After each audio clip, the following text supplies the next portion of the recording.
Trading in the zone.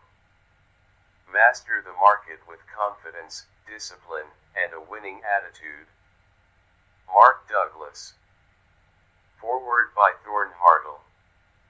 New York Institute of Finance. Library of Congress Cataloging in Publication Data. Douglas, Mark J. Trading in the Zone. Master the market with confidence, discipline, and a winning attitude by Mark Douglas. Dedication. This book is dedicated to all of the traders I have had the pleasure of working with over the last 18 years as a trading coach. Each of you in your own unique way is a part of the insight and guidance this book will provide to those who choose to trade from a confident, disciplined, and consistent state of mind. Table of Contents.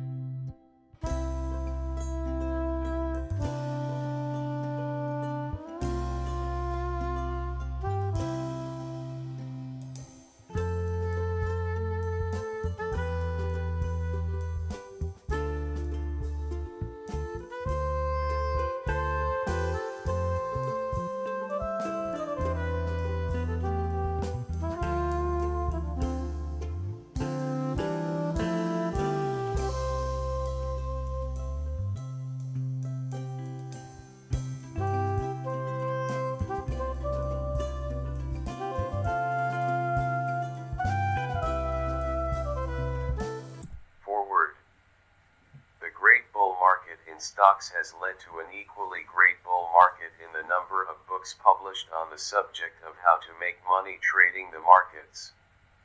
Many ideas abound, some good, some not, some original, some just a repackaging of earlier works.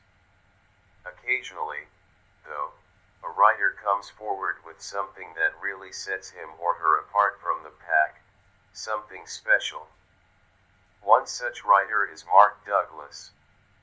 Mark Douglas, in Trading in the Zone, has written a book that is the accumulation of years of thought and research, the work of a lifetime, and for those of us who view trading as a profession, he has produced a gem. Trading in the Zone is an in-depth look at the challenges that we face when we take up the challenge of trading.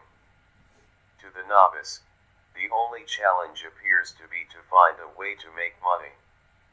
Once the novice learns that tips, brokers' advice, and other ways to justify buying or selling do not work consistently, he discovers that he either needs to develop a reliable trading strategy or purchase one. After that, trading should be easy, right? All you have to do is follow the rules, and the money will fall into your lap. At this point, if not before, novices discover that trading can turn into one of the most frustrating experiences they will ever face. This experience leads to the oft-started statistic that 95% of futures traders lose all of their money within the first year of trading. Stock traders generally experience the same results, which is why pundits always point to the fact that most stock traders fail to outperform a simple buy and hold investment scenario. So, why do people, the majority of whom are extremely successful in other occupations, fail so miserably as traders? Are successful traders born and not made? Mark Douglas says no. What's necessary, he says, is that the individual acquire the trader's mindset. It sounds easy, but the fact is, this mindset is very foreign when compared with the way our life experiences teach us to think about the world. That 95% failure rate makes sense when you consider how most of us experience life, using skills learned as we grow. When it comes to trading, however, it turns out that the skills we learn to earn high marks in school, advance our careers, and create relationships with other people, the skills we are taught that should carry us through life, turn out to be inappropriate for trading. Traders, we find out, must learn to think in terms of probabilities and to surrender all of the skills we have acquired to achieve in virtually every other aspect of our lives. In Trading in the Zone, Mark Douglas teaches us how. He has put together a very valuable book. His sources are his own personal experiences as a trader, a trader's coach in Chicago, author, and lecturer in his field of trading psychology. My recommendation? Enjoy Douglas's Trading in the Zone and, in doing so, develop a trader's mindset. Preface. The goal of any trader is to turn profits on a regular basis, yet so few people ever really make consistent money as traders. What accounts for the small percentage of traders who are consistently successful? To me, the determining factor is psychological. The consistent winners think differently from everyone else. I started trading in 1978. At the time, I was managing a commercial casualty insurance agency in the suburbs of Detroit, Michigan. I had a very successful career and thought I could easily transfer that success into trading. Unfortunately, I found that was not the case. By 1981, I was thoroughly disgusted with my inability to trade effectively while holding another job, so I moved to Chicago and got a job as a broker with Merrill Lynch at the Chicago Board of Trade. How did I do? Well, within 9 months of moving to Chicago, I had lost nearly everything I owned. My losses were the result of both my trading activities and my exorbitant lifestyle, which demanded that I make a lot of money as a trader. From these early experiences as a trader, I learned an enormous amount about myself, and about the role of psychology in trading. As a result, in 1982, I started working on my first book, The Disciplined Trader, Developing Winning Attitudes.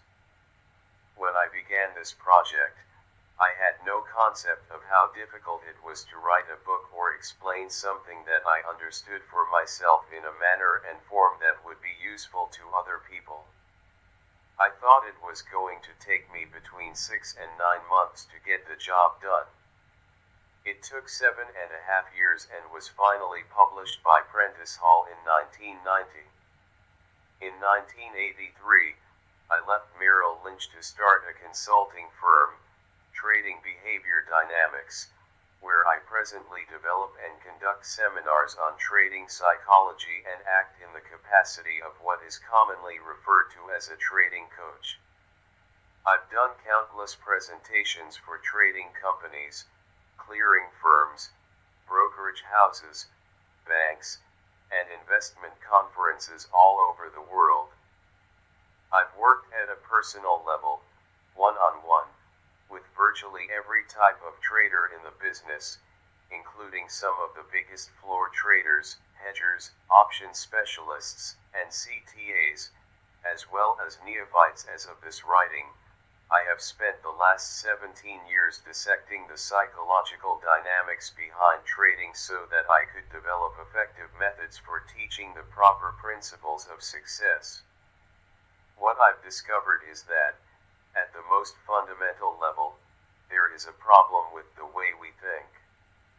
There is something inherent in the way our minds work that doesn't fit very well with the characteristics shown by the markets. Those traders who have confidence in their own trades, who trust themselves to do what needs to be done without hesitation, are the ones who become successful. They no longer fear the erratic behavior of the market. They learn to focus on the information that helps them spot opportunities to make a profit, rather than focusing on the information that reinforces their fears. While this may sound complicated, it all boils down to learning to believe that, 1. You don't need to know what's going to happen next to make money. 2. anything can happen, and 3. Every moment is unique, meaning every edge and outcome is truly a unique experience. The trade either works or it doesn't. In any case, you wait for the next edge to appear and go through the process again and again. With this approach you will learn in a methodical, non-random fashion what works and what doesn't. And, just as important, you will build a sense of self-trust so that you won't damage yourself in an environment that has the unlimited qualities the markets have. Most traders don't believe that their trading problems are the result of the way they think about trading or, more specifically, how they are thinking while they are trading. In my first book, The Disciplined Trader, I identified the problems confronting the trader from a mental perspective and then built a philosophical framework for understanding the nature of these problems and why they exist. I had 5 major objectives in mind in writing Trading in the Zone. To prove to the trader that more or better market analysis is not the solution to his trading difficulties or lack of consistent results. To convince the trader that it's his attitude and state of mind that determine his results. To provide the trader with the specific beliefs and attitudes that are necessary to build a winner's mindset, which means learning how to think in probabilities. To address the many conflicts, contradictions, and paradoxes in thinking that cause the typical trader to assume that he already does think in probabilities, when he really doesn't. To take the trader through a process that integrates this thinking strategy into his mental system at a functional level. Note, until recently, most traders were men, but I recognize that more and more women are joining the ranks. In an effort to avoid confusion and awkward phrasing, I have consistently used the pronoun he throughout this book in describing traders. This certainly does not reflect any bias on my part. Trading in the Zone presents a serious psychological approach to becoming a consistent winner in your trading. I do not offer a trading system. I am more interested in showing you how to think in the way necessary to become a profitable trader. I assume that you already have your own system, your own edge. You must learn to trust your edge. The edge means there is a higher probability of one outcome than another. The greater your confidence, the easier it will be to execute your trades. This book is designed to give you the insight and understanding you need about yourself and the nature of trading, so that actually doing it becomes as easy, simple, and stress-free as when you're just watching the market and thinking about doing it. In order to determine how well you think like a trader, take the following attitude survey. There are no right or wrong answers. Your answers are an indication of how consistent your current mental framework is with the way you need to think in order to get the most out of your trading. Attitude survey. To make money as a trader, you have to know what the market is going to do next. Agree, disagree. Sometimes I find myself thinking that there must be a way to trade without having to take a loss. Agree, disagree. Making money as a trader is primarily a function of analysis. Agree, disagree. Losses are an unavoidable component of trading. Agree, disagree. My risk is always defined before I enter a trade. Agree, disagree. In my mind there is always a cost associated with finding out what the market may do next. Agree, disagree. I wouldn't even bother putting on the next trade if I wasn't sure that it was going to be a winner. Agree, disagree. The more a trader learns about the markets and how they behave, the easier it will be for him to execute his trades. Agree, disagree. My methodology tells me exactly under what market conditions to either enter or exit a trade. Agree, disagree. Even when I have a clear signal to reverse my position, I find it extremely difficult to do. Agree, disagree. I have sustained periods of consistent success, usually followed by some fairly drastic drawdowns in my equity. Agree, disagree. When I first started trading, I would describe my trading methodology as haphazard, meaning some success in between a lot of pain. Agree, disagree. I often find myself feeling that the markets are against me personally. Agree, disagree. As much as I might try to let go, I find it very difficult to put past emotional wounds behind me. Agree, disagree. I have a money management philosophy that is founded in the principle of always taking some money out of the market when the market makes it available. Agree, disagree. A trader's job is to identify patterns in the market's behavior that represent an opportunity and then to determine the risk of finding out if these patterns will play themselves out as they have in the past. Agree, disagree.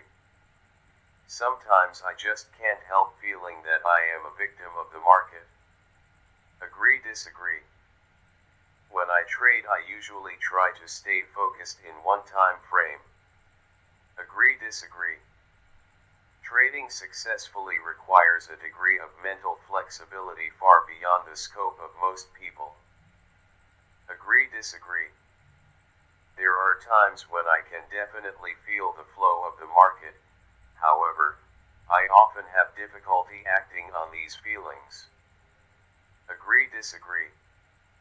There are many times when I am in a profitable trade and I know the move is basically over, but I still won't take my profits. Agree, disagree. No matter how much money I make in a trade, I am rarely ever satisfied and feel that I could have made more. Agree, disagree. When I put on a trade, I feel I have a positive attitude.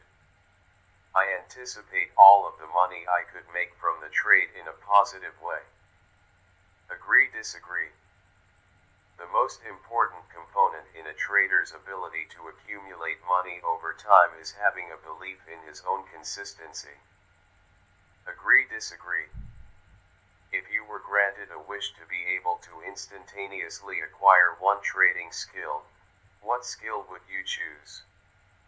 I often spend sleepless nights worrying about the market. Agree, disagree. Do you ever feel compelled to make a trade because you are afraid that you might miss out? Yes, no. Although it doesn't happen very often, I really like my trades to be perfect. When I make a perfect call, it feels so good that it makes up for all of the times that I don't. Agree, disagree. Do you ever find yourself planning trades you never execute, and executing trades you never planned? Yes, no. In a few sentences, explain why most traders either don't make money or aren't able to keep what they make. Set aside your answers as you read through this book. After you've finished the last chapter, Thinking Like a Trader, take the attitude survey again. It's reprinted at the back of the book. You may be surprised to see how much your answers differ from the first time.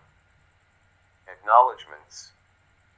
I would especially like to thank all of the traders who bought the signed limited edition manuscript of the first 7 chapters of this book.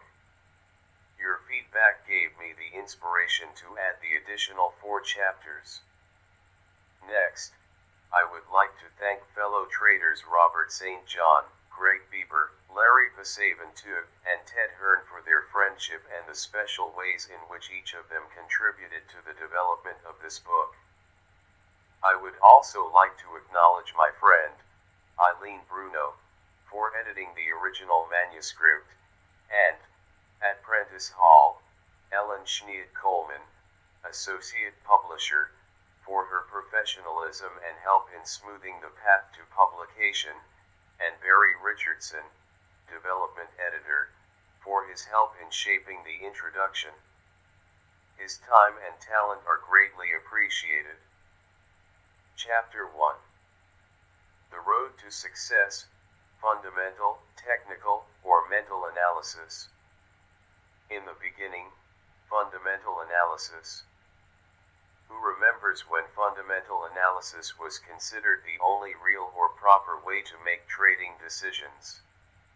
When I started trading in 1978, technical analysis was used by only a handful of traders, who were considered by the rest of the market community to be, at the very least, crazy. As difficult as it is to believe now, it wasn't very long ago when Wall Street and most of the major funds and financial institutions thought that technical analysis was some form of mystical hocus pocus.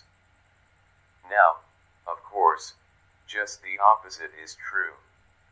Almost all experienced traders use some form of technical analysis to help them formulate their trading strategies. Except for some small, isolated pockets in the academic community, the purely fundamental analyst is virtually extinct. What caused this dramatic shift in perspective? I'm sure it's no surprise to anyone that the answer to this question is very simple: money. The problem with making trading decisions from a strictly fundamental perspective is the inherent difficulty of making money consistently using this approach. For those of you who may not be familiar with fundamental analysis, let me explain.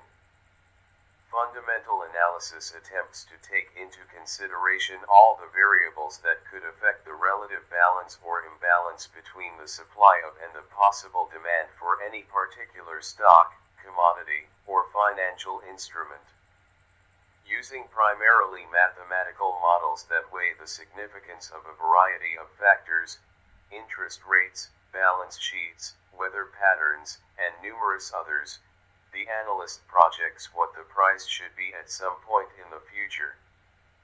The problem with these models is that they rarely, if ever, factor in other traders as variables.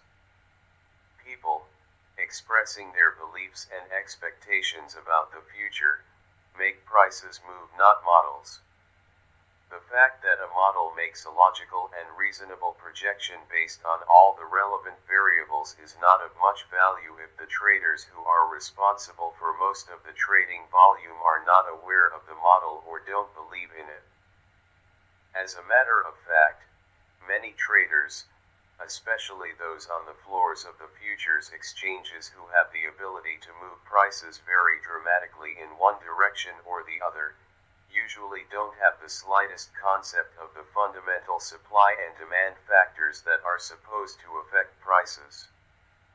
Furthermore, at any given moment, much of their trading activity is prompted by a response to emotional factors that are completely outside the parameters of the fundamental model. In other words, the people who trade, and consequently move prices, don't always act in a rational manner. Ultimately, the fundamental analyst could find that a prediction about where prices should be at some point in the future is correct. But in the meantime, price movement could be so volatile that it would be very difficult, if not impossible, to stay in a trade in order to realize the objective. The shift to technical analysis. Technical analysis has been around for as long as there have been organized markets in the form of exchanges.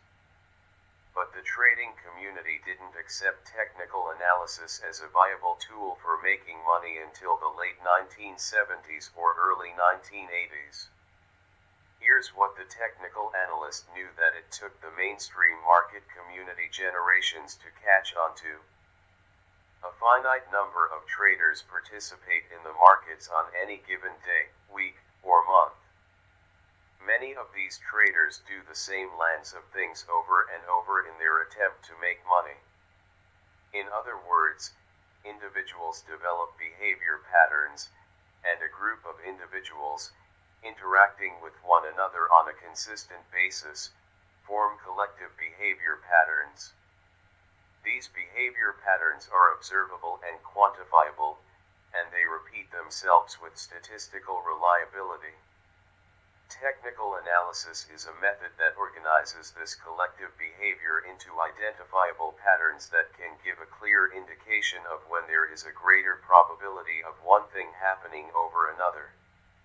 In a sense, technical analysis allows you to get into the mind of the market to anticipate what's likely to happen next, based on the kind of patterns the market generated at some previous moment. As a method for projecting future price movement, technical analysis has turned out to be far superior to a purely fundamental approach. It keeps the trader focused on what the market is doing now in relation to what it has done in the past, instead of focusing on what the market should be doing based solely on what is logical and reasonable as determined by a mathematical model. On the other hand, fundamental analysis creates what I call a reality gap between what should be and what is. The reality gap makes it extremely difficult to make anything but very long-term predictions that can be difficult to exploit, even if they are correct. In contrast, technical analysis not only closes this reality gap, but also makes available to the trader a virtually unlimited number of possibilities to take advantage of. The technical approach opens up many more possibilities because it identifies how the same repeatable behavior patterns occur in every time frame, moment to moment, daily, weekly, yearly, and every time span in between. In other words, technical analysis turns the market into an endless stream of opportunities to enrich oneself. The shift to mental analysis.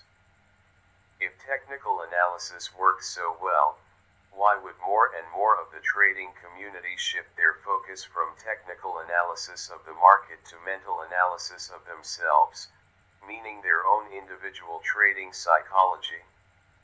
To answer this question, you probably don't have to do anything more. Then ask yourself why you bought this book. The most likely reason is that you're dissatisfied with the difference between what you perceive as the unlimited potential to make money and what you end up with on the bottom line. That's the problem with technical analysis, if you want to call it a problem. Once you learn to identify patterns and read the market, you find there are limitless opportunities to make money. But, as I'm sure you already know, there can also be a huge gap between what you understand about the markets, and your ability to transform that knowledge into consistent profits or a steadily rising equity curve. Think about the number of times you've looked at a price chart and said to yourself, it looks like the market is going up, or down, as the case may be, and what you thought was going to happen actually happened. But you did nothing except watch the market move while you anguished over all the money you could have made. There's a big difference between predicting that something will happen in the market, and thinking about all the money you could have made, and the reality of actually getting into and out of trades. I call this difference, and others like it, a psychological gap that can make trading one of the most difficult endeavors you could choose to undertake and certainly one of the most mysterious to master. The big question is, can trading be mastered? Is it possible to experience trading with the same ease and simplicity implied when you are only watching the market and thinking about success, as opposed to actually having to put on and take off trades? Not only is the answer an unequivocal yes, but that's also exactly what this book is designed to give you, the insight and understanding you need about yourself and about the nature of trading. So, the result is that actually doing it becomes as easy, simple, and stress-free as when you are just watching the market and thinking about doing it. This may seem like a tall order, and to some of you it may even seem impossible. But it's not. There are people who have mastered the art of trading, who have closed the gap between the possibilities available and their bottom line performance. But as you might expect, these winners are relatively few in number compared with the number of traders who experience varying degrees of frustration, all the way to extreme exasperation, wondering why they can't create the consistent success they so desperately desire. In fact, the differences between these two groups of traders, the consistent winners and everyone else, are analogous to the differences between the Earth and the Moon. The Earth and Moon are both celestial bodies that exist in the same solar system, so they do have something in common. But they are as different in nature and characteristics as night and day. By the same token, anyone who puts on a trade can claim to be a trader, but when you compare the characteristics of the handful of consistent winners with the characteristics of most other traders, you'll find they're also as different as night and day. If going to the moon represents consistent success as a trader, we can say that getting to the moon is possible. The journey is extremely difficult and only a handful of people have made it. From our perspective here on Earth, the moon is usually visible every night and it seems so close that we could just reach out and touch it. Trading successfully feels the same way. On any given day, week, or month, the markets make available vast amounts of money to anyone who has the capacity to put on a trade. Since the markets are in constant motion, this money is also constantly flowing, which makes the possibilities for success greatly magnified and seemingly within your grasp. I use the word seemingly to make an important distinction between the two groups of traders. For those who have learned how to be consistent, or have broken through what I call the threshold of consistency, the money is not only within their grasp, they can virtually take it at will. I'm sure that some will find this statement shocking or difficult to believe, but it is true.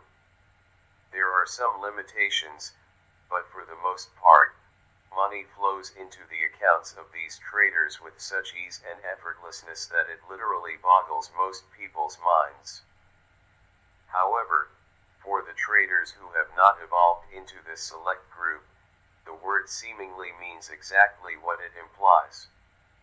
It seems as if the consistency or ultimate success they desire is at hand, or within their grasp, just before it slips away or evaporates before their eyes, time and time again.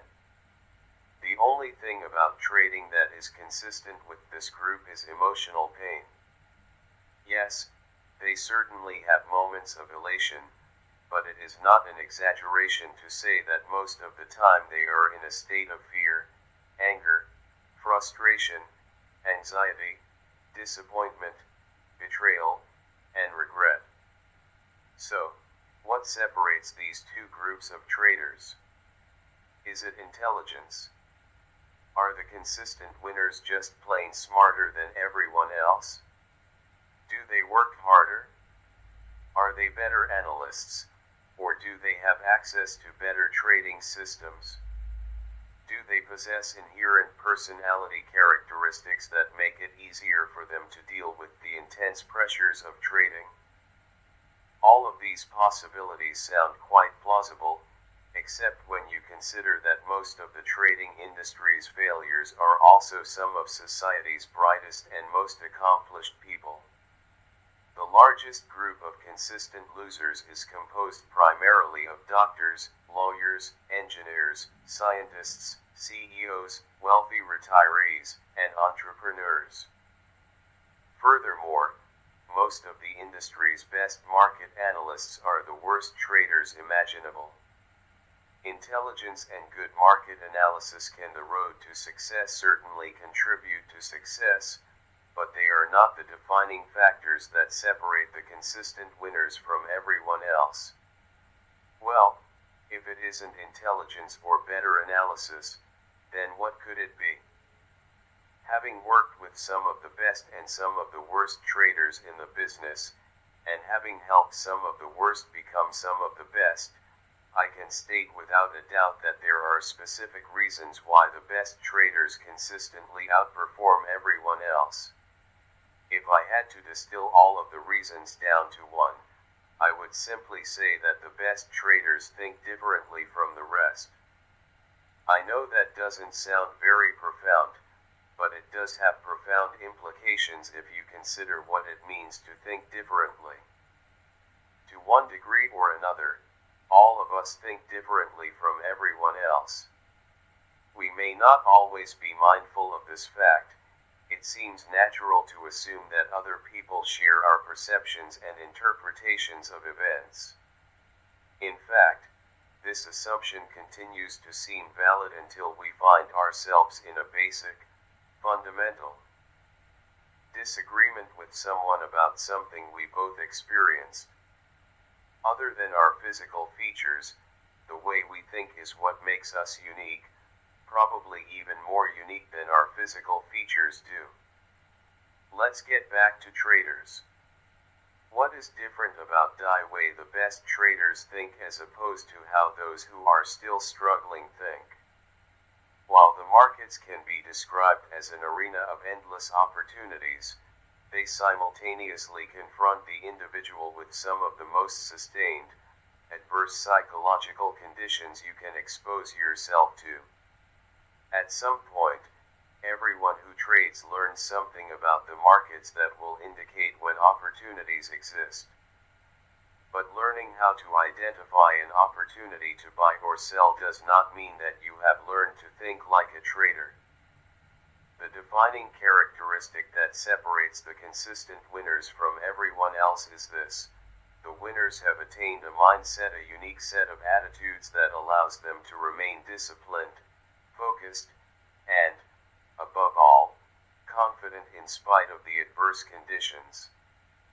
As a result, they are no longer susceptible to the common fears and trading errors that plague everyone else. Everyone who trades ends up learning something about the markets. Very few people who trade ever learn the attitudes that are absolutely essential to becoming a consistent winner.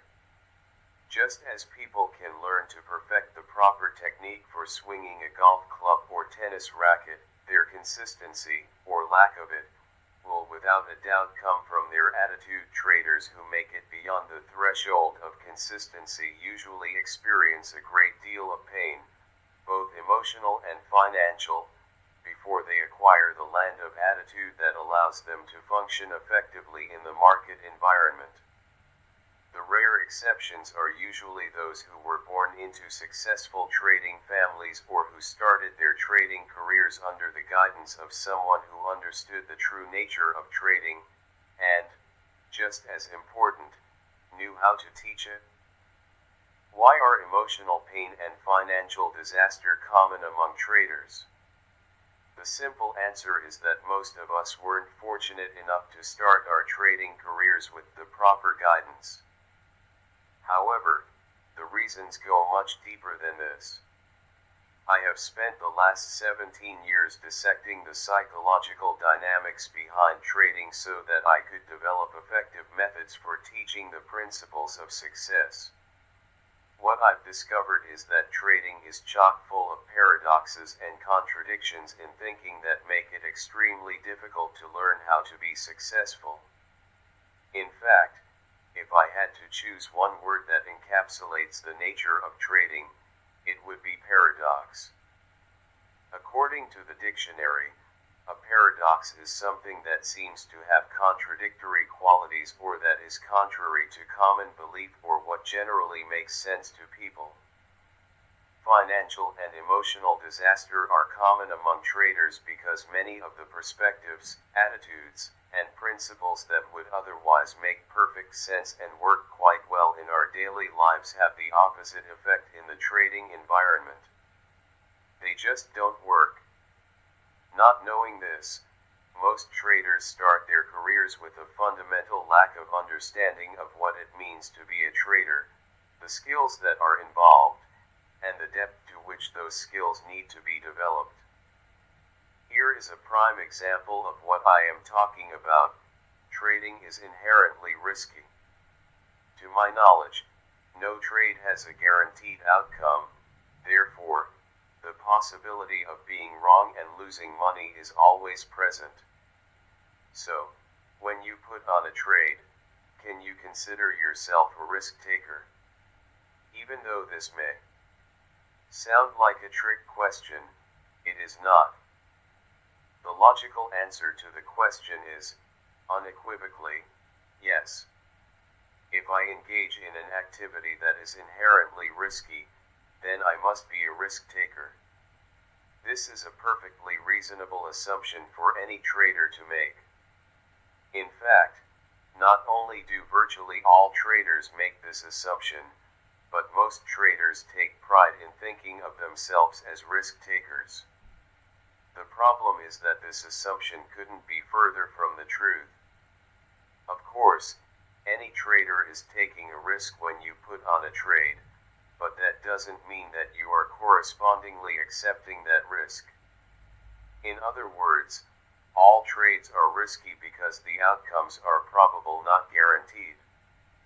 But do most traders really believe they are taking a risk when they put on a trade? Have they really accepted that the trade has a non-guaranteed, probable outcome? Furthermore, have they fully accepted the possible consequences? The answer is, unequivocally, no. Most traders have absolutely no concept of what it means to be a risk taker in the way a successful trader thinks about risk. The best traders not only take the risk, they have also learned to accept and embrace that risk. There is a huge psychological gap between assuming you are a risk taker because you put on trades and fully accepting the risks inherent in each trade. When you fully accept the risks, it will have profound implications on your bottom line performance. The best traders can put on a trade without the slightest bit of hesitation or conflict, and just as freely and without hesitation or conflict, admit it isn't working. They can get out of the trade even with a loss, and doing so doesn't resonate the slightest bit of emotional discomfort. In other words, the risks inherent in trading do not cause the best traders to lose their discipline, focus, or sense of confidence.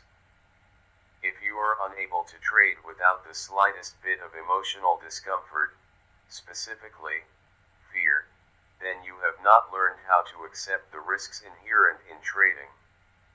This is a big problem, because to whatever degree you haven't accepted the risk, is the same degree to which you will avoid the risk. Trying to avoid something that is unavoidable will have disastrous effects on your ability to trade successfully. Learning to truly accept the risks in any endeavor can be difficult, but it is extremely difficult for traders, especially considering what's at stake. What are we generally most afraid of, besides dying or public speaking? Certainly, losing money and being wrong both rank close to the top of the list. Admitting we are wrong and losing money to boot can be extremely painful, and certainly something to avoid. Yet as traders, we are confronted with these two possibilities virtually every moment we are in a trade.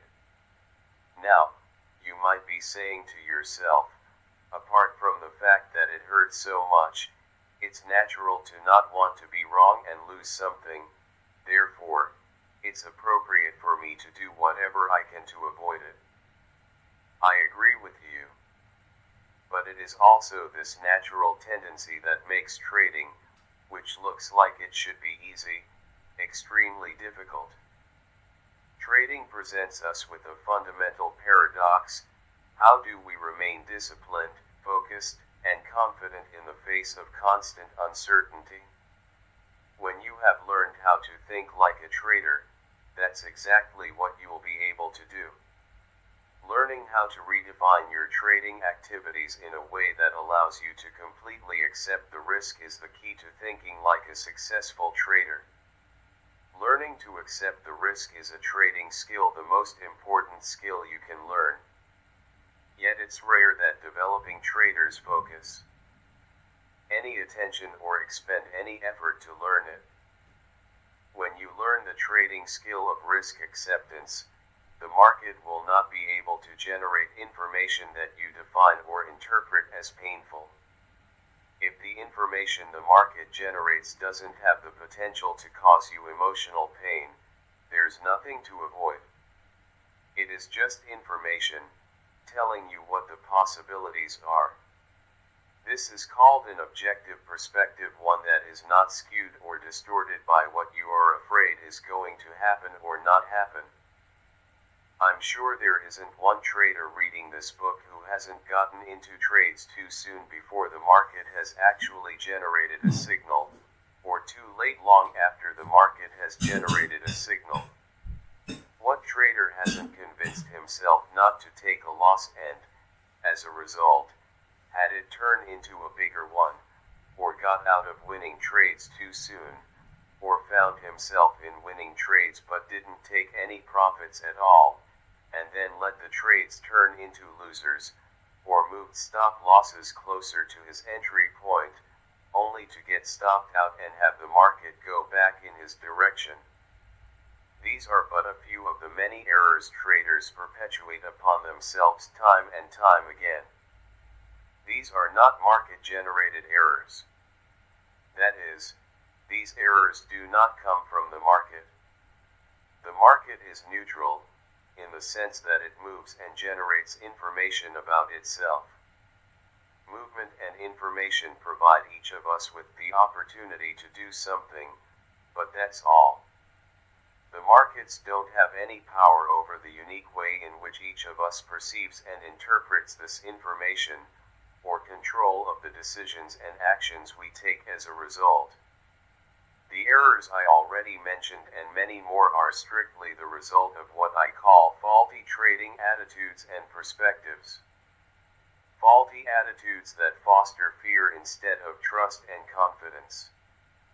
I don't think I could put the difference between the consistent winners and everyone else more simply than this: the best traders aren't afraid. They aren't afraid because they have developed attitudes that give them the greatest degree of mental flexibility to flow in and out of trades based on what the market is telling them about the possibilities from its perspective.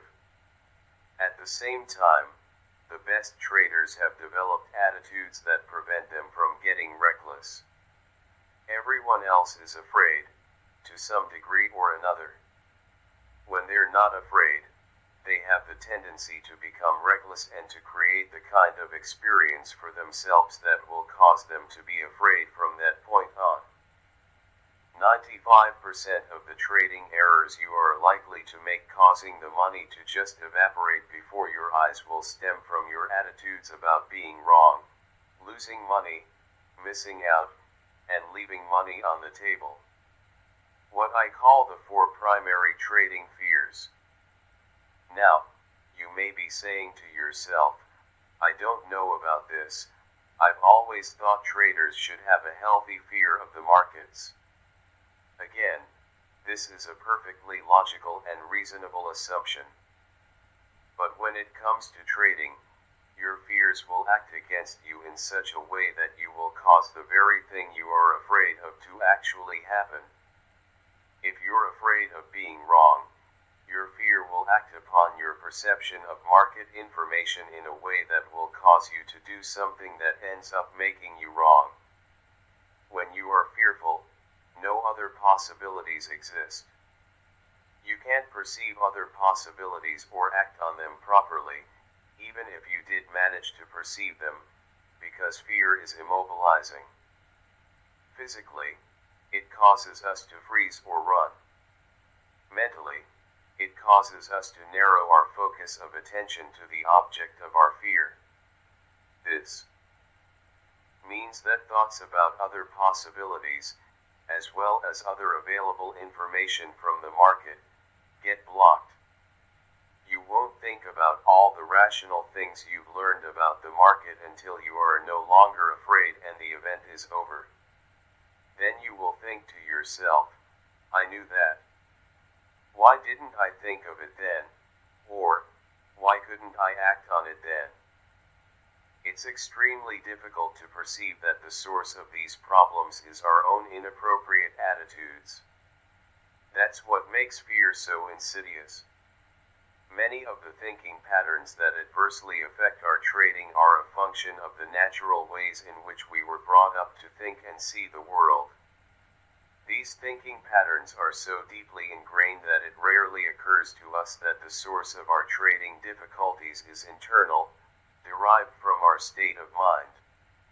Indeed, it seems much more natural to see the source of a problem as external, in the market, because it feels like the market is causing our pain, frustration, and dissatisfaction.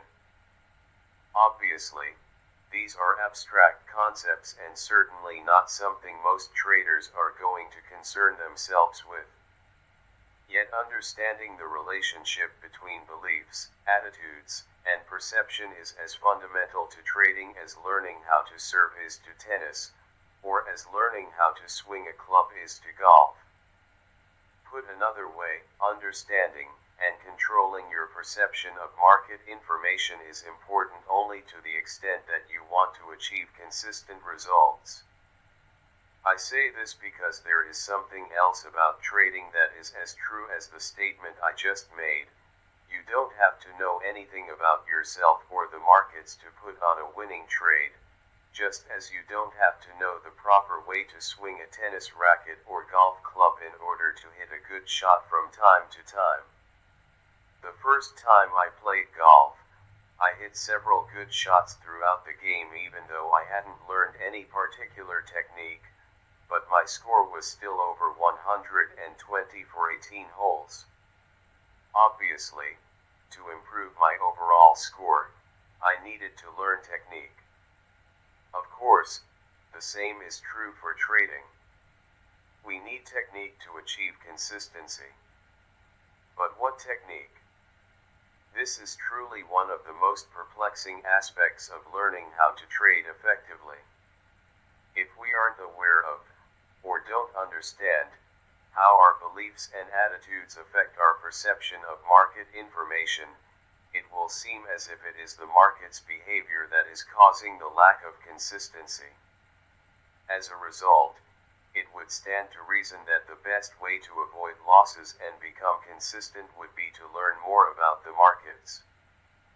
This bit of logic is a trap that almost all traders fall into at some point, and it seems to make perfect sense. But this approach doesn't work. The market simply offers too many often conflicting variables to consider.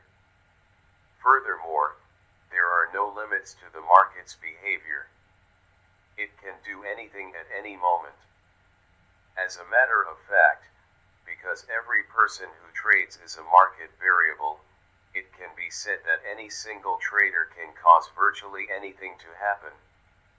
This means that no matter how much you learn about the market's behavior, no matter how brilliant an analyst you become, you will never learn enough to anticipate every possible way that the market can make you wrong or cause you to lose money.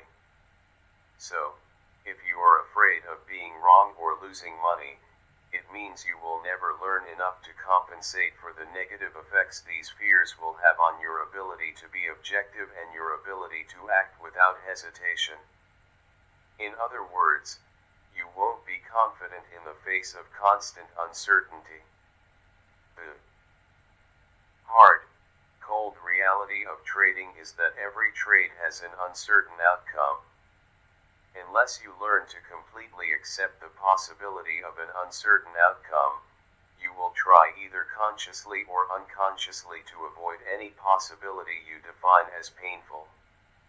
In the process, you will subject yourself to any number of self-generated, costly errors.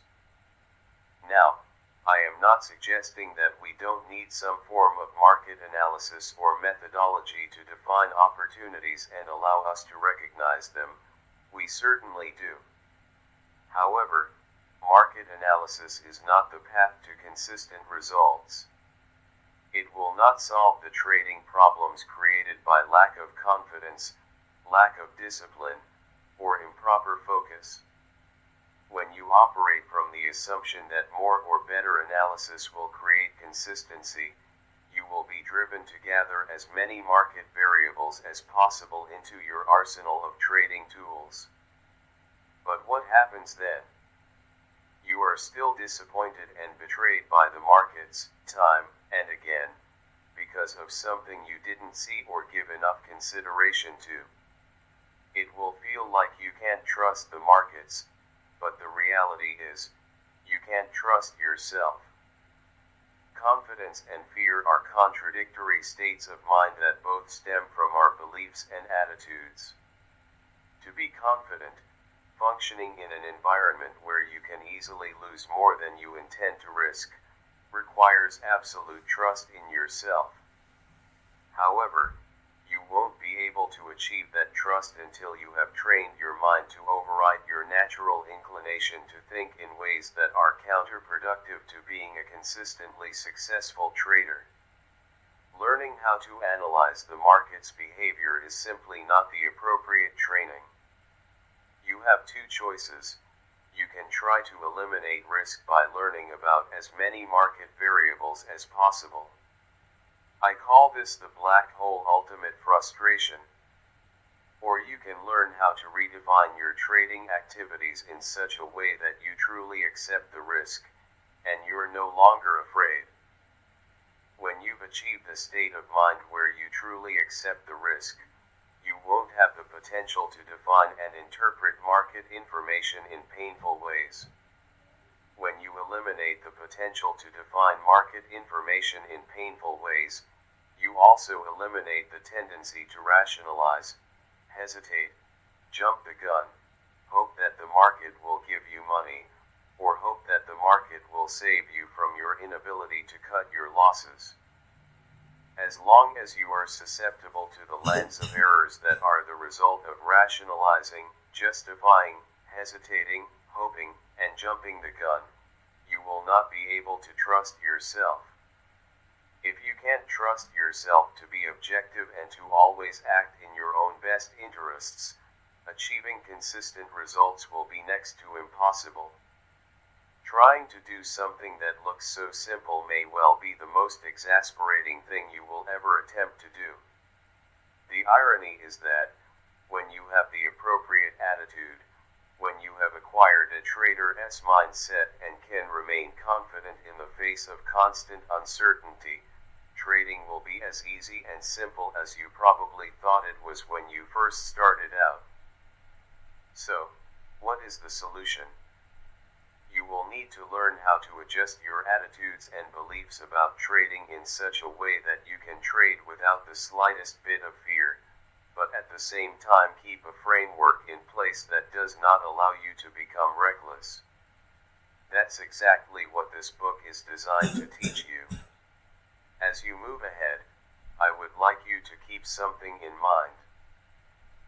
The successful trader that you want to become is a future projection of yourself that you have to grow into. Growth implies expansion, learning, and creating a new way of expressing yourself. This is true even if you're already a successful trader and are reading this book to become more successful. Many of the new ways in which you will learn to express yourself will be in direct conflict with ideas and beliefs you presently hold about the nature of trading. You may or may not already be aware of some of these beliefs. In any case, what you currently hold to be true about the nature of trading will argue to keep things just the way they are, in spite of your frustrations and unsatisfying results. These internal arguments are natural. My challenge in this book is to help you resolve these arguments as efficiently as possible. Your willingness to consider that other possibilities exist, possibilities that you may not be aware of or may not have given enough consideration to, will obviously make the learning process faster and easier. Chapter 2. The Lure and the Dangers of Trading. In January 1994, I was asked to speak at a trading conference in Chicago, sponsored by Futures magazine. At one of the luncheons, I happened to be sitting next to an editor for one of the major publishers of books about trading. We were having a lively conversation about why so few people become successful at trading, even people who are otherwise very accomplished. At one point, the editor asked me if a possible explanation for this phenomenon might be that people were getting into trading for the wrong reasons. The attraction. I had to pause for a moment to think about this. I agree that many of the typical reasons people are motivated to trade, the action, euphoria, desire to be a hero, the attention one can draw to himself by winning, or the self-pity that comes from losing, create problems that will ultimately detract from a trader's performance and overall success. But the true underlying attraction to trading is far more fundamental and universal. Trading is an activity that offers the individual unlimited freedom of creative expression, a freedom of expression that has been denied most of us for most of our lives. Of course, the editor asked me what I meant by this. I explained that in the trading environment, we make almost all of the rules. This means there are very few restrictions or boundaries on how we can choose to express ourselves. Of course, there are some formalities such as having to become a member of an exchange to be a floor trader, or meeting the minimum financial requirements to open a brokerage account if you're an off-the-floor trader. But otherwise, once you are in a position to start trading, the possibilities that exist for how you go about doing it are virtually limitless. I went on to give him an example from a seminar I attended several years ago. Someone had calculated that, if you combined bond futures, bond options, and the cash bond markets, there would be over 8 billion possible spread combinations. Now add the timing considerations based on how you read the prevailing market conditions, and the various ways to trade become virtually limitless. The editor paused for a moment and asked, "But why would having access to such an unrestricted environment result in fairly consistent failure?"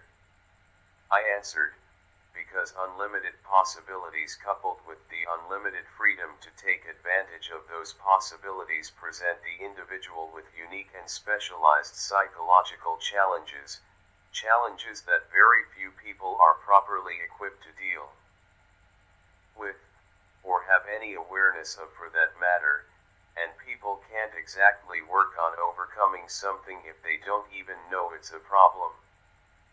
The freedom is great. All of us seem to naturally want it, strive for it, even crave it. But that doesn't mean that we have the appropriate psychological resources to operate effectively in an environment that has few, if any, boundaries and where the potential to do enormous damage to ourselves exists. Almost everyone needs to make some mental adjustments, regardless of their educational background, intelligence, or how successful they've been in other endeavors. The kind of adjustments I'm talking about have to do with creating an internal mental structure that provides the trader with the greatest degree of balance between the freedom to do anything and the potential that exists to experience both the financial and psychological damage that can be a direct result of that freedom. Creating a mental structure can be difficult enough, especially if what you want to instill is in conflict with what you already believe. But for those of us who want to be traders, the difficulty of creating the appropriate structure is invariably compounded by a backlog of mental resistance that starts developing at the very earliest stages of our lives. All of us are born into some sort of social environment. A social environment, or society, whether it's a family, city, state, or country, implies the existence of structure. Social structures consist of rules, restrictions, boundaries, and a set of beliefs that become a code of behavior that limits the ways in which individuals within that social structure can or cannot express themselves. Furthermore, most of the limitations of social structure were established before we are born. In other words, by the time any of us get here, most of the social structure governing our individual expression is in place and well entrenched. It's easy to see why a society's need for structure and the individual's need for self-expression can conflict. Every person who wants to master the art of trading faces just such a fundamental conflict. I'd like you to ask yourself what one characteristic, a form of personal expression, is common to every child born on this planet, regardless of the location, culture, or social situation the child is born into. The answer is curiosity. Every child is curious. Every child is eager to learn. They can be described as little learning machines. Consider the nature of curiosity. At its most fundamental level, it is a force. More specifically, it is an inner-directed force, which means there's no necessity to motivate a child to learn something. Left on their own, children will naturally explore their surroundings. What is more, this inner-directed force also seems to have its own agenda. In other words, even though all children are curious, not all children are naturally curious about the same things. There's something inside each of us that directs our awareness. Even infants seem to know what they want and don't want. When adults encounter this unique display of individuality expressed by an infant, they're usually surprised. They assume that infants have nothing inside of them that makes them uniquely who they are. How else would infants express their individuality than by what in their environment attracts or repels them? I call this inner-directed guidance the force of natural attractions. Natural attractions are simply those things about which we feel a natural or passionate interest. Ours is a big and diverse world, and it offers each of us a great deal to learn about and experience. But that doesn't mean each of us has a natural or passionate interest in learning about or experiencing all there is. There's some internal mechanism that makes us naturally selective. If you think about it, I'm sure you could list many things to do or be that you have absolutely no interest in. I know I could.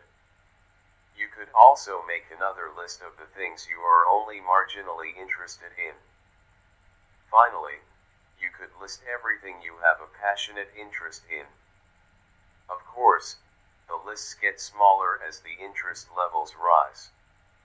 Where does passionate interest come from? My personal view is that it comes from the deepest level of our being at the level of our true identity. It comes from the part of us that exists beyond the characteristics and personality traits we acquire as a result of our social upbringing. The dangers. It is at the deepest level of our being that the potential for conflict exists. The social structure that we're born into may or may not be sensitive to these inner-directed needs and interests. For example, you may have been born into a family of extremely competitive athletes, but feel a passionate interest in classical music or art. You may even have natural athletic ability, but no real interest in participating in athletic events. Is there any potential for conflict here? In a typical family, most members would put a great deal of pressure on you to follow in the footsteps of your brothers, sisters, or parents. They do everything possible to teach you their ways and how to get the most out of your athletic ability. They discourage you from seriously pursuing any other interests. You go along with what they want, because you don't want to be ostracized, but at the same time, doing what they want you to do just doesn't feel right, although everything you've learned and been taught argues in favor of becoming an athlete. The problem is, it doesn't feel like who you are. The conflicts that result from what we're taught about who we're supposed to be and the feeling that resonates at the deepest levels of our being is not at all uncommon. I would say that many, if not most people, grow up in a family and cultural environment that gives little, if any, objective, non-judgmental support to the unique ways in which we feel compelled to express ourselves. This lack of support is not simply an absence of encouragement. It can be as deep as the outright denial of some particular way in which we want to express ourselves. For example, let's look at a common situation: a toddler, who for the first time in his life, notices this thing, which we call a vase, on the coffee table. He is curious, which means there's an inner force that's compelling him to experience this object. In a sense, it's as if this force creates a vacuum in his mind that has to be filled with the object of his interest. So, he focuses on the vase, and, with deliberate intent, crawls across the vast expanse of the living room floor to the coffee table. When he gets there, he reaches up to the edge of the table to pull himself to his feet. With one hand firmly on the table to maintain his balance, his other hand reaches out to touch this thing he has never experienced. Just at that moment, he hears a scream from across the room: "No! Don't touch that!" Startled, the child falls back on his butt, and begins to cry. Obviously, this is a very common occurrence and one that is completely unavoidable. Children have absolutely no concept of how they can injure themselves or how valuable something like a vase can be. In fact, learning what is safe and what isn't and the value of things are important lessons the child must learn. However, there are some extremely important psychological dynamics at work here that have a direct effect on our ability to create the kind of discipline and focus necessary to trade effectively later in life. What happens when we're denied the opportunity to express ourselves in the way we want to, or we're forced to express ourselves in a way that doesn't correspond with the natural selection process? The experience creates an upset. Being upset implies an imbalance. But what exactly is out of balance?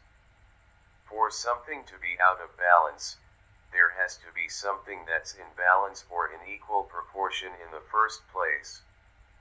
That something is the relative degree of correspondence that exists between our inner, mental environment and the exterior environment where we experience our lives. In other words, our needs and desires are generated in our mental environment, and they are fulfilled in the exterior environment.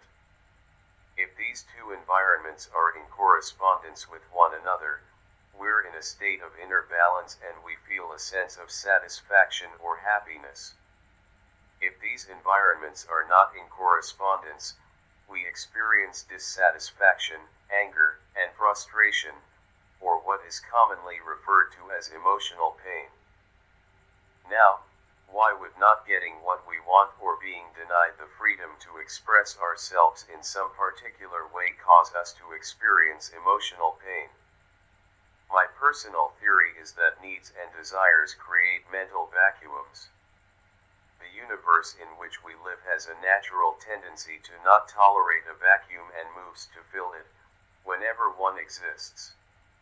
The philosopher Spinoza observed centuries ago that nature abhors a vacuum. Suck the air out of a bottle and your tongue and lips will stick to the mouth of the bottle, because you have created an imbalance, a vacuum, which now must be filled. What are the dynamics behind the expression necessity is the mother of all invention? The recognition that a need creates a mental vacuum that the universe will fill with inspiring thoughts, if your mind is receptive. The thoughts, in turn, can inspire movement and expression that result in the fulfillment of that need. In this respect, I think our mental environment works like the universe at large. Once we recognize a need or desire, we move to fill the vacuum with an experience in the exterior environment. If we are denied the opportunity to pursue the object of this need or desire, it literally feels as if we are not whole, or that something is missing, which puts us into a state of imbalance or emotional pain. Do our minds also abhor a vacuum, once one has been created? Take a toy away from a child who is not finished playing with it, regardless of how good your reasons may be for doing so, and the universal response will be emotional pain. By the time we're 18 years old, we've been on Earth approximately 6,570 days. On average, how many times per day does the typical child hear statements like, "No, no, you can't do that. You can't do it that way. You have to do it this way. Not now, let me think about it.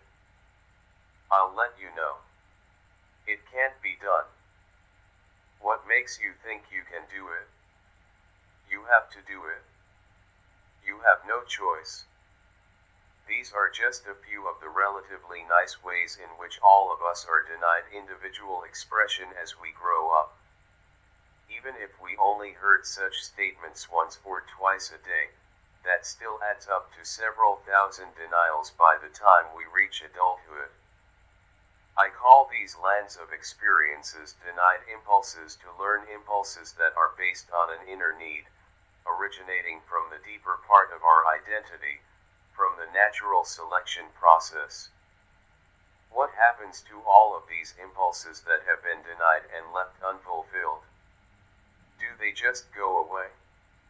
They can, if they are reconciled in some way, if we do something, or someone else does something, to put our mental environment back into balance. What can put our mental environment back into balance? There are a number of techniques.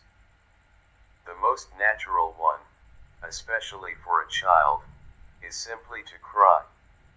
Crying is a natural mechanism, nature's way, for reconciling these denied, unfulfilled impulses. Scientific researchers have found tears to be composed of negatively charged ions. If allowed to take its natural course, crying will expel the negatively charged energy in our minds and bring us back to a state of balance, even though the original impulse was never fulfilled. The problem is that, most of the time, events are not allowed to take their natural course and the denied impulses are never reconciled, at least, not while we're still children. There are many reasons why adults don't like it when their children, especially boys, cry, and do everything they can to discourage this behavior. There are just as many reasons why adults will not bother to explain to children why they are being forced to do something they don't want to do. Even if adults do try, there are no assurances that they will be effective enough to reconcile the imbalance. What happens if these impulses aren't reconciled? They accumulate and usually end up manifesting themselves in any number of addictive and compulsive behavior patterns. A very loose rule of thumb is, whatever we believe we were deprived of as children can easily become addictions in adulthood. For example, many people are addicted to attention. I am referring to people who will do most anything to draw attention to themselves. The most common reason for this is that they believe they either didn't get enough attention when they were young or didn't get it when it was important to them.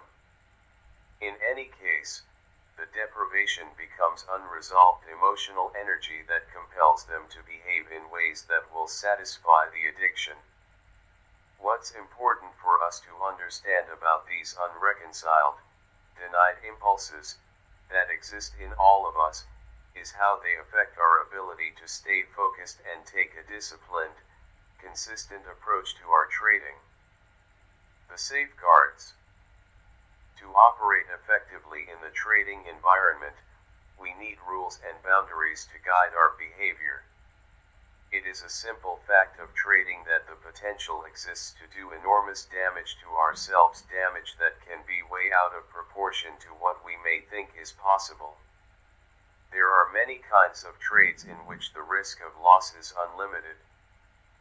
To prevent the possibility of exposing ourselves to damage, we need to create an internal structure in the form of specialized mental discipline and a perspective that guides our behavior so that we always act in our own best interests. This structure has to exist within each of us, because unlike society, the market doesn't provide it. The markets provide structure in the form of behavior patterns that indicate when an opportunity to buy or sell exists. But that's where the structure ends with a simple indication. Otherwise, from each individual's perspective, there are no formalized rules to guide your behavior. There aren't even any beginnings, middles, or endings as there are in virtually every other activity we participate in. This is an extremely important distinction with profound psychological implications. The market is like a stream that is in constant motion. It doesn't start, stop, or wait. Even when the markets are closed, prices are still in motion. There is no rule that the opening price on any day must be the same as the closing price the day before. Nothing we do in society properly prepares us to function effectively in such a boundary-less environment. Even gambling games have built-in structures that make them much different from trading, and a lot less dangerous. For example, if we decide to play blackjack, the first thing we have to do is decide how much we are going to wager or risk. This is a choice we are forced to make by the rules of the game. If we don't make the choice, we don't get to play. In trading, no one, except yourself, is going to force you to decide in advance what your risk is. In fact, what we have is a limitless environment, where virtually anything can happen at any moment and only the consistent winners define their risk in advance of putting on a trade. For everyone else, defining the risk in advance would force you to confront the reality that each trade has a probable outcome, meaning that it could be a loser. Consistent losers do almost anything to avoid accepting the reality that, no matter how good a trade looks, it could lose.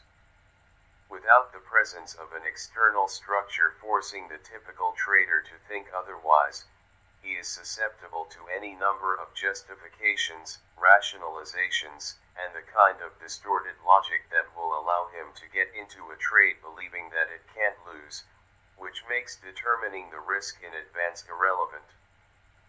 All gambling games have specified beginnings, middles, and endings, based on a sequence of events that determine the outcome of the game. Once you decide you are going to participate, you can't change your mind. You're in for the duration. That's not true of trading. In trading, prices are in constant motion. Nothing begins until you decide it should. It lasts as long as you want, and it doesn't end until you want it to be over. Regardless of what you may have planned or wanted to do, any number of psychological factors can come into play, causing you to become distracted, change your mind, become scared or overconfident, in other words, causing you to behave in ways that are erratic and unintended. Because gambling games have a formal ending, they force the participant to be an active loser. If you're on a losing streak, you can't keep on losing without making a conscious decision to do so. The end of each game causes the beginning of a new game, and you have to actively subject more of your assets to further risk by reaching into your wallet or pushing some chips to the center of the table. Trading has no formal ending. The market will not take you out of a trade. Unless you have the appropriate mental structure to end a trade in a manner that is always in your best interest, you can become a passive loser. This means that, once you're in a losing trade, you don't have to do anything to keep on losing. You don't even have to watch. You can just ignore the situation, and the market will take everything you own and more. One of the many contradictions of trading is that it offers a gift and a curse at the same time. The gift is that, perhaps for the first time in our lives, we're in complete control of everything we do. The curse is that there are no external rules or boundaries to guide or structure our behavior. The unlimited characteristics of the trading environment require that we act with some degree of restraint and self-control, at least if we want to create some measure of consistent success. The structure we need to guide our behavior has to originate in your mind, as a conscious act of free will. This is where the many problems begin. Problem: the willingness to create rules.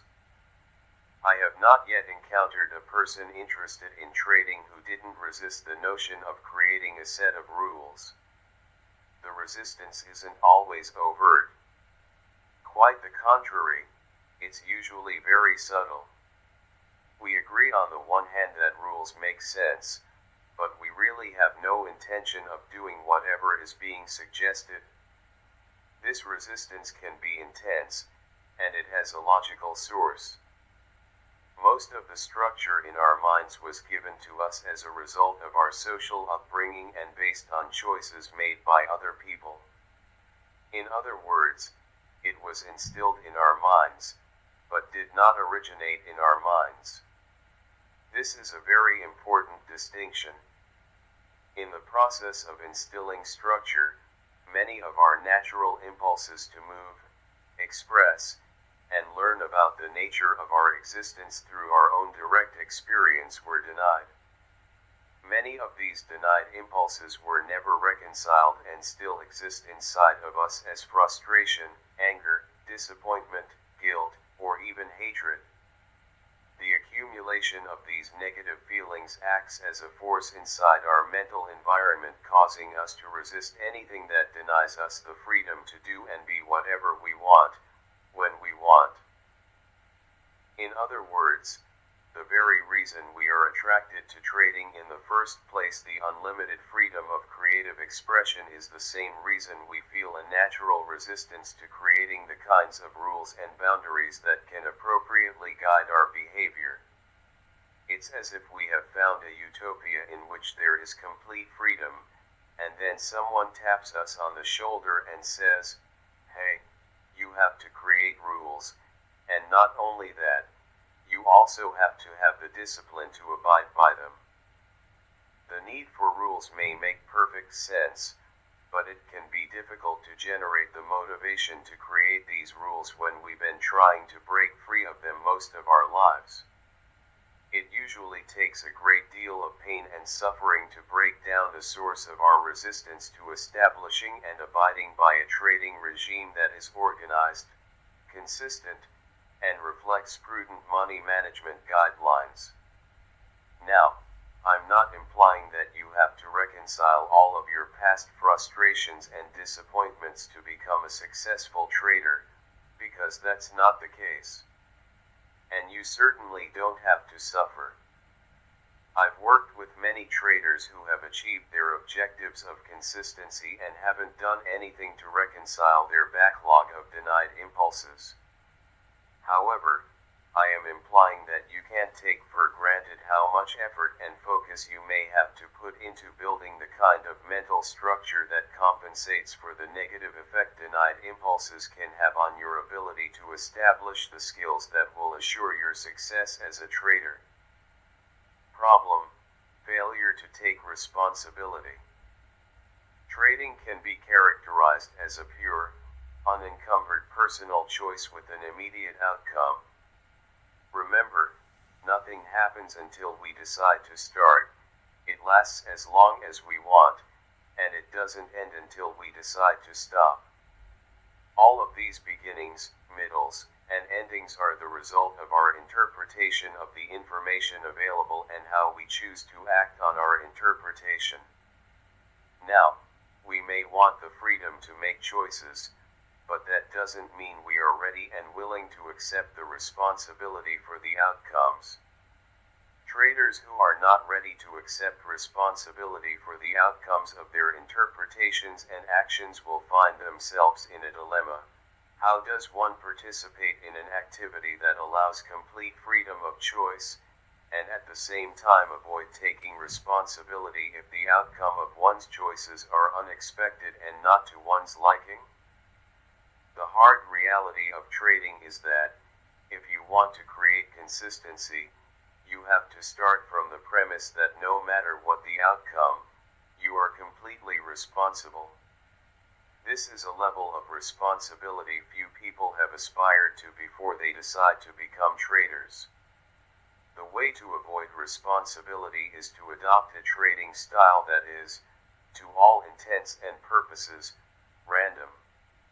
I define random trading as poorly planned trades or trades that are not planned at all. It is an unorganized approach that takes into consideration an unlimited set of market variables, which do not allow you to find out what works on a consistent basis and what does not. Randomness is unstructured freedom without responsibility. When we trade without well-defined plans and with an unlimited set of variables, it's very easy to take credit for the trades that turn out to our liking, because there was some method present. At the same time, it's very easy to avoid taking responsibility for the trades that didn't turn out the way we wanted, because there's always some variable we didn't know about and therefore couldn't take into consideration beforehand. If the market's behavior were truly random, then it would be difficult if not impossible to create consistency. If it's impossible to be consistent, then we really don't have to take responsibility. The problem with this logic is that our direct experience of the markets tells us something different. The same behavior patterns present themselves over and over again. Even though the outcome of each individual pattern is random, the outcome of a series of patterns is consistent, statistically reliable. This is a paradox, but one that is easily resolved with a disciplined, organized, and consistent approach. I've worked with countless traders who would spend hours doing market analysis and planning trades for the next day. Then, instead of putting on the trades they planned, they did something else. The trades they did put on were usually ideas from friends or tips from brokers.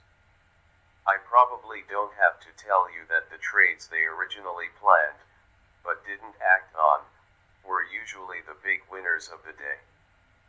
This is a classic example of how we become susceptible to unstructured, random trading because we want to avoid responsibility. When we act on our own ideas, we put our creative abilities on the line and we get instant feedback on how well our ideas worked. It's very difficult to rationalize away any unsatisfactory results. On the other hand, when we enter an unplanned, random trade, it's much easier to shift the responsibility by blaming the friend or the broker for their bad ideas. There's something else about the nature of trading that makes it easy to escape the responsibility that comes with creating structure in favor of trading randomly. It is the fact that any trade has the potential to be a winner, even a big winner. That big winning trade can come your way whether you are a great analyst or a lousy one, whether you do or don't take responsibility. It takes effort to create the kind of disciplined approach that is necessary to become a consistent winner. But, as you can see, it's very easy to avoid this kind of mental work in favor of trading with an undisciplined, random approach. Problem: addiction to random rewards. Several studies have been done on the psychological effects of random rewards on monkeys. For example, if you teach a monkey to do a task and consistently reward it every time the task is done, the monkey quickly learns to associate a specific outcome with the efforts. If you stop rewarding it for doing the task, within a very short period of time the monkey will simply stop doing the task. It won't waste its energy doing something that it has now learned it won't be rewarded for. However, the monkey's response to being cut off from the reward is very different if you start out on a purely random schedule, instead of a consistent one. When you stop offering the reward, there's no way the monkey can know that it will never be rewarded again for doing that task. Every time it was rewarded in the past, the reward came as a surprise. As a result, from the monkey's perspective, there's no reason to quit doing the task. The monkey keeps on doing the task, even without being rewarded for doing it. Some will continue indefinitely. I'm not sure why we're susceptible to becoming addicted to random rewards. If I had to guess, I would say that it probably has something to do with the euphoria-inducing chemicals that are released in our brains when we experience an unexpected, pleasant surprise.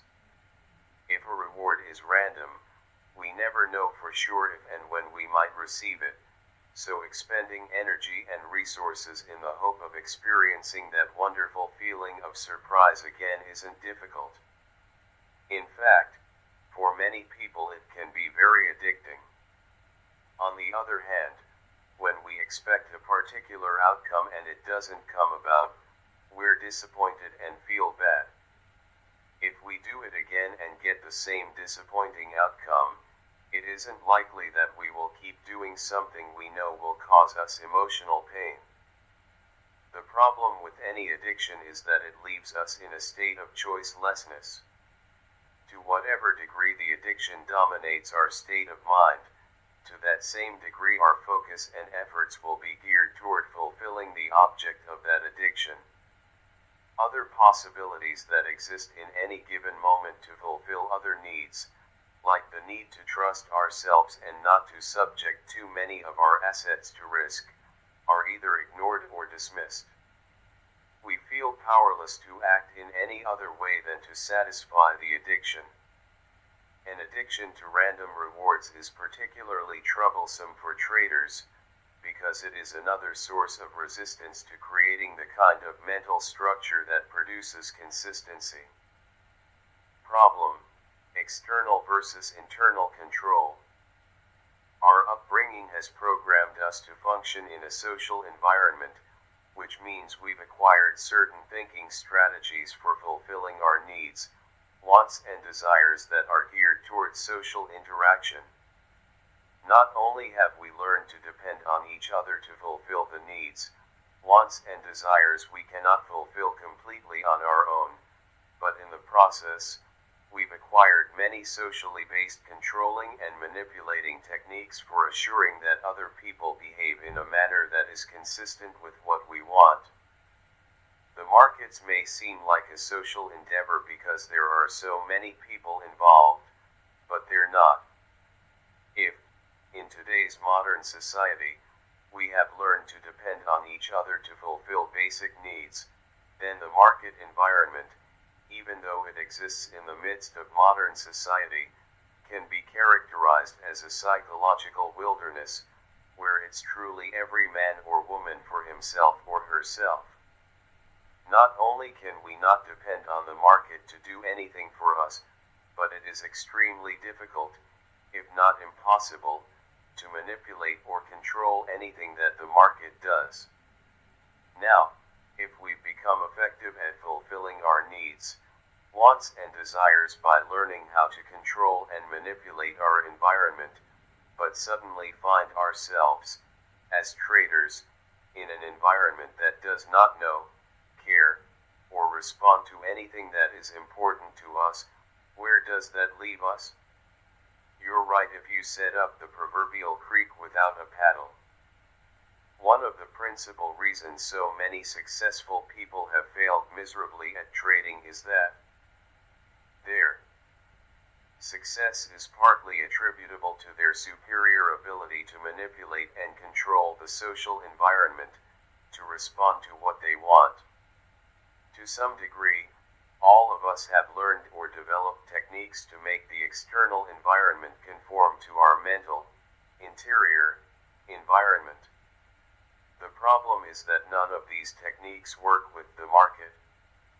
The market doesn't respond to control and manipulation, unless you're a very large trader. However, we can control our perception and interpretation of market information, as well as our own behavior. Instead of controlling our surroundings so they conform to our idea of the way things should be, we can learn to control ourselves. Then we can perceive information from the most objective perspective possible, and structure our mental environment so that we always behave in a manner that is in our own best interest. Chapter 3. Taking responsibility. Although the words taking responsibility sound simple, the concept is neither easy to grasp nor easy to put into practice in your trading. We have all heard the words and been confronted with the need to take responsibility so many times in our lives that it is easy to take for granted that we know exactly what the phrase means. Taking responsibility in your trading and learning the appropriate principles of success are inextricably connected. You have to understand, with every fiber of your being, the ways in which you are and are not responsible for your success as a trader. Only then can you take on the characteristics that will allow you to join the select group of traders who are consistently successful in the markets. At the end of Chapter 1, I introduced the idea of stepping into a future projection of yourself. In other words, the consistently successful trader that you want to become doesn't exist yet. You must create a new version of yourself, just as a sculptor creates a likeness of a model. Shaping your mental environment. The tools you will use to create this new version of yourself are your willingness and desire to learn, fueled by your passion to be successful. If the willingness and desire to learn are your primary tools, then what is your medium? An artist creating a sculpture can choose to work in a number of mediums: clay, marble, or metal, for example. But if you want to create a new version of your personality that expresses itself as a consistently successful trader, you have only your beliefs and attitudes. The medium for your artistic endeavor will be your mental environment, where with your desire to learn, you can restructure and install the beliefs and attitudes that are necessary to achieve your ultimate goal. I am assuming your ultimate goal is consistency. If you're like most traders, you don't realize the fullest potential of the opportunities available to you. To realize more and more of that potential, to make it more and more of a reality in your life, your primary goal has to be to learn how to think like a consistently successful trader. Remember, the best traders think in a number of unique ways. They have acquired a mental structure that allows them to trade without fear and, at the same time, keeps them from becoming reckless and committing fear-based errors. This mindset has a number of components, but the bottom line is that successful traders have virtually eliminated the effects of fear and recklessness from their trading. These two fundamental characteristics allow them to achieve consistent results. When you acquire this mindset, you, too, will be able to trade without fear. You will no longer be susceptible to the multitude of fear-based errors that come from rationalizing, subconsciously distorting information, hesitating, jumping the gun, or hoping. Once the fear is gone, there just won't be a reason to make these errors and, as a result, they will virtually disappear from your trading. However, eliminating fear is only half the equation. The other half is the need to develop restraint. Excellent traders have learned that it is essential to have internal discipline or a mental mechanism to counteract the negative effects of euphoria or the overconfidence that comes from a string of winning trades. For a trader, winning is extremely dangerous if you haven't learned how to monitor and control yourself. If we start from the premise that to create consistency, traders must focus their efforts on developing a trader's mindset, then it is easy to see why so many traders don't succeed. Instead of learning to think like traders, they think about how they can make more money by learning about the markets. It's almost impossible not to fall into this trap. There are a number of psychological factors that make it very easy to assume that it's what you don't know about the markets that causes your losses and lack of consistent results. However, that's just not the case. The consistency you seek is in your mind, not in the markets. It's attitudes and beliefs about being wrong, losing money, and the tendency to become reckless when you're feeling good that cause most losses, not technique or market knowledge. For example, if you could choose one of the following two traders to manage your money, which one would you pick? The first trader uses a simple, possibly even mediocre trading technique, but possesses a mindset that is not susceptible to subconsciously distorting market information, hesitating, rationalizing, hoping, or jumping the gun. The second trader is a phenomenal analyst, but is still operating out of the typical fears that make him susceptible to all of the psychological maladies that the other trader is free of. The right choice should be obvious. The first trader is going to achieve far better results with your money. Attitude produces better overall results than analysis or technique. Of course, the ideal situation is to have both, but you really don't need both, because if you have the right attitude, the right mindset, then everything else about trading will be relatively easy, even simple, and certainly a lot more fun. I know for some of you this may be difficult to believe, or even distressing, especially if you've been struggling for years to learn everything you can about the market. Interestingly, most traders are closer to the way they need to think when they first begin trading than at any other time in their careers. Many people begin trading with a very unrealistic concept of the inherent dangers involved. This is particularly true if their first trade is a winner. Then they go into the second trade with little or no fear. If that trade is a winner, they go into the next trade with even less concern for what would otherwise be the unacceptable possibility of a loss. Each subsequent win convinces them that there is nothing to fear and that trading is the easiest possible way to make money.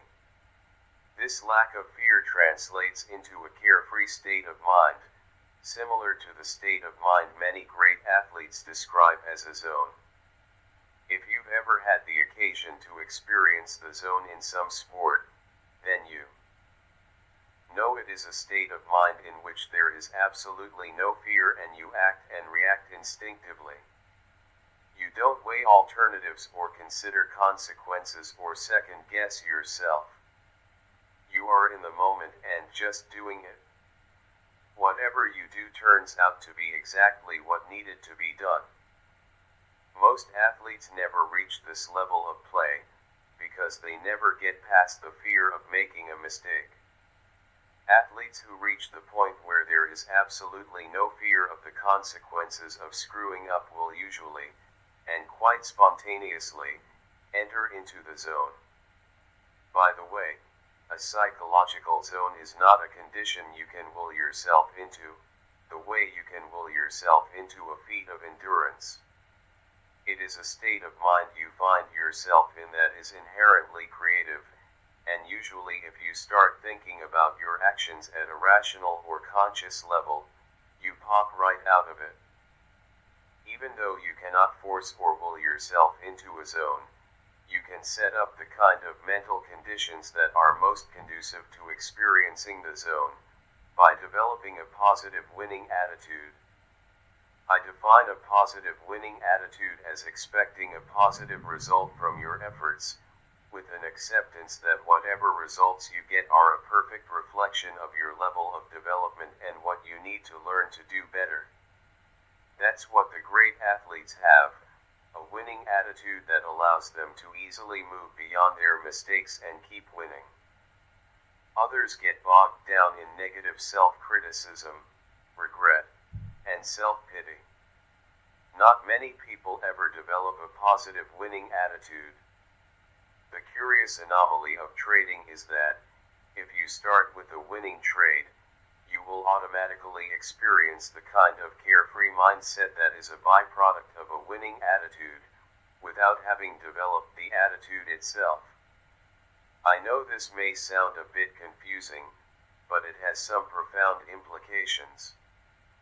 If a few winning trades can cause you to enter into the kind of carefree state of mind that is an essential component to your success, but is not founded on the appropriate attitudes, then what you have is a prescription for extreme misunderstanding about the nature of trading that inevitably results in both emotional and financial disaster. Putting on a few, or more, winning trades does not mean you have become a trader, but that's the way it feels, because it taps us into a state of mind that only the most accomplished people experience on a consistent basis. The fact is, you don't need the slightest bit of skill to put on a winning trade, and if it's possible to put on one winning trade without the slightest bit of skill, it is certainly possible to put on another and another. I know of several people who started their trading careers with fairly substantial strings of winning trades. When you're feeling confident and unencumbered by fears and worries, it isn't difficult to put on a string of winning trades because it's easy to get into a flow, a kind of natural rhythm, where what you need to do seems obvious or self-evident. It's almost as if the market screams at you when to buy and when to sell, and you need very little in the way of analytical sophistication. And, of course, because you have no fear, you can execute your trades with no internal argument or conflict. The point I am making is that winning in any endeavor is mostly a function of attitude. Many people are certainly aware of this, but at the same time, most people don't understand the significant part attitude plays in their results. In most sports or other competitive activities, participants must develop physical skills as well as mental skills in the form of strategies. If opponents are not evenly matched in the skills department, the one with superior skills usually, but not always, wins. When an underdog beats a superior opponent, what's the determining factor? When two opponents are evenly matched, what's the factor that tips the balance one way or the other? In both cases, the answer is attitude. What makes trading so fascinating and, at the same time, difficult to learn is that you really don't need lots of skills, you just need a genuine winning attitude. Experiencing a few or more winning trades can make you feel like a winner, and that feeling is what sustains the winning streak. This is why it is possible for a novice trader to put on a string of winning trades, when many of the industry's best market analysts would give their right arms for a string of winning trades. The analysts have the skills, but they don't have the winning attitude. They're operating out of fear. The novice trader experiences the feeling of a winning attitude because he's not afraid. But that doesn't mean he has a winning attitude, it only means he hasn't experienced any pain from his trading activities to make him afraid. Eventually, our novice trader will experience a loss and being wrong, regardless of how positive he's feeling. Losing and being wrong are inevitable realities of trading. The most positive attitude imaginable coupled with the best analytical skills can't prevent a trader from eventually experiencing a losing trade. The markets are just too erratic and there are too many variables to consider for any trader to be right every time. What happens when the novice trader finally does lose? What effect will it have on his carefree state of mind? The answers will depend on his expectations going into the trade and how he interprets the experience. And how he interprets the experience is a function of his beliefs and attitudes. What if he is operating out of a belief that there's no possible way to avoid a loss, because losing is a natural consequence of trading, no different from, let's say, a restaurant owner incurring the expense of having to buy food? Furthermore, suppose that he has completely accepted the risk, meaning that he has considered and accounted for all of what would otherwise be the unacceptable possibilities in the market's behavior, both financially and emotionally. With these beliefs and expectations, it is unlikely that he would experience a deterioration of his attitude, and would simply go on to the next trade. By the way, this is an example of an ideal set of trading beliefs and attitudes. Now suppose that he hasn't completely accepted the risk. What if his expectations didn't take into account any market behavior other than what he wanted? From this mental perspective, if the market doesn't do what he wants, he is going to feel pain, emotional pain. Expectations are our mental representations of how some future moment in the environment is going to look, sound, feel, smell, or taste. Depending upon how much energy is behind the expectation, it can hurt a lot when it isn't fulfilled. Of the two different perspectives I just described, which one is likely to be held by our novice trader? The latter, of course. Only the very best traders have acquired the perspective described in the first scenario. And, as I indicated in Chapter 1, unless these very best traders grew up in successful trading families or had super traders for mentors, where appropriate, attitudes about risk and loss were instilled in them from the very beginning of their careers. Virtually every one of them had the common experience of losing one or more fortunes before they realized how they needed to think in order to be consistently successful. It's a fundamental shift in attitude that accounts for their success, not some brilliant realization about the market, as most people erroneously assume. This erroneous assumption is prevalent among traders simply because very few of them really understand, at the deepest levels, just how critical a component attitude is in determining one's success. We can safely assume that after a loss, our novice trader will be in a state of emotional pain. As a result, his trading will take on a whole new quality. He'll definitely lose that carefree state of mind, but more important, he will feel that the market did this to him. The market caused him to feel the pain he is experiencing, The market took away his winning feeling by subjecting him to a loss. Notice how our trader is blaming the markets for losing or what he didn't get. Notice, too, how natural it is to feel the way he does. Think about how many times in our lives, especially as children, we were doing something we really enjoyed, like playing with a toy or with our friends, and someone with more power and authority forced us to stop what we were doing and do something we didn't want to do. All of us have lost things, had things taken away from us, been denied things we wanted or believed we deserved, been prevented from continuing an activity we were in the middle of, or been blocked from pursuing an idea we were passionate about.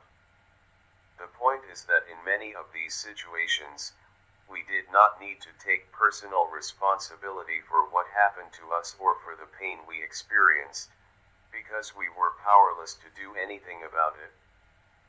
We didn't choose to be forced out of a state of joy and happiness, into a state of emotional pain.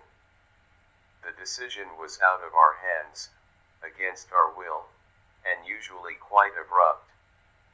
Even though we may have been told we were responsible for what was happening to us, we may not have believed it or understood what it meant. What's tangible, and what we can most easily relate to, is that we were having fun, and someone or something took us out of that fun and into pain. It wasn't our choice.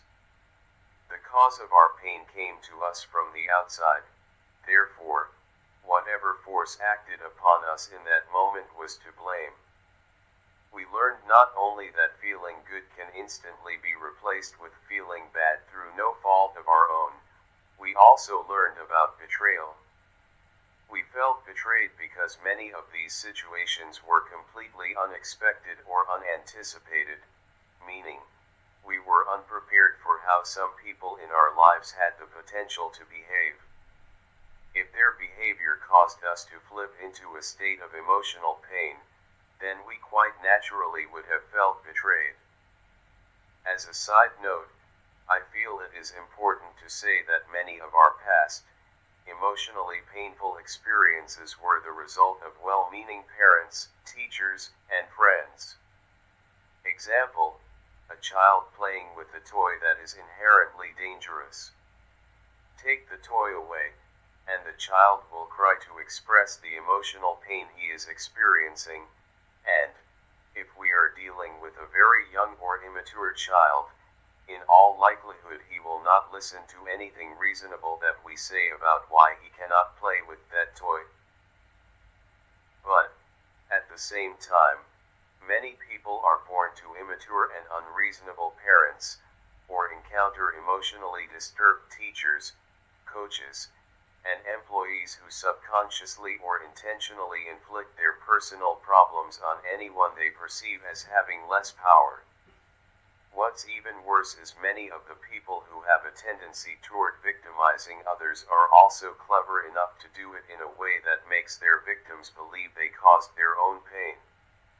In any case, whether our painful experiences are the result of an act of love or intentionally inflicted is something each of us will have to determine for ourselves. The bottom line is that, as adults, when we get into a trading mode, we don't realize how natural it is to associate the instantaneous shift from joy to pain that we experienced so often as children with the same instantaneous shift from joy to pain that occurs when we trade. The implications are that if we haven't learned to accept the inherent risks of trading and don't know how to guard against making these natural connections between our past and the present, we will end up blaming the market for our results instead of taking responsibility for them. Even though most people who trade consider themselves responsible adults, only the very best traders have reached the point where they can and do accept complete responsibility for the outcome of any particular trade. Everyone else to one degree or another assumes they are taking responsibility, but the reality is that they want the market to do it for them. The typical trader wants the market to fulfill his expectations, his hopes, and dreams. Society may work this way, but the markets certainly don't. In society, we can expect other people to behave in reasonable and responsible ways. When they don't, and if we suffer as a result, society makes remedies available to rectify the imbalance and make us whole again. The market, on the other hand, has no responsibility to give us anything or do anything that would benefit us. This may not be the way markets are advertised, and certainly not the impression they want to project, but the reality is, every trader who participates in the markets does so for his own benefit. The only way one trader can benefit is if some other trader loses, whether the loss is in actual dollars as in a futures trade, or lost opportunity as in a stock trade. When you put on a trade, it is in anticipation of making money. Every other trader in the world who puts on a trade does so for the same reason. When you look at your relationship with the market from this perspective, you could say that your purpose is to extract money from the markets, but, by the same token, the market's sole purpose is to extract money or opportunity from you. If the market is a group of people interacting to extract money from one another, then what is the market's responsibility to the individual trader? It has no responsibility other than to follow the rules it has established to facilitate this activity. The point is, if you have ever found yourself blaming the market or feeling betrayed, then you have not given enough consideration to the implications of what it means to play a zero-sum game. Any degree of blaming means you have not accepted the reality that the market owes you nothing, regardless of what you want or think or how much effort you put into your trading. In the market, typical social values of exchange do not come into play. If you don't understand this and find a way to reconcile the differences between the social norms you grew up with and the way the market works, you will continue to project your hopes, dreams, and desires onto the market, believing it's going to do something for you. When it doesn't, you'll feel angry, frustrated, emotionally distraught, and betrayed. Taking responsibility means acknowledging and accepting, at the deepest part of your identity, that you, not the market, are completely responsible for your success or failure as a trader. Granted, the market's purpose is to separate you from your money, but in the process of doing so, it also provides you with an endless stream of opportunities for you to take money from it. When prices move, that movement represents the collective actions of everyone participating at that moment. The market also generates information about itself, and makes it extremely easy to enter and exit trades, depending, of course, on the number of people participating. From the individual's perspective, price movement, information, and the ability to enter and exit trades represent opportunities to see something and to act on what you perceive. During each moment the markets are open, you have an opportunity to enter a position, lighten up a position, add to a position, or exit a position. These are all opportunities to enrich yourself by taking profits or, at least, cutting your losses. Let me pose a question. Do you feel responsible for fulfilling some other trader's expectations, hopes, dreams, and desires? Of course, you don't. It sounds absurd to even ask. However, if you ever find yourself blaming the market and feeling betrayed, that is essentially what you are doing. You are expecting the collective actions of everyone participating in the market to make the market act in a way that gives you what you want. You have to learn for yourself how to get what you want out of the markets. The first major step in this learning process is taking complete and absolute responsibility. Taking responsibility means believing that all of your outcomes are self-generated, that your results are based on your interpretations of market information, the decisions you make and the actions you take as a result. Taking anything less than complete responsibility sets up two major psychological obstacles that will block your success. First, you will establish an adversarial relationship with the market that takes you out of the constant flow of opportunities. Second, you will mislead yourself into believing that your trading problems and lack of success can be rectified through market analysis. Let's consider the first obstacle. When you project any degree of responsibility onto the market for giving you money or cutting your losses, the market can all too easily take on the quality of an adversary or enemy. Losing, when you expected the market to do something different from what it did, will tap you into the same childlike feelings of pain, anger, resentment, and powerlessness that all of us felt when someone took something away from us, didn't give us what we wanted, or wouldn't let us do what we wanted.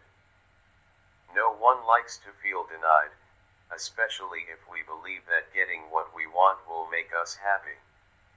In each of these situations, something, or someone outside of us prevented us from expressing ourselves in some particular way. In other words, some outside force was acting against the inner force of our desires and expectations. As a result, it feels natural to assign the market the power of an outside force that either gives or takes away. But consider the fact that the market presents its information from a neutral perspective. That means the market doesn't know what you want or expect, nor does it care, unless, of course, you trade the kind of position that can have a major impact on prices. Otherwise, each moment, each bid, and each offer gives you the opportunity to do something. You can put on a trade, take profits, or take off a loser. This is also true for those of you who are floor traders and are personally known to other floor traders, who may also know your position and, to your detriment, purposely take advantage of that knowledge. It just means that you have to be faster and more focused, or take whatever limitations you have in these areas into consideration and trade accordingly. From the market's perspective, each moment is neutral. To you, the observer, every moment and price change can have meaning. But where do these meanings exist? The meanings are based on what you've learned, and exist inside your mind, not in the market. The market doesn't attach meanings or interpret the information it generates about itself, although there are always individuals who will offer an interpretation if you're willing to listen. Furthermore, the market doesn't know how you define an opportunity or a loss. The market doesn't know whether you perceive it as an endless stream of opportunities to enter and exit trades for both profits and losses at each and every moment, or whether you perceive it as a greedy monster ready and willing in any given moment to devour your money. If you perceive the endless stream of opportunities to enter and exit trades without self-criticism and regret, then you will be in the best frame of mind to act in your own best interest and learn from your experiences. On the other hand, if what you perceive in market information is painful in some way, then you will naturally try to avoid that pain by either consciously or subconsciously blocking that information from your awareness. In the process of blocking that information, you'll systematically cut yourself off from any number of opportunities to enrich yourself. In other words, you cut yourself off from the opportunity flow. Furthermore, it will feel like the market is against you, but only if you expect it to do something for you, or if you believe believe that it owes you something. If someone or something is against you and causes you pain, how are you likely to respond? You'll feel compelled to fight, but what exactly are you fighting? The market is certainly not fighting you. Yes, the market wants your money, but it also provides you with the opportunity to take as much as you can. Although it may feel as if you are fighting the market, or it is fighting you, the reality is you are simply fighting the negative consequences of not fully accepting that the market owes you nothing, and that you need to take advantage of the opportunities it presents by yourself, 100% and not 1 degree less. The way to take maximum advantage of a situation where you are being offered unlimited opportunities to do something for yourself is to get into the flow. The market does have a flow. It is often erratic, especially in the shorter time frames, but it does display symmetrical patterns that repeat themselves over and over again. Obviously, it's a contradiction to flow with something you are against. If you want to start sensing the flow of the market, your mind has to be relatively free of fear, anger, regret, betrayal, despair, and disappointment.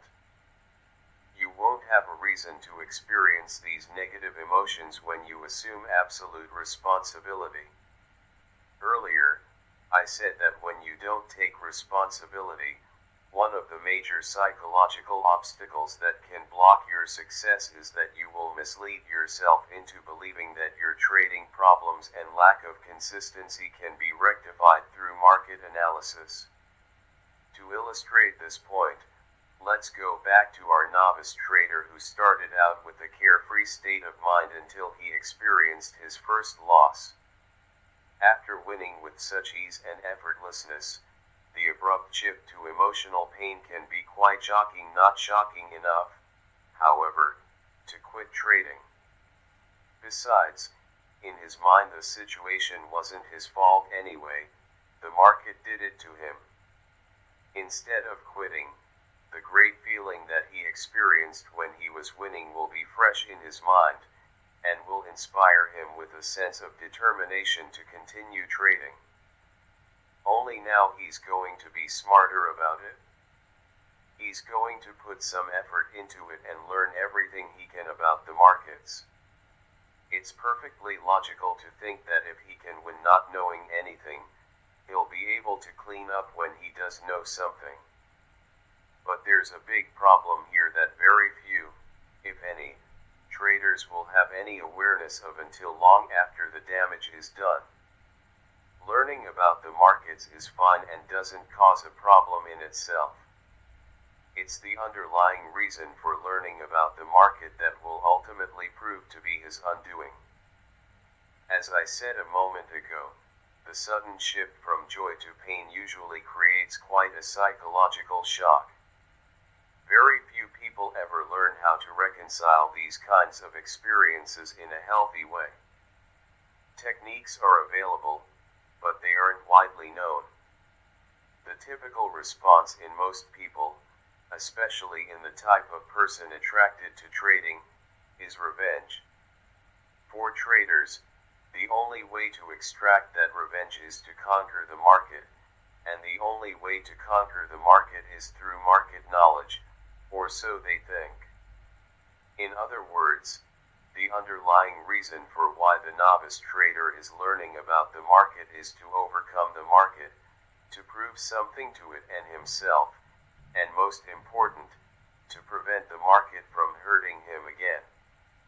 He is not learning the market simply as a means to give himself a systematic way of winning, but rather as a way to either avoid pain or prove something that has absolutely nothing to do with looking at the market from an objective perspective. He doesn't realize it, but as soon as he made the assumption that knowing something about the market can prevent him from experiencing pain or can help satisfy his desire for revenge or to prove something, he sealed his fate to become a loser. In effect, what he has done is set up an irreconcilable dilemma. He is learning how to recognize and understand the market's collective behavior patterns, and that's good. It even feels good. He's inspired because he assumes he's learning about the market in order to become a winner.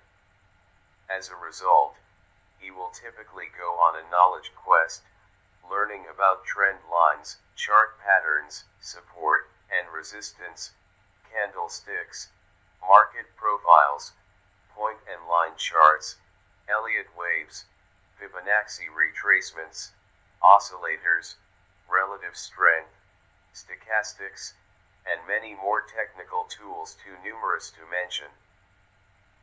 Curiously, even though his knowledge has increased, he now finds that he's developed problems executing his trades.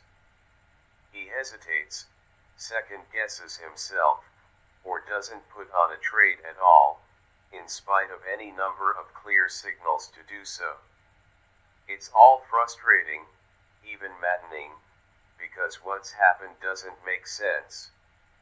He did what he was supposed to do. He learned only to find that the more he learned, the less he took advantage of. He would never believe that he did anything wrong by devoting himself to learning. He simply did it for the wrong reasons. He won't be able to trade effectively if he is trying to prove something or anything for that matter. If you have to win, if you have to be right, if you can't lose or can't be wrong, you will cause yourself to define and perceive categories of market information as painful. In other words, you will view as painful any information the market generates that is in opposition to what will make you happy. The dilemma is that our minds are wired to avoid both physical and emotional pain, and learning about the markets will not compensate for the negative effects our pain avoidance mechanisms have on our trading. Everybody understands the nature of avoiding physical pain. Accidentally set your hand on a hot burner, and your hand moves away from the heat automatically. It's an instinctive reaction. However, when it comes to avoiding emotional pain and the negative consequences it creates, especially for traders, very few people understand the dynamics. It's absolutely essential to your development that you understand these negative effects and learn how to take conscious control in a way that helps you fulfill your goals. Our minds have a number of ways to shield us from information that we have learned to perceive as painful. For example, at a conscious level, we can rationalize, justify, or make a case for staying in a losing trade. Some of the more typical ways we do this are to call our trading buddies, talk to our broker, or look at indicators we never use, all for the express purpose of gathering non-painful information in order to deny the validity of the painful information. At a subconscious level, our minds will automatically alter, distort, or specifically exclude information from our conscious awareness. In other words, we don't know at a conscious level that our pain avoidance mechanisms are either excluding or altering the information being offered by the market. Consider the experience of being in a losing trade when the market is making consistently higher highs and higher lows or lower highs and lower lows against your position, while you refuse to acknowledge you are in a losing trade because you have focused all your attention on the ticks that go in your favor. On the average, you are only getting 1 out of 4 or 5 ticks in your direction, but it doesn't matter because every time you get one, you are convinced the market has reversed and is coming back. Instead, the market keeps going against you. At some point, the dollar value of the loss becomes so great that it cannot be denied and you finally exit the trade. The first reaction that traders universally have when looking back at such a trade is, why didn't I just take my loss and reverse? The opportunity to put on a trade in the opposite direction was easily recognized once there was nothing at stake. But we were blinded to this opportunity while we were in the trade, because at that time the information indicating it was an opportunity was defined as painful, so we blocked it from our awareness. When our hypothetical trader first started trading, he was having fun. He was in a carefree state of mind. He had no personal agendas and nothing to prove. As long as he was winning, he put his trades on from a let's see what will happen perspective. The more he won, the less he considered the possibility of ever losing. When he finally did lose, he was probably in a state of mind where he least expected it. Instead of assuming that the cause of his pain was his erroneous expectation about what the market was supposed to do or not do, he blamed the market, and resolved that by gaining market knowledge, he could prevent such experiences from recurring. In other words, he made a dramatic shift in his perspective from carefree to preventing pain by avoiding losses. The problem is that preventing pain by avoiding losses can't be done. The market generates behavior patterns and the patterns repeat themselves, but not every time. So again, there is no possible way to avoid losing or being wrong.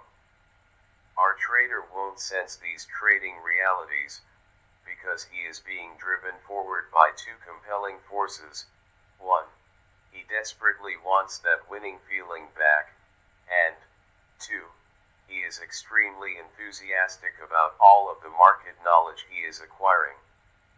What he doesn't realize is that, in spite of his enthusiasm, when he went from a carefree state of mind to a prevent and avoid mode of thinking, he shifted from a positive to a negative attitude. He's no longer focused on just winning, but rather on how he can avoid pain by preventing the market from hurting him again. This kind of negative perspective isn't any different from the tennis player or golfer who is focused on trying not to make a mistake. The more he tries not to make a mistake, the more mistakes he makes.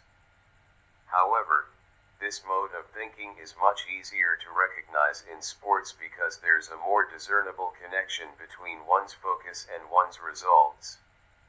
With trading, the connection can be obscured and more difficult to recognize as a result of the positive feelings being generated from discovering new relationships in market data and behavior. Since he is feeling good, there's no reason to suspect that anything is wrong, except that the degree to which his focus is weighted toward pain avoidance is the same degree by which he will create the very experiences he is trying to avoid. In other words, the more he has to win and not lose, the less tolerance he will have for any information that might indicate he is not getting what he wants. The more information that he has the potential to block, the less he will be able to perceive an opportunity to act in his own best interests.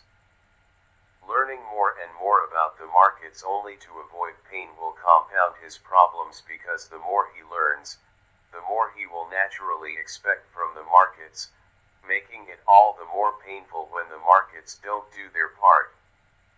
He has unwittingly created a vicious cycle where the more he learns, the more debilitated he becomes. The more debilitated he becomes, the more he feels compelled to learn. The cycle will continue until he either quits trading in disgust or recognizes that the root cause of his trading problems is his perspective, not his lack of market knowledge. Winners, losers, boomers, and busters.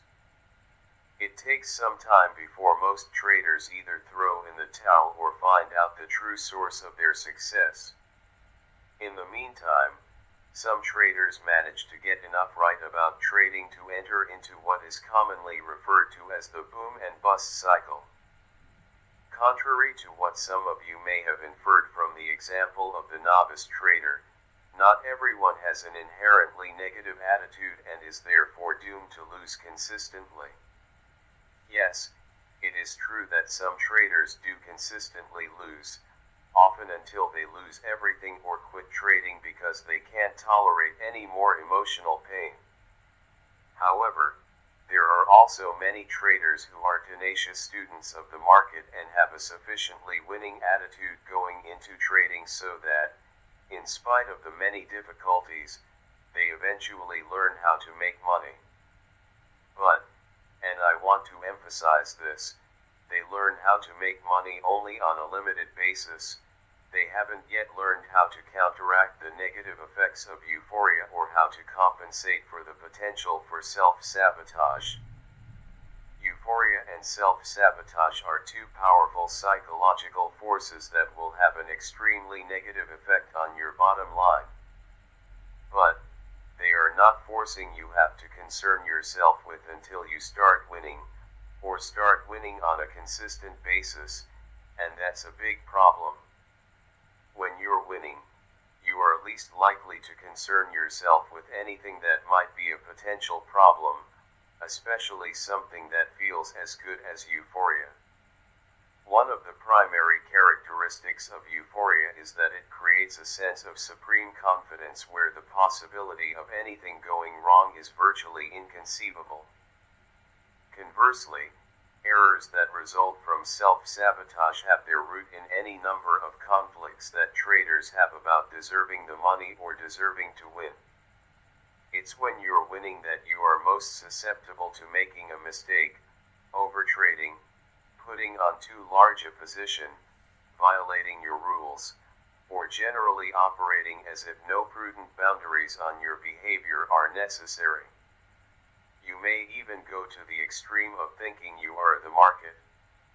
However, the market rarely agrees, and when it disagrees, you'll get hurt. The loss and the emotional pain are usually significant. You will experience a boom, followed by the inevitable bust. If I were to classify traders based on the kind of results they achieve, I would put them into three broad categories. The smallest group, probably fewer than 10% of the active traders, are the consistent winners. They have a steadily rising equity curve with relatively minor drawdowns. The drawdowns they do experience are the type of normal losses that any trading methodology or system incurs. Not only have they learned how to make money, but they are no longer susceptible to the psychological forces that cause the boom and bust cycle. The next group, which consists of between 30 and 40% of the active traders, are consistent losers. Their equity curves are mirror images of the consistent winners' curves, but in the opposite direction, many losing trades with an occasional winner. Regardless of how long they have been trading, there's much about it that they haven't learned. They either have illusions about the nature of trading or are addicted to it in ways that make it virtually impossible for them to be winners. The largest group, the remaining 40 to 50% of the active traders, are the boom and busters. They have learned how to make money, but they haven't learned there's a whole body of trading skills that have to be mastered in order to keep the money they make. As a result, their equity curves typically look like roller coaster rides, with a nice, steady ascent into a steep drop-off, then another nice, steady ascent into another steep drop-off. The roller coaster cycle continues on and on. I have worked with many experienced traders who have put together incredible winning streaks, sometimes going months without a losing day. Having 15 or 20 winning trades in a row is not unusual for them. But for the boom and busters, these streaks always end the same way, in huge losses that are the result of either euphoria or self-sabotage. If the losses are the result of euphoria, it really doesn't matter what form the streak takes: a number of wins in a row, a steadily rising equity curve, or even one winning trade. Everyone seems to have a different threshold for when overconfidence or euphoria starts to take hold of the thinking process. However, the moment euphoria takes hold, the trader is in deep trouble. In a state of overconfidence or euphoria, You can't perceive any risk because euphoria makes you believe that absolutely nothing can go wrong. If nothing can go wrong, there's no need for rules or boundaries to govern your behavior. So, putting on a larger than usual position is not only appealing, it's compelling. However, as soon as you put on the larger than usual position, you're in danger. The larger the position, the greater the financial impact small fluctuations in price will have on your equity. Combine the larger than normal impact of a move against your position with the resolute belief that the market will do exactly as you expect, and you have a situation in which one tick in the opposition direction of your trade can cause you to go into a state of mind freeze and become immobilized. When you finally do pull yourself out of it, you'll be dazed, disillusioned, and betrayed, and you'll wonder how something like that could have happened. In fact, you were betrayed by your own emotions. However, if you're not aware of or don't understand the underlying dynamics I just described, you'll have no other choice but to blame the market. If you believe the market did this to you, then you'll feel compelled to learn more about the market in order to protect yourself. The more you learn, the more confident you will naturally become in your ability to win. As your confidence grows, the more likely that at some point you will cross the threshold into euphoria and start the cycle all over again. Losses that result from self-sabotage can be just as damaging, but they're usually subtler in nature. Making errors like putting in a sell for a buy or vice versa, or indulging yourself in some distracting activity at the most inopportune time are typical examples of how traders make sure they don't win. Why wouldn't someone want to win? It's really not a question of what someone wants, because I believe that all traders want to win. Yet, there are often conflicts about winning. Sometimes these conflicts are so powerful that we find our behavior is in direct conflict with what we want. These conflicts could stem from religious upbringing, work ethic, or certain types of childhood trauma. If these conflicts exist, it means that your mental environment is not completely aligned with your goals. In other words, not all parts of you would argue for the same outcome. Therefore, you can't assume that you have the capacity to give yourself an unlimited amount of money just because you have learned how to trade and the money is there for the taking. A futures broker at one of the major brokerage firms once commented that when it comes to his customers, he lives by the motto that all commodity traders are terminal, and it is his job to keep them happy until they're gone. He said this facetiously, but there is a lot of truth to his statement. Obviously, if you lose more money than you make, you can't survive. What's less obvious, and one of the mysteries of being successful, is that if you win, you may still be terminal. That is, if you win and you haven't learned how to create a healthy balance between confidence and restraint, or you haven't learned how to recognize and compensate for any potential you have to self-destruct, you will sooner or later lose. If you are among those in the boom and bust cycle, consider this: if you could redo every losing trade that was the result of an error or recklessness, how much money would you have now?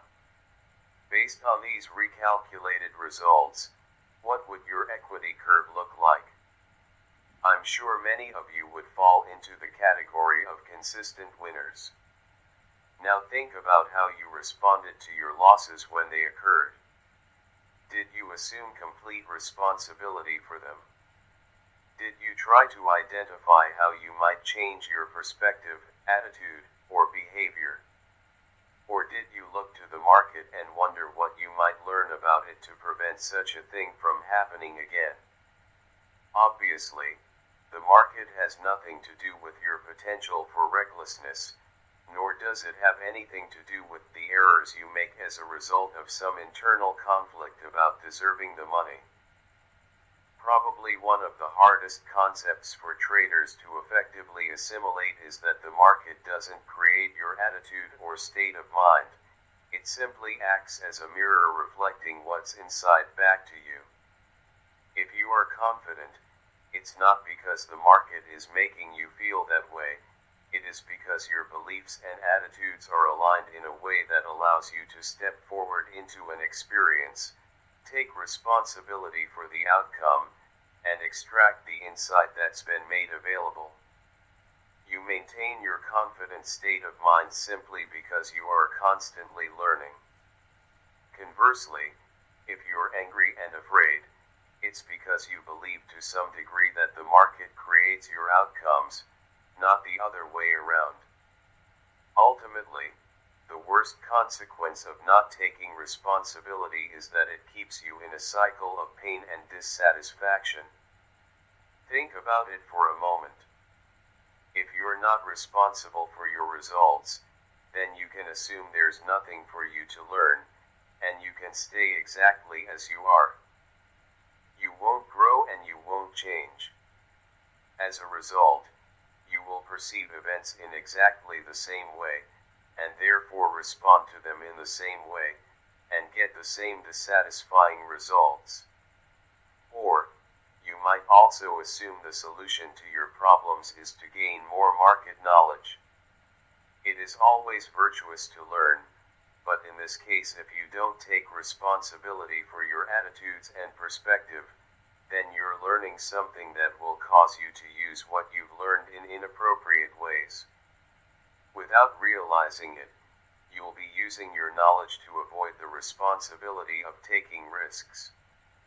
In the process, you end up creating the very things you are trying to avoid, keeping you in a cycle of pain and dissatisfaction. However, there is one tangible benefit to be gained from blaming the market for what you wanted and didn't get. You can temporarily shield yourself from your own harsh self-criticism. I say temporarily because, when you shift responsibility, you cut yourself off from whatever you needed to learn from the experience. Remember our definition of a winning attitude, a positive expectation of your efforts with an acceptance that whatever results you get are a perfect reflection of your level of development and what you need to learn to do better. If you shift the blame in order to block the painful feelings that result from beating yourself up, all you've done is put an infected band-aid on the wound. You may think you have solved the problem, but the problem is only going to resurface later, worse than before. It has to, simply because you haven't learned anything that would cause you to make the land of interpretations that would result in a more satisfying experience. Did you ever wonder why leaving money on the table is often more painful than taking a loss? When we lose, there are any number of ways in which we can shift the blame to the market and not accept responsibility. But when we leave money on the table, we can't blame the market. The market didn't do anything but give us exactly what we wanted, but for whatever reason, we weren't capable of acting on the opportunity appropriately. In other words, there's no way to rationalize the pain away. You are not responsible for what the market does or doesn't do, but you are responsible for everything else that results from your trading activities. You are responsible for what you have learned, as well as for everything you haven't learned yet that's waiting to be discovered by you. The most efficient path to discovering what you need to be successful is to develop a winning attitude, because it's an inherently creative perspective. Not only does a winning attitude open you onto what you need to learn, it also produces the land of mindset that is most conducive to discovering something no one else has experienced. Developing a winning attitude is the key to your success. The problem for many traders is that either they think they already have won, when they don't, or they expect the market to develop the attitude for them by giving them winning trades. You are responsible for developing your own winning attitude. The market is not going to do it for you, and I want to be as emphatic as I can. No amount of market analysis will compensate for developing a winning attitude if you lack one. Understanding the markets will give you the edge you need to create some winning trades, but your edge won't make you a consistent winner if you don't have a winning attitude. Certainly, one could argue that some traders lose because they don't understand enough about the markets and therefore they usually pick the wrong trades. As reasonable as this may sound, it has been my experience that traders with losing attitudes pick the wrong trades regardless of how much they know about the markets. In any case, the result is the same: they lose. On the other hand, traders with winning attitudes who know virtually nothing about the markets can pick winners, and if they know a lot about the markets, they can pick even more winners. If you want to change your experience of the markets from fearful to confident, if you want to change your results from an erratic equity curve to a steadily rising one, the first step is to embrace the responsibility and stop expecting the market to give you anything or do anything for you. If you resolve from this point forward to do it all yourself, the market can no longer be your opponent. If you stop fighting the market, which in effect means you stop fighting yourself, you'll be amazed at how quickly you will recognize exactly what you need to learn, and how quickly you will learn it. Taking responsibility is the cornerstone of a winning attitude. Chapter 4. Consistency, a state of mind. I hope that after reading the first 3 chapters you are getting the idea that just because you are acting in the capacity of a trader, doesn't mean that you've learned the appropriate ways to think about what you do. As I have already stressed several times, what separates the best traders from everyone else is not what they do or when they do it, but rather how they think about what they do and how they're thinking when they do it. If your goal is to trade like a professional and be a consistent winner, then you must start from the premise that the solutions are in your mind and not in the market. Consistency is a state of mind that has at its core certain fundamental thinking strategies that are unique to trading. Experiencing a few or more winning trades can convince almost anyone that trading is easy. Recall your own experiences.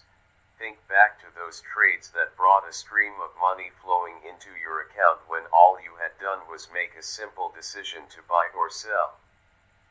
Now, combine the extremely positive feeling you get from winning and getting money with no effort, and it's almost impossible not to conclude that making money as a trader is easy. But if that's the case, if trading is so easy, then why is it so difficult to master?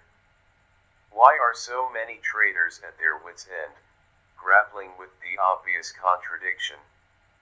If it is true that trading is easy and traders know it is because they've had the direct experience of how easy and effortless it is, then how can it also be possible that they can't make what they've learned about the markets work for them over and over again? In other words, how do we account for the contradiction between what we believe about trading and our actual trading results over time? Thinking about trading. The answers are all in the way you think about it. The irony is that trading can be as much fun and as effortless as your experience of it has been on occasion, but experiencing these qualities consistently is a function of your perspective, your beliefs, your attitudes, or your mindset. Choose the term you are most comfortable with. They all refer to the same thing. Winning and consistency are states of mind in the same way that happiness, having fun, and satisfaction are states of mind. Your state of mind is a byproduct of your beliefs and attitudes. You can try to create consistency without having the appropriate beliefs and attitudes, but your results won't be any different than if you try to be happy when you're not having fun. When you're not having fun, it can be very difficult to change your perspective to one where you, all of a sudden, start enjoying yourself. Of course, the circumstances of your situation could suddenly shift in a way that causes you to experience joy. But then your state of mind would be the result of an external shift in conditions, not a result of an internal shift in your attitude. If you depend on outside conditions and circumstances to make you happy, so that you always are enjoying yourself, then it is extremely unlikely that you will experience happiness on a consistent basis. However, you can greatly increase the possibility of your being happy by developing fun-type attitudes and, more specifically, by working on neutralizing the beliefs and attitudes that prevent you from having fun or enjoying yourself. Creating consistent success as a trader works the same way. You can't rely on the market to make you consistently successful, any more than you can rely on the outside world to make you consistently happy. People who are truly happy don't have to do anything in order to be happy. They are happy people who do things. Traders who are consistently successful are consistent as a natural expression of who they are. They don't have to try to be consistent. They are consistent. This may seem like an abstract distinction, but it is vitally important that you understand the difference. Being consistent is not something you can try to be, because the very act of trying will negate your intent by mentally taking you out of the opportunity flow, making it less likely that you will win and more likely you will lose. Your very best trades were easy and effortless. You didn't have to try to make them easy, they were easy. There was no struggle. You saw exactly what you needed to see, and you acted on what you saw. You were in the moment, a part of the opportunity flow. When you're in the flow, you don't have to try, because everything you know about the market is available to you.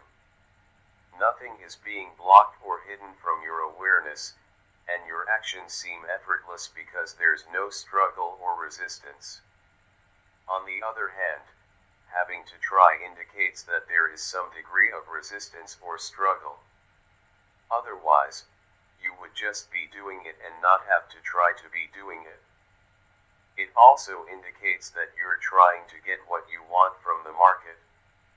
While it seems natural to think this way, it's a perspective fraught with difficulties. The best traders stay in the flow because they don't try to get anything from the market, they simply make themselves available so they can take advantage of whatever the market is offering at any given moment. There's a huge difference between the two perspectives. In Chapter 3, I briefly illustrated how our minds are wired to avoid both physical and emotional pain. If you trade from the perspective of trying to get what you want or what you expect from the markets, what happens when the market doesn't behave in a way that will fulfill your expectations? Your mental defense mechanisms kick in to compensate for the difference between what you want and what you're not getting, so that you don't experience any emotional pain. Our minds are designed to automatically block threatening information or find a way to obscure that information, in order to shield us from the emotional discomfort we naturally feel when we don't get what we want. You won't realize it in the moment, but you will pick and choose information that is consistent with what you expect, so that you can maintain a pain-free state of mind. However, in the process of trying to maintain a pain-free state of mind, you also take yourself out of the opportunity flow and enter the realm of the could have, the should have, the would have, and the if only. Everything that you could have, should have, or would have recognized in the moment appeared invisible, then all becomes painfully evident after the fact, after the opportunity is long gone. To be consistent, you have to learn to think about trading in such a way that you are no longer susceptible to conscious or subconscious mental processes that cause you to obscure, block, or pick and choose information on the basis of what will make you happy, give you what you want, or avoid pain. The threat of pain generates fear, and fear is the source of 95% of the errors you are likely to make. Certainly, you can't be consistent or experience the flow if you're consistently making errors, and you will make errors, as long as you're afraid that what you want or what you expect won't happen. Furthermore, everything you attempt to do as a trader will be a struggle, and it will seem as if you are struggling against the market or that the market is against you personally. But the reality is that it's all taking place inside your mind. The market doesn't perceive the information it makes available, you do. If there's a struggle, it is you who are struggling against your own self. Now, you may be asking yourself, how can I think about trading in such a way that I'm no longer afraid and, therefore, no longer susceptible to the mental processes that cause me to block, obscure, or pick and choose information? The answer is, learn to accept the risk. Really understanding risk. Other than the many issues surrounding responsibility that we discussed in Chapter 3, there isn't anything about trading that is more central to your success and also more misunderstood than the concept of accepting the risk. As I mentioned in the first chapter, most traders erroneously assume that because they are engaged in the inherently risky activity of putting on and taking off trades, they are also accepting that risk.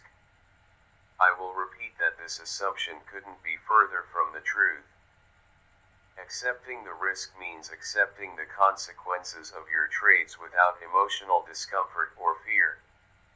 This means that you must learn how to think about trading and your relationship with the markets in such a way that the possibility of being wrong, losing, missing out, or leaving money on the table doesn't cause your mental defense mechanisms to kick in and take you out of the opportunity flow.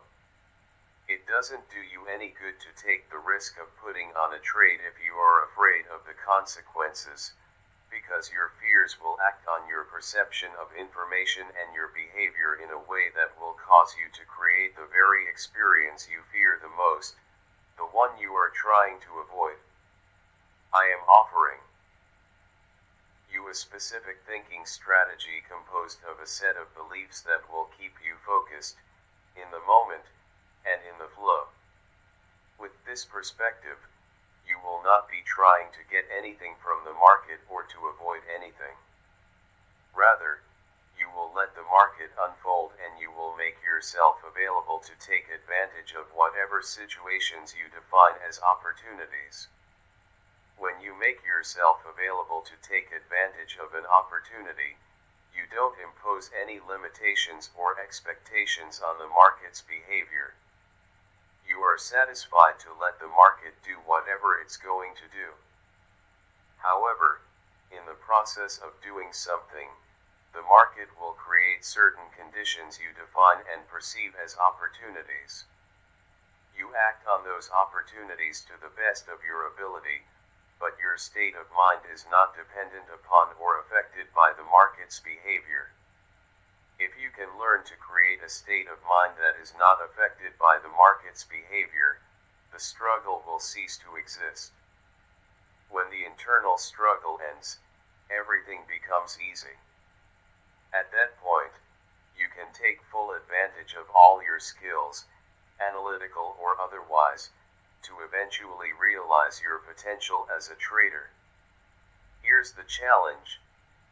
How do you accept the risks of trading without emotional discomfort and fear, when at the moment you perceive the risk, you simultaneously feel discomfort and fear. In other words, how do you remain confident and pain-free when you are absolutely certain you can be proved wrong, lose money, miss out, or leave money on the table? As you can see, your fear and feeling of discomfort are completely justified and rational.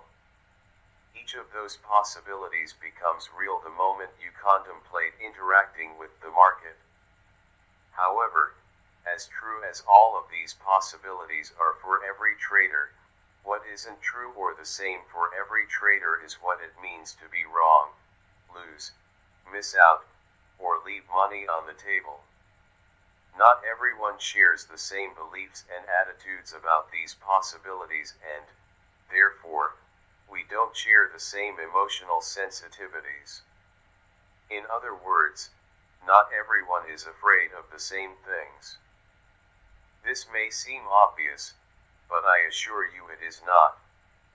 When we're afraid, the emotional discomfort we feel in the moment is so real that it's beyond question, and it's natural to assume that everyone shares our reality. I will give you a perfect example of what I am talking about. I recently worked with a trader who was deathly afraid of snakes. As far as he was concerned, he had always been afraid of snakes because he couldn't recall a time when he wasn't. Now he is married and has a 3-year-old daughter. One evening, while his wife was out of town, his daughter and he were invited to a friend's house for dinner. Unbeknownst to my client, his friend's child had a pet snake. When the friend's child brought out the snake for everyone to see, my client freaked and practically leapt to the other side of the room to get as far away from the snake as possible. His daughter, on the other hand, was completely enthralled with the snake, and wouldn't leave it alone. When he related this story to me, he said that he was not only shocked by the unexpected confrontation with the snake, but that he was just as shocked by his daughter's reaction. She wasn't afraid and he assumed that she would be. I explained to him that his fear was so intense and his attachment to his daughter was so great that it was inconceivable to him that his daughter would not automatically share his reality about snakes. But then I pointed out, there really wasn't any way she could have shared his experience, unless he specifically taught her to be afraid of snakes or she had had her own painful, frightening experience. Otherwise, without anything to the contrary in her mental system, the most likely reaction to her first encounter with a living snake would be pure, unadulterated fascination. Just as my client assumed that his daughter would be afraid of snakes, most traders assume the best traders, like themselves, are also afraid of being wrong, losing, missing out, and leaving money on the table. They assume that the best traders somehow neutralize their fears with an inordinate amount of courage, nerves of steel, and self-control. Like many other things about trading, what seems to make sense just isn't the case. Certainly, any one or all of these characteristics may be present in any top trader. But what is not true is that these characteristics play any role in their superior performance. Needing courage, nerves of steel, or self-control would imply an internal conflict where one force is being used to counteract the effects of another. Any degree of struggle, trying, or fear associated with trading will take you out of the moment and flow and, therefore, diminish your results. This is where professional traders really separate themselves from the crowd. When you accept the risk the way the pros do, you won't perceive anything that the market can do as threatening. If nothing is threatening, there's nothing to fear. If you're not afraid, you don't need courage. If you're not stressed, why would you need nerves of steel? And if you are not afraid of your potential to get reckless, because you have the appropriate monitoring mechanisms in place, then you have no need for self-control. As you contemplate the implications of what I am saying, I want you to keep something in mind. Very few people who go into trading start out with the appropriate beliefs and attitudes about responsibility and risk. There are some who do, but it's rare. Everyone else goes through the same cycle I described in the example of the novice trader. We start out carefree, then become scared, and our fears continually diminish our potential. The traders who break through the cycle and ultimately make it are the ones who eventually learn to stop avoiding and start embracing the responsibility and the risk. Most of those who successfully break the cycle don't make the shift in thinking until they have experienced so much pain from large losses that it has the positive effect of stripping away their illusions about the nature of trading. With respect to your development, the how of their transformation is not that important, because in most cases it happened inadvertently. In other words, they weren't completely aware of the shifts that were taking place inside their mental environment until they experienced the positive effects their new perspective had on the ways in which they interacted with the market. This is why very few top traders can really explain what accounts for their success, except to speak in axioms like cut your losses and go with the flow. What is important is that you understand it is completely possible to think the way the professionals do and to trade without fear, even though your direct experience as a trader would argue otherwise. Aligning your mental environment.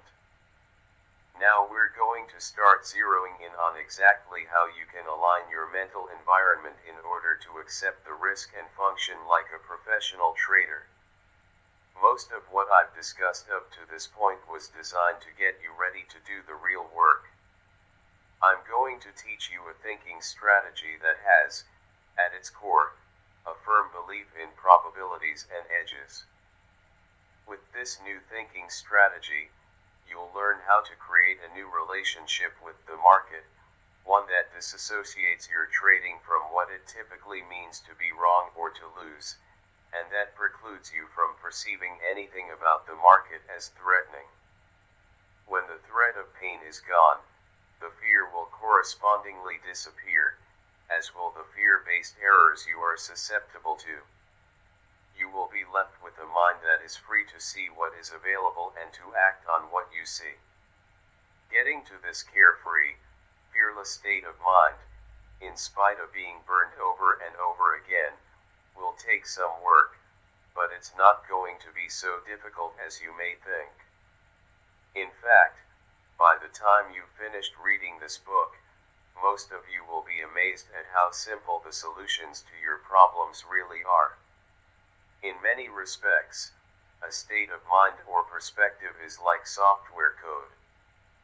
You could have several thousand lines of perfectly written code, with only one flawed line, and in that one flawed line there might be only one character out of place.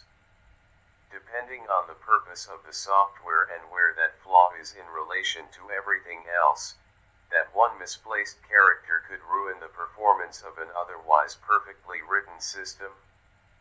You see, the solution was simple: fix the misplaced character, and everything runs smoothly. However, finding the error or even knowing it exists in the first place can take considerable expertise. When it comes to the ideal trading mentality, everybody is a certain psychological distance away. In other words, virtually everyone starts out with flawed software code. I use terms like clicks or degrees to indicate psychological distance, but these terms don't imply a specific distance. So, for example, many of you will find that you are only, let's say, one click away in perspective from the ideal mindset. That one click could represent one or two erroneous or misplaced assumptions you have about the nature of trading. As you reflect upon some of the ideas presented in this book, your perspective may shift. To use the analogy of software code, that shift would be equivalent to finding the flawed line in your mental system and replacing it with something that works properly. People normally describe this kind of internal mental shift as an aha experience, or the moment when the light goes on.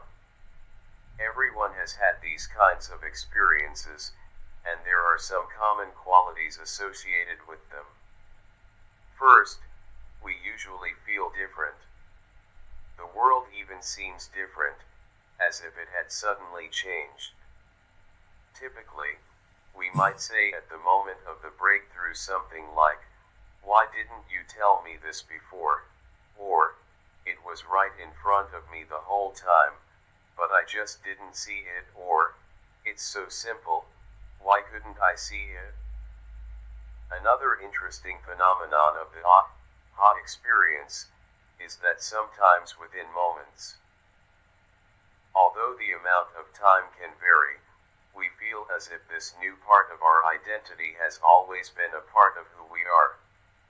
It then becomes difficult to believe that we were ever the way we were before we had the experience.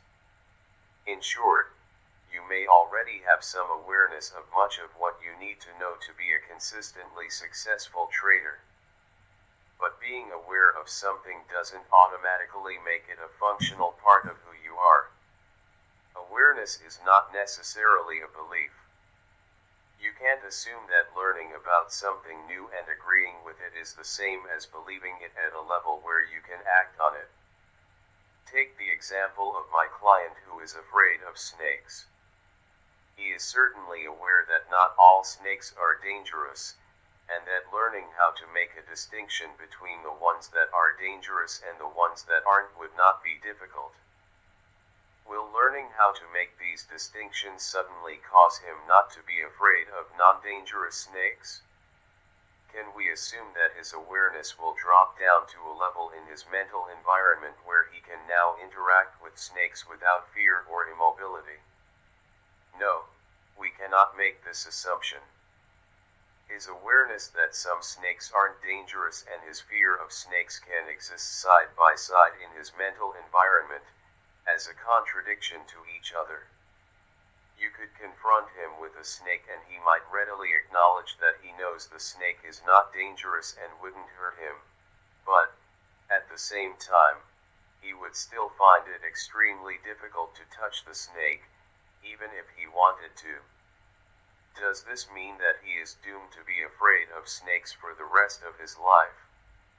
Only if he wants to be. It's really a matter of willingness.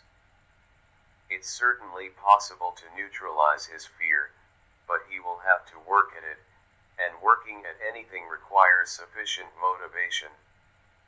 Many of us have what we know to be irrational fears and simply choose to live with the contradiction because we don't want to go through the emotional work that is necessary to overcome the fear.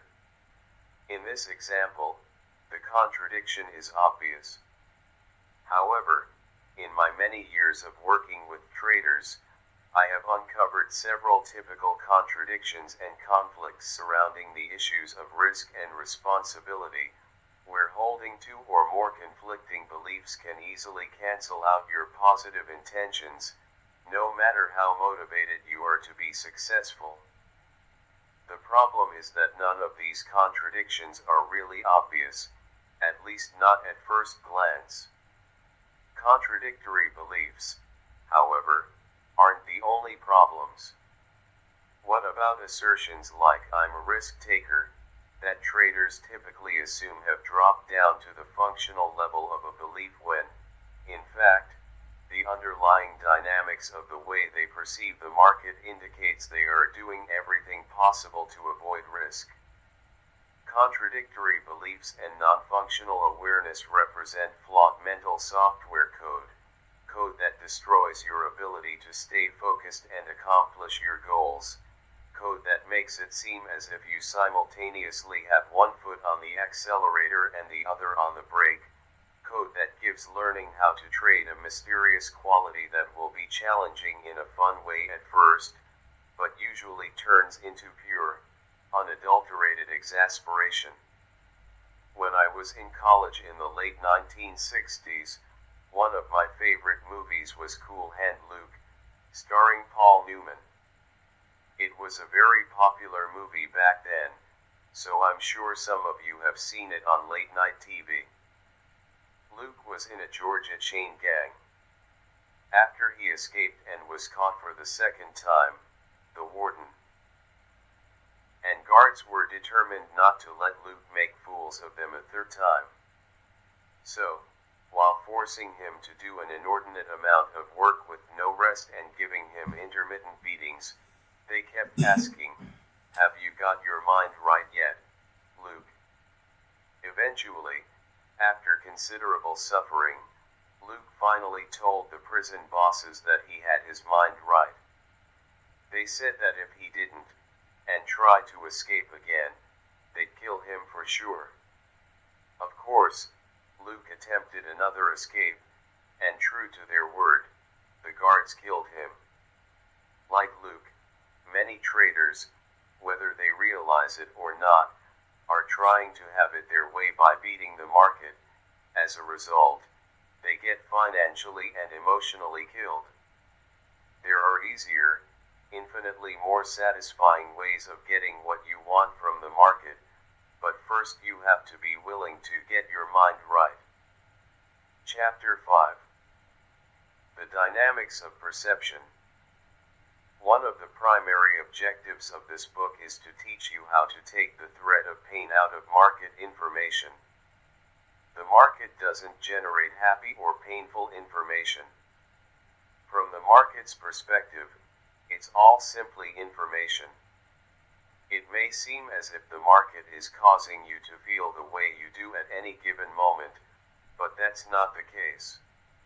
It's your own mental framework that determines how you perceive the information, how you feel, and, as a result, whether or not you are in the most conducive state of mind to spontaneously enter the flow and take advantage of whatever the market is offering. Professionals don't perceive anything about the markets as painful, therefore, no threat exists for them. If there's no threat, there's nothing to defend against.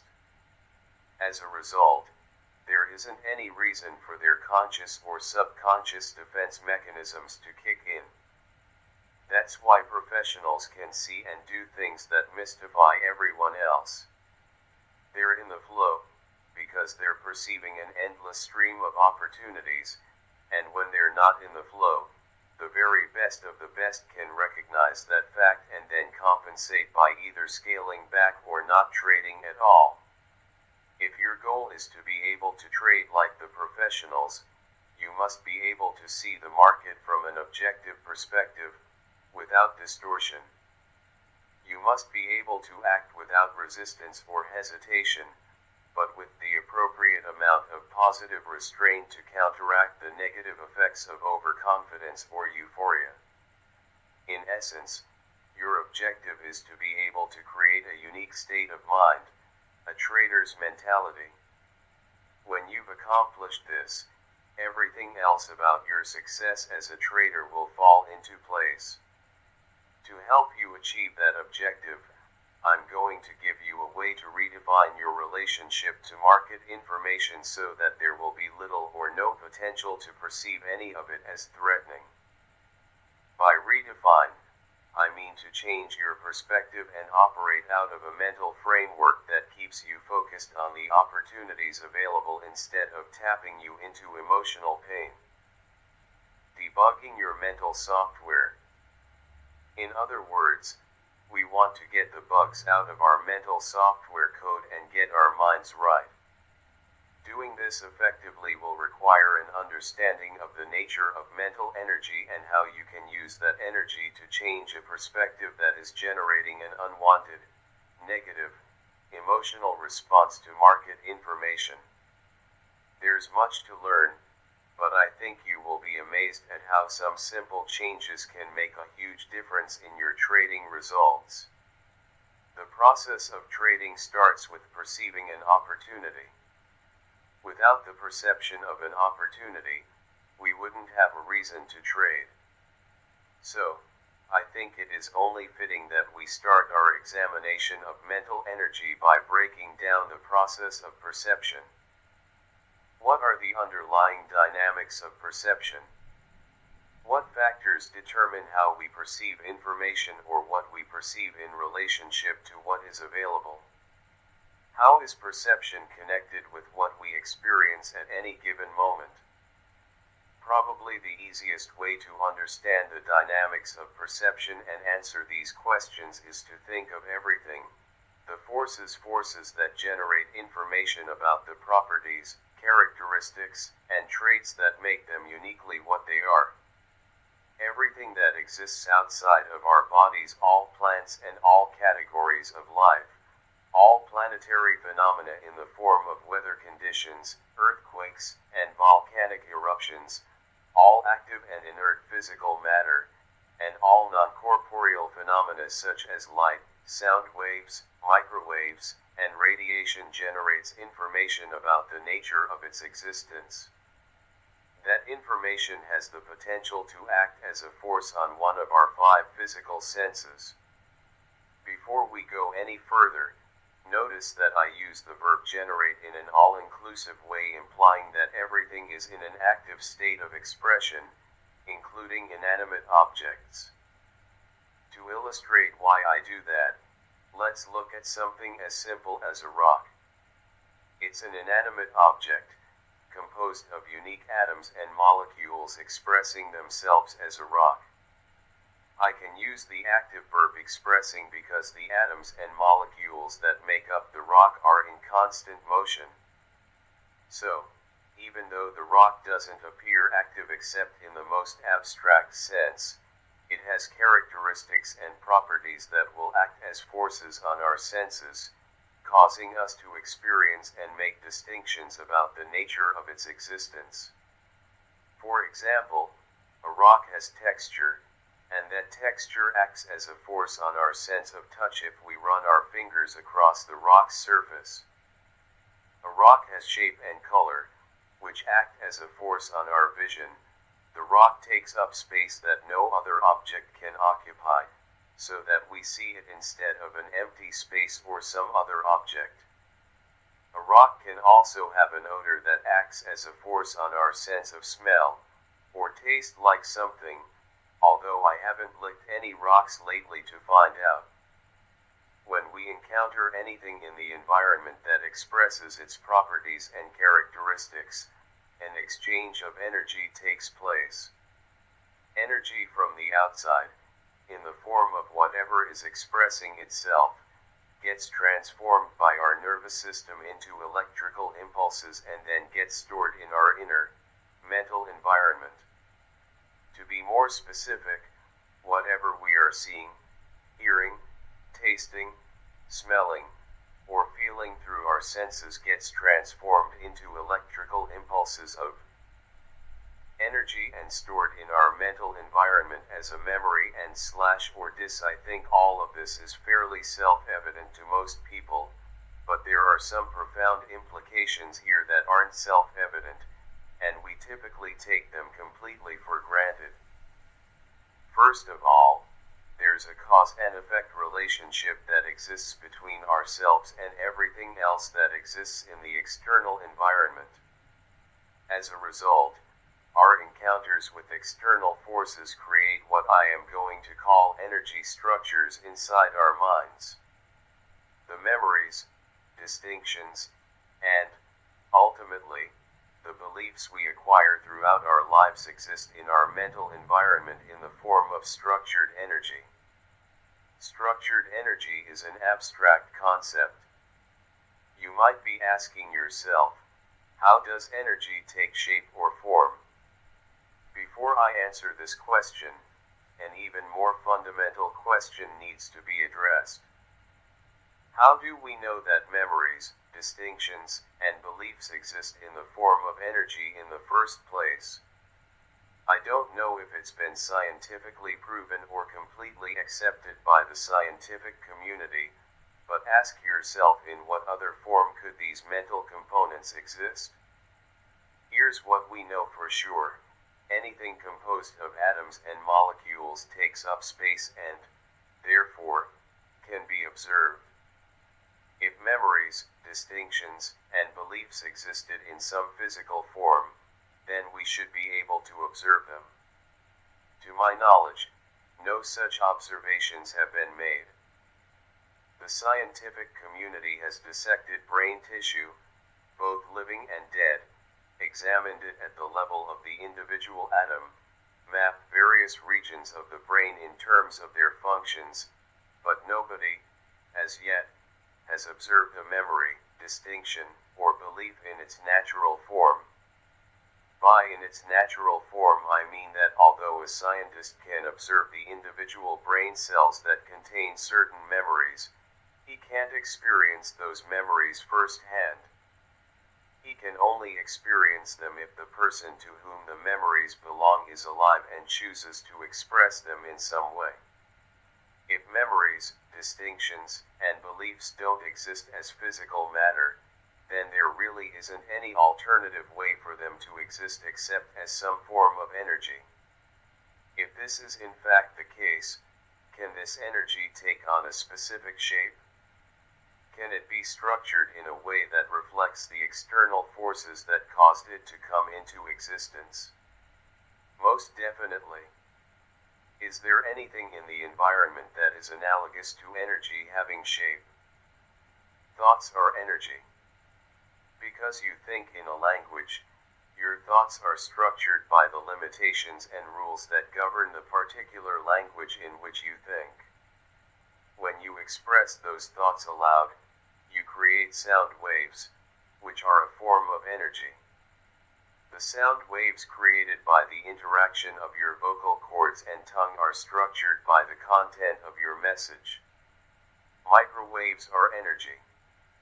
Many phone calls are relayed by microwaves, which means that the microwave energy has to be structured in a way that reflects the message it is carrying. Laser light is energy, and if you've ever witnessed a demonstration of a laser light show, or laser art, what you've seen is pure energy taking a shape that reflects the creative desires of the artists. All of these are good examples of how energy can take shape, form, and structure. Of course, there are many more, but there is one more example that illustrates the point in the most graphic way. At the most fundamental level, what are dreams? I am not asking you what dreams mean or what you think their purpose is, but rather, what are they? What are their properties? If we assume that dreams take place within the confines of our skulls, then they can't be composed of atoms and molecules, because there wouldn't be enough space for all of the things that exist and take place in our dreams. Dream experiences seem to have the same proportions and dimensions as the things we perceive when we are awake and experiencing life through our five senses. The only way this could be possible is if dreams were a form of structured energy, because energy can take on any size or dimension, but, in doing so, doesn't actually take up any space.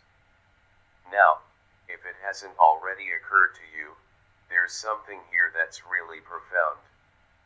If the memories, distinctions, and beliefs we've acquired as a result of our encounters with the external environment represent what we've learned about that environment and how it works, and if these memories, distinctions, and beliefs exist in our mental environment as energy, and if energy doesn't take up any space, then it also could be said that we have an unlimited capacity for learning. Well, not only do I think it could be said, I'm saying it. Consider the development of human consciousness and what to know to function effectively compared to just 100 years ago. There is absolutely nothing to indicate that we don't have an unlimited capacity to learn. The difference between what we are aware of now and what we can do as a result of this expanded awareness would boggle the mind of anyone living 100 years ago. Perception and learning. However, we must be careful not to equate storage capacity with learning capacity. Learning, and becoming aware of what is available to be learned, is not just a function of storage capacity. If it were, then what would stop us from knowing everything? And if we knew everything, then what would stop us from perceiving every possible characteristic, property, or trait of everything that is expressing itself in any given moment? What stops us now? These questions get to the very heart of why you have to understand that mental components like memories, distinctions, and beliefs exist as energy. Anything that is energy has the potential to act as a force expressing its form, and that is exactly what our memories, distinctions, and beliefs do.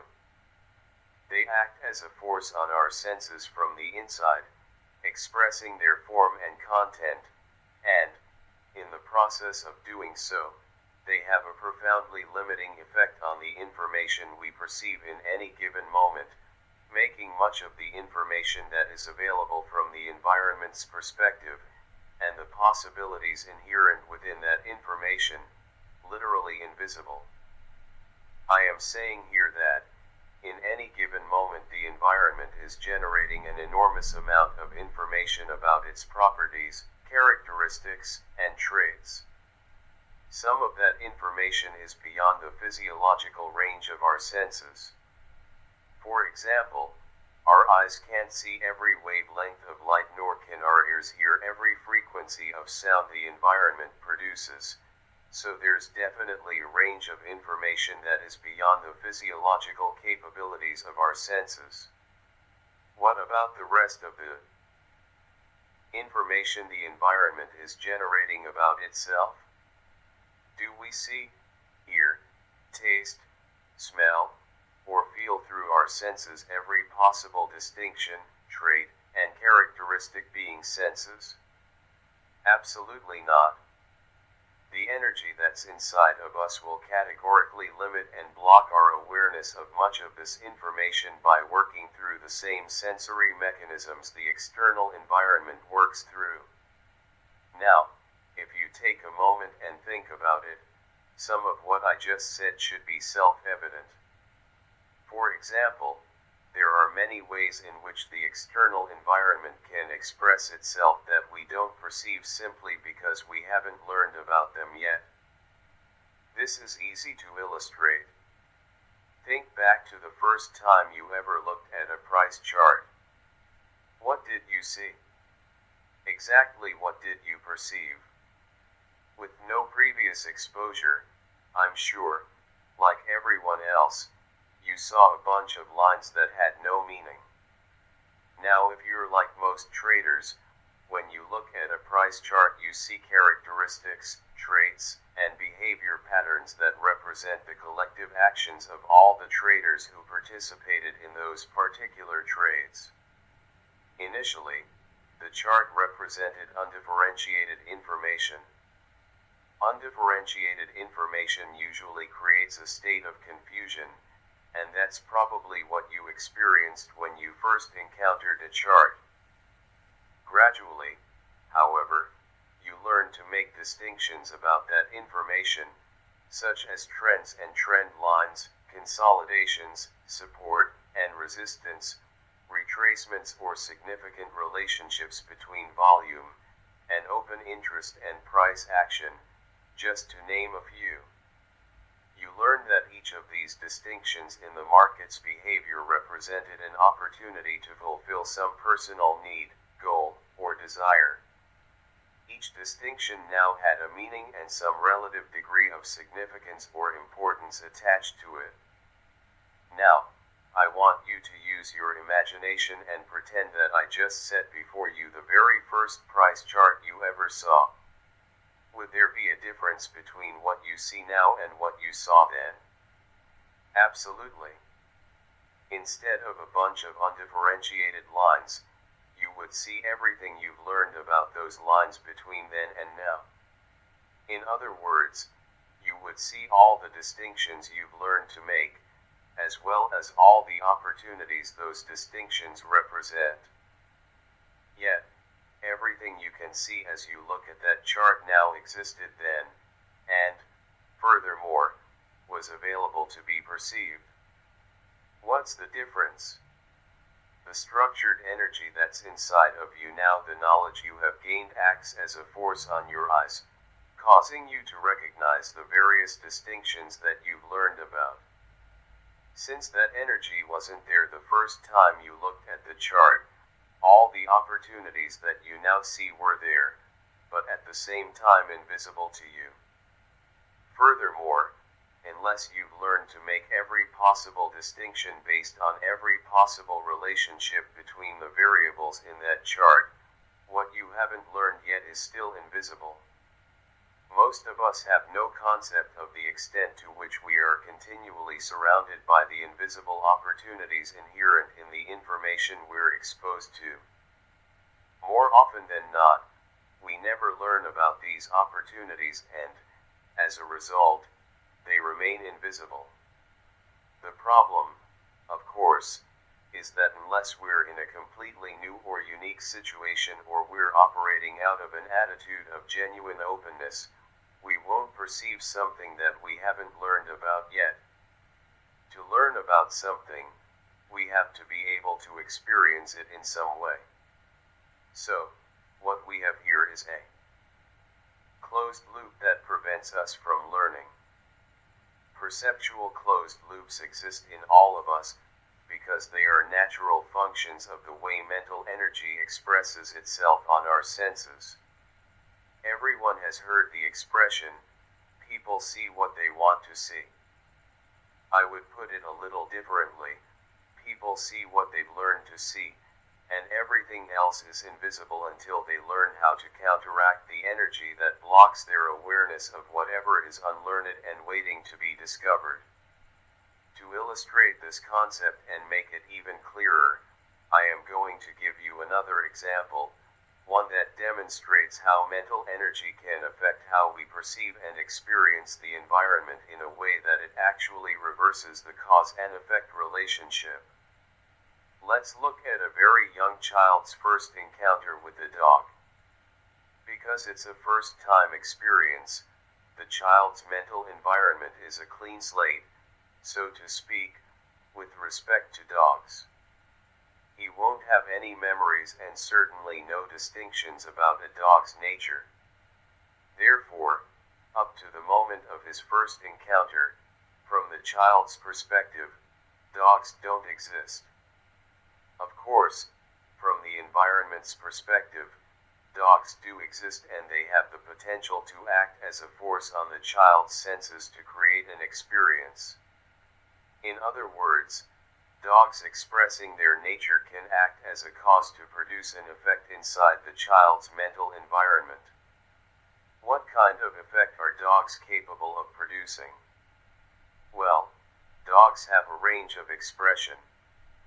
By range of expression I mean dogs can behave in a number of ways toward humans. They can be friendly, loving, protective, and fun to play with, or they can be hostile, mean, and dangerous, just to name a few of the many behaviors they're capable of. All of these traits can be observed, experienced, and learned about. When the child sees the dog for the first time, there is absolutely nothing in his mental environment to tell him what he is dealing with. Unfamiliar, unknown, and unclassified environmental information can generate a sense of curiosity when we want to find out more about what we're experiencing, or it can generate a state of confusion, which can easily turn to fear if we can't place the information into an understandable or meaningful organizational framework or context. In our example, the child's sense of curiosity kicks in and he rushes to the dog to get more sensory experience. Notice how children are literally compelled to thrust themselves into a situation they know nothing about. However, In this example, the environmental forces at hand do not react favorably to the child's advances. The dog the child is interested in is either inherently mean or having a bad day. In any case, as soon as the child gets close enough, the dog bites him. The attack is so severe that the dog has to be pulled off the child. This kind of unfortunate experience is certainly not typical, but it's not that uncommon either. I chose it for two reasons. First, most people can relate to it in some way, either from their own direct experience or through the experience of someone they know. Second, as we analyze the underlying dynamics of this experience from an energy perspective, we're going to learn about how our minds are designed to think, process information, how these processes affect what we experience, and our ability to recognize new possibilities. I know this may seem like a lot of insight from just one example, but the principles involved apply to the dynamics beneath virtually all learning. As a result of being physically and emotionally traumatized, the little boy in our example now has a memory and one distinction about the way dogs can express themselves. If the boy's ability to remember his experiences is normal, he can store this incident in a way that represents all of the senses the experience had an impact on. For example, the attack can be stored as mental images based on what he saw, as well as mental sounds representing what he heard, and so on. Memories representing the other three senses will work the same way. However, the kind of sensory data in his memory is not as important as the kind of energy the sensory data represents. We basically have two kinds of mental energy: positively charged energy, which we call love, confidence, happiness, joy, satisfaction, excitement, and enthusiasm, to name a few of the pleasant ways we can feel, and negatively charged energy, representing fear, terror, dissatisfaction, betrayal, regret, anger, confusion, anxiety, stress, and frustration, all representing what is commonly referred to as emotional pain. Because the boy's first experience with the dog was intensely painful, we can assume that regardless of what senses were affected, all of his memories of this experience will be in painful, unpleasant feeling, negative energy. Now, what effect will this negatively charged mental energy have on his perception and behavior if and when he encounters another dog? The answer is so obvious that it may seem ridiculous even to ask, but the underlying implications are not obvious, so bear with me. Clearly, the moment he comes into contact with another dog, he will experience fear. Notice that I used the word another to describe the next dog he has any contact with. What I want to point out is that any dog can cause the boy to feel fear, not just the one that actually attacked him. It won't make a bit of difference if the next dog he comes into contact with is the friendliest dog in the world, one whose nature is only to express playfulness and love. The child will still be afraid, and furthermore, his fear could quickly turn to unrestrained terror, especially if the second dog, seeing a child and wanting to play, attempts to approach him. Each of us has at one time or another witnessed a situation in which someone was experiencing fear, when from our perspective there wasn't the least bit of danger or threat. Although we may not have said it, we probably thought to ourselves that this person was being irrational. Perception and risk. If we tried to point out why there was no need to be afraid, we probably found that our words had little, if any, impact. We could easily think the same thing about the boy in our example, that he is just being irrational, because because it's clear from our perspective that other possibilities exist than the one his mind has focused on. But is his fear any less rational than, let's say, your fear, or hesitation, about putting on the next trade, when your last trade was a loser? Using the same logic, a top trader would say that your fear is irrational because this now moment. Opportunity has absolutely nothing to do with your last trade.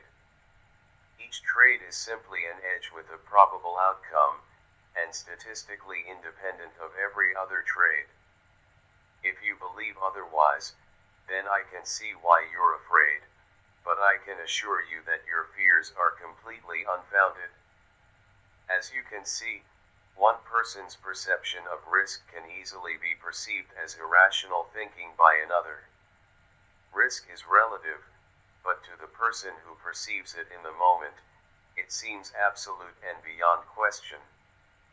When the child encountered his first dog, he was bubbling with excitement and curiosity. What is it about the way our minds think and process information that could automatically flip the boy into a state of fear the next time he encounters a dog, even if it's months or years later? If we look at fear as a natural mechanism warning us of threatening conditions, then what is it about the way our minds function that would automatically tell the boy that the next encounter with the dog is something to be afraid of? What happened to the boy's natural sense of curiosity? There is surely more to learn about the nature of dogs than this one experience has taught him, especially in light of the fact that our minds seem to have an unlimited capacity for learning. And why would it be virtually impossible to talk the boy out of his fear? The power of association. As complex as these questions may seem at first glance, most of them can be answered quite easily. I'm sure many of you already know the answer. Our minds have an inherent design characteristic that causes us to associate and link anything that exists in the external environment that is similar in quality, characteristics, properties, or traits to anything that already exists in our mental environment as a memory or distinction. In other words, in the example of the child being afraid of dogs, the second dog or any other dog he encounters thereafter doesn't have to be the dog that attacked in order for him to experience emotional pain. There just has to be enough of a likeness or similarity for his mind to make a connection between the two. This natural tendency for our minds to associate is an unconscious mental function that occurs automatically. It's not something we have to think about or make a decision about. An unconscious mental function would be analogous to an involuntary physical function such as a heartbeat. Just as we don't have to consciously think about the process of making our hearts beat, we don't have to think about linking experiences and our feelings about them. It's simply a natural function of the way our minds process information, and, like a heartbeat, it's a function that has a profound effect on the way we experience our lives. I'd like you to try and visualize the two-way flow of energy that reverses the cause and effect relationship that will make it difficult, if not impossible, for the boy to perceive any other possibilities than the one that's in his mind. To help you, I'm going to break this process down into its smallest parts, and go through what happens step by step.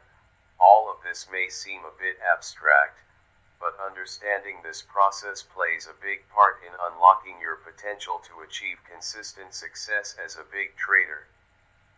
First, let's get right down to the basics. There's structured energy on the outside of the boy and structured energy on the inside of the boy.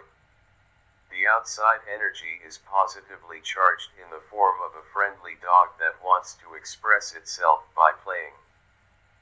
The inside energy is a negatively charged memory in the form of mental images and sounds that represent the boy's first experience with the dog.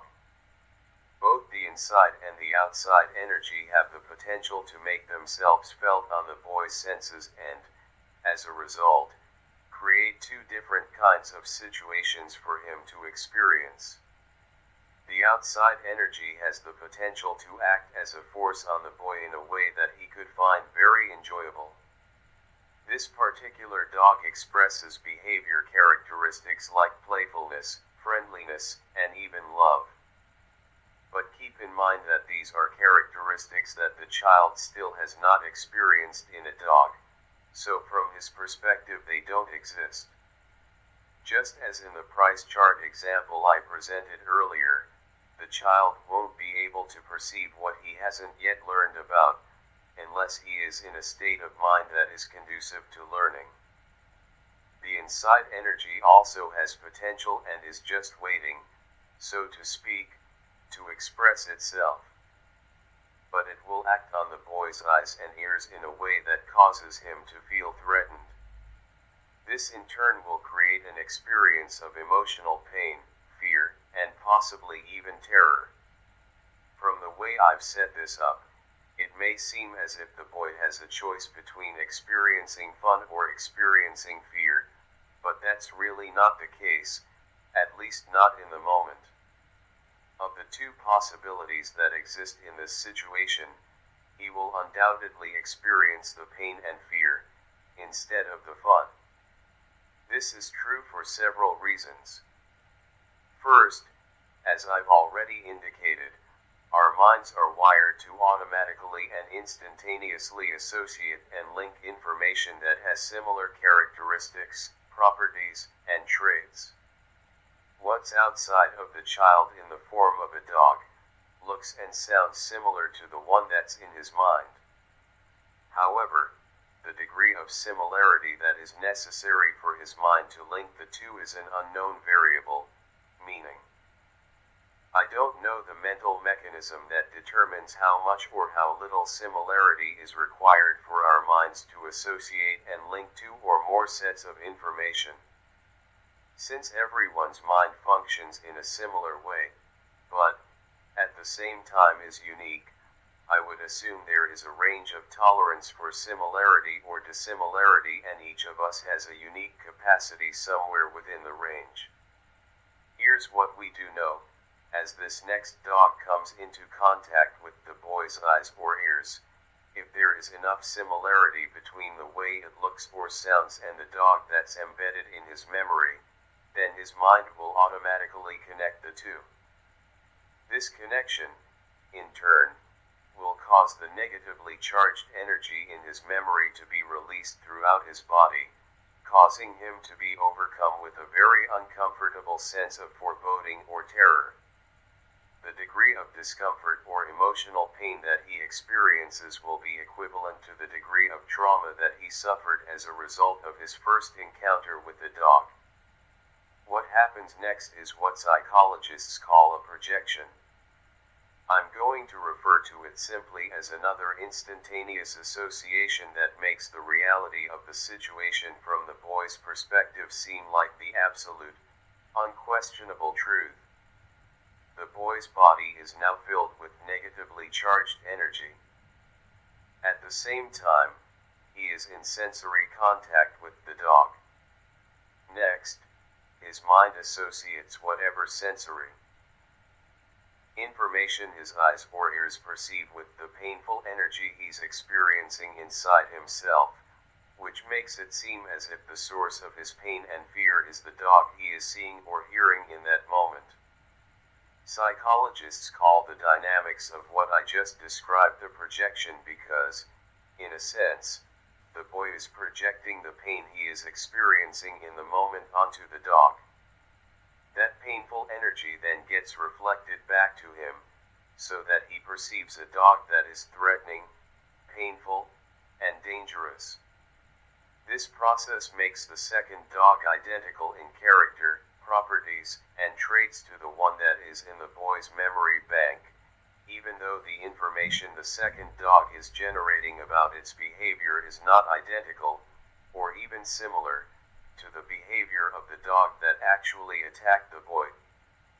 Since the two dogs, the one in the boy's mind and the one outside of the boy's mind, feel exactly the same, it's extremely unlikely the boy will be able to make any type of distinctions in the second dog's behavior that would suggest to him that it is any different than the one in his mind. So, instead of perceiving this next encounter with the dog as an opportunity to experience something new about the nature of dogs, he perceives a threatening and dangerous dog. Now, if you think about it for a moment, what is it about this process that would indicate to the boy that his experience of the situation was not the absolute, unquestionable truth? Certainly, the pain and fear that he experienced in his body was the absolute truth. But what about the possibilities that he perceived? Were they true? From our perspective, they weren't. However, from the boy's perspective, how could they be anything but the true reality of the situation? What alternatives did he have? First, he can't perceive possibilities that he hasn't learned about yet. And it is extremely difficult to learn anything new if you're afraid, because, as you already well know, fear is a very debilitating form of energy. It causes us to withdraw, to get ready to protect ourselves, to run, and to narrow our focus of attention, all of which makes it very difficult, if not impossible, to open ourselves in a way that allows us to learn something new. Second, as I have already indicated, as far as Die Boy is concerned, the dog is the source of his pain, and in a sense, this is true. The second dog did cause him to tap into the pain that was already in his mind, but it was not the true source of that pain. This was a positively charged dog that got connected to the boy's negatively charged energy by an automatic, involuntary mental process, functioning at speeds faster than it takes to blink an eye, a process that the boy has absolutely no awareness of. So as far as he's concerned, why would he be afraid if what he perceived about the dog wasn't the absolute truth? As you can see, it wouldn't make any difference how the dog was acting, or what someone might say to the contrary about why the boy shouldn't be afraid, because he will perceive whatever information the dog is generating about itself, regardless of how positive, from a negative perspective. He will not have the slightest notion that his experience of pain, fear, and terror was completely self-generated. Now, if it's possible for the boy to self-generate his own pain and terror and, at the same time, be firmly convinced that his negative experience was coming from the environment, is it also possible for traders to self-generate their own experiences of fear and emotional pain as they interact with market information and be thoroughly convinced that their pain and fear was completely justified by the circumstances? The underlying psychological dynamics work in exactly the same way. One of your basic objectives as a trader is to perceive the opportunities available, not the threat of pain. To learn how to stay focused on the opportunities, you need to know and understand in no uncertain terms the source of the threat. It's not the market. The market generates information about its potential to move from a neutral perspective. At the same time, it provides you, the observer, with an unending stream of opportunities to do something on your own behalf. If what you perceive at any given moment causes you to feel fear, ask yourself this question: is the information inherently threatening, or are you simply experiencing the effect of your own state of mind reflected back to you, as in the above illustration? I know this is a difficult concept to accept, so I'll give you another example to illustrate the point. Let's set up a scenario where your last 2 or 3 trades were losers. You are watching the market, and the variables you use to indicate that an opportunity exists are now present. Instead of immediately executing the trade, you hesitate. The trade feels very risky, so risky, in fact, that you start questioning whether this is really a signal. As a result, you start gathering information to support why this trade probably won't work. This is information you normally wouldn't consider or pay attention to, and it's certainly not information that is part of your trading methodology. In the meantime, the market is moving. Unfortunately, it is moving away from your original entry point, the point at which you would have gotten into the trade if you hadn't hesitated. Now you are conflicted, because you still want to get in. The thought of missing a winning trade is painful. At the same time, as the market moves away from your entry point, the dollar value of the risk to participate increases. The tug of war inside your mind intensifies.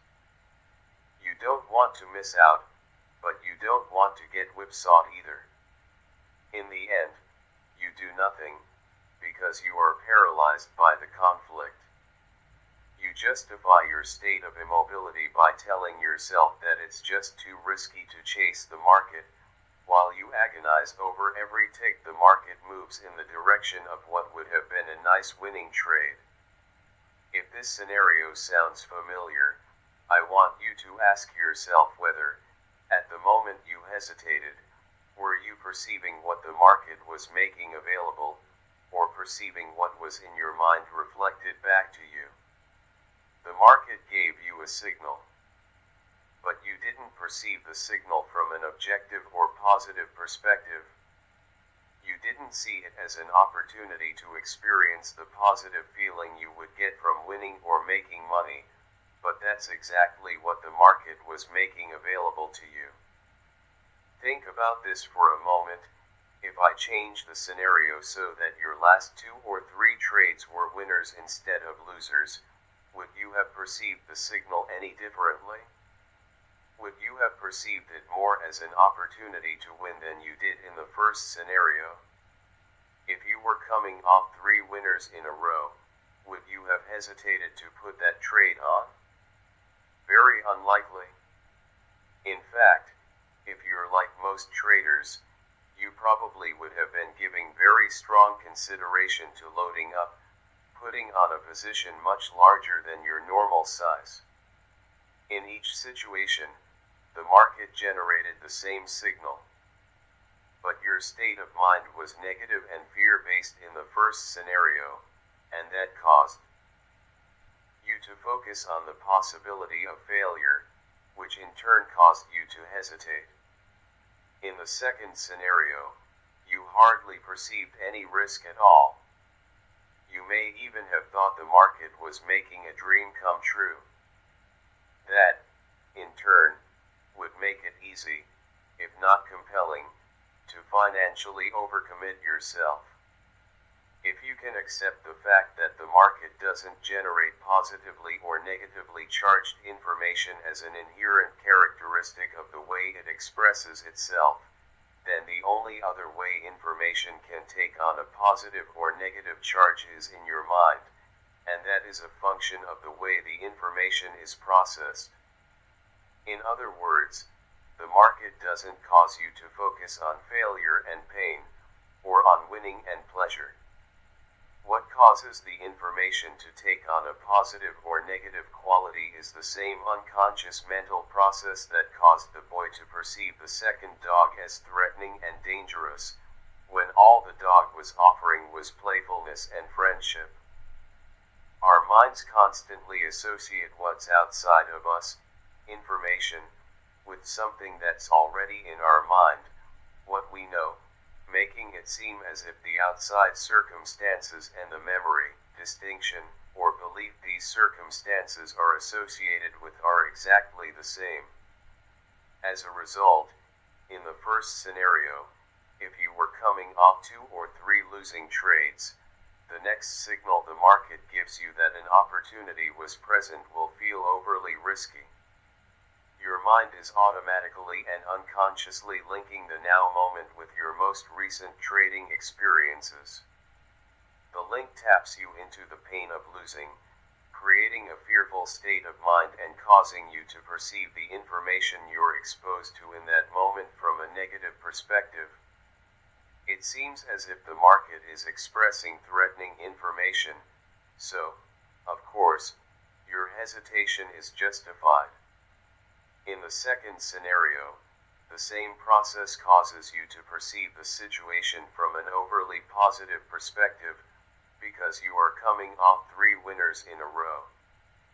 The association between the now moment and the elation of the last 3 trades creates an overly positive or euphoric state of mind, making it seem as if the market is offering you a riskless opportunity. Of course, this justifies overcommitting yourself. In Chapter 1, I said that many of the mental patterns that cause traders to lose and make errors are so self-evident and deeply ingrained that it would never occur to us that the reason we aren't consistently successful is because of the way we think. Understanding, becoming consciously aware of, and then learning how to circumvent the mind's natural propensity to associate is a big part of achieving that consistency. Developing and maintaining a state of mind that perceives the opportunity flow of the market, without the threat of pain or the problems caused by overconfidence, will require that you take conscious control of the association process. Chapter 6. The market's perspective. For the most part, a typical trader's perception of the risk in any given trading situation is a function of the outcome of his most recent 2 or 3 trades, depending on the individual. The best traders, on the other hand, are not impacted, either negatively or too positively, by the outcomes of their last or even their last several trades. So, their perception of the risk of any given trading situation is not affected by this personal, psychological variable. There's a huge psychological gap here that might lead you to believe that the best traders have inherent design qualities in their minds that account for this gap, but I can assure you this is not the case. Every trader I've worked with over the last 18 years has had to learn how to train his mind to stay properly focused in the now moment opportunity flow. This is a universal problem, and has to do both with the way our minds are wired and our common social upbringing, meaning, this particular trading problem is not person-specific. There are other factors relating to self-esteem that may also act as obstacles to your consistent success, but what we are going to discuss now is the most important and fundamental building block to your success as a trader. The uncertainty principle. If there is such a thing as a secret to the nature of trading, this is it, at the very core of one's ability. 1. To trade without fear or overconfidence. 2. Perceive what the market is offering from its perspective. 3. Stay completely focused in the now moment opportunity flow. And 4. Spontaneously enter the zone. It is a strong, virtually unshakable belief in an uncertain outcome with an edge in your favor. The best traders have evolved to the point where they believe, without a shred of doubt or internal conflict, that anything can happen. They don't just suspect that anything can happen or give lip service to the idea. Their belief in uncertainty is so powerful that it actually prevents their minds from associating the now moment situation and circumstance with the outcomes of their most recent trades. By preventing this association, they are able to keep their minds free of unrealistic and rigid expectations about how the market will express itself. Instead of generating the kind of unrealistic expectations that more often than not result in both emotional and financial pain, they have learned to make themselves available to take advantage of whatever opportunities the market may offer in any given moment. Making yourself available is a perspective from which you understand that the framework from which you are perceiving information is limited relative to what's being offered. Our minds don't automatically perceive every opportunity that presents itself in any given moment. The boy and the dog illustration from chapter 5 is a perfect example of how our own personal versions of the truth are reflected back to us.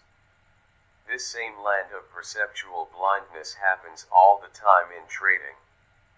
We can't perceive the potential for the market to continue to move in a direction that is already against our position if, for example, we are operating out of a fear of being wrong.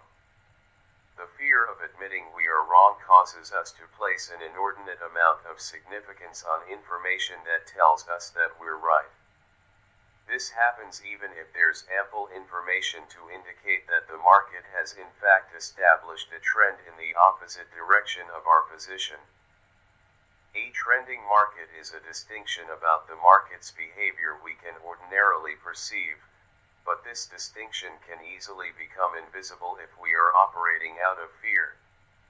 The trend and the opportunity to trade in the direction of that trend don't become visible until we are out of the trade. In addition, there are opportunities that are invisible to us because we haven't learned to make the distinctions that would allow us to perceive them. Recall our discussion in chapter 5 of the first price chart you ever looked at.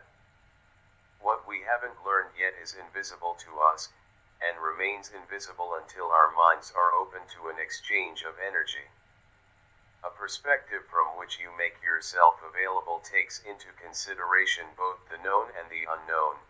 For example, you've built a mental framework that allows you to recognize a set of variables in the market's behavior that indicates when an opportunity to buy or sell is present. This is your edge and something you know. However, what you don't know is exactly how the pattern your variables identify will unfold. With the perspective of making yourself available, you know that your edge places the odds of success in your favor, but, at the same time, you completely accept the fact that you don't know the outcome of any particular trade.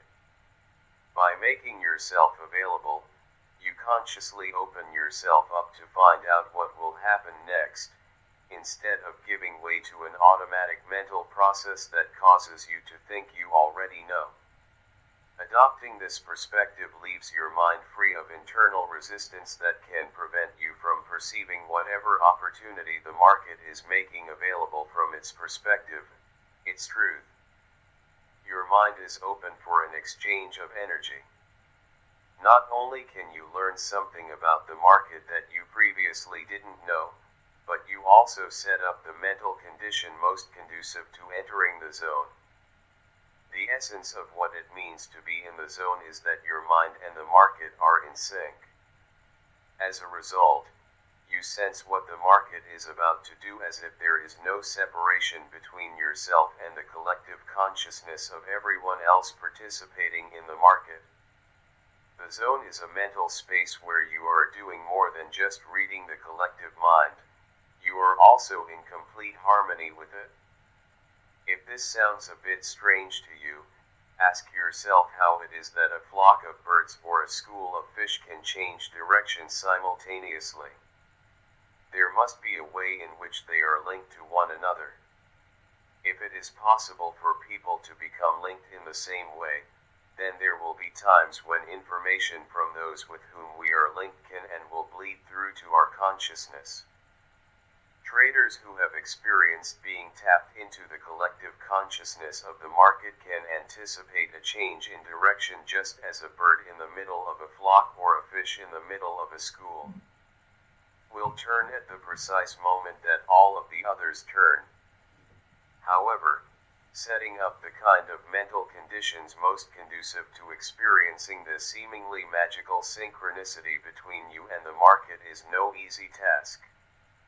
There are two mental hurdles to overcome. The first is the focus of this chapter, learning how to keep your mind focused in the now moment opportunity flow. In order to experience synchronicity, your mind has to be open to the market's truth, from its perspective. The second hurdle has to do with the division of labor between the two halves of our brain. The left side of our brain specializes in rational thought, based on what we already know. The right side specializes in creative thought.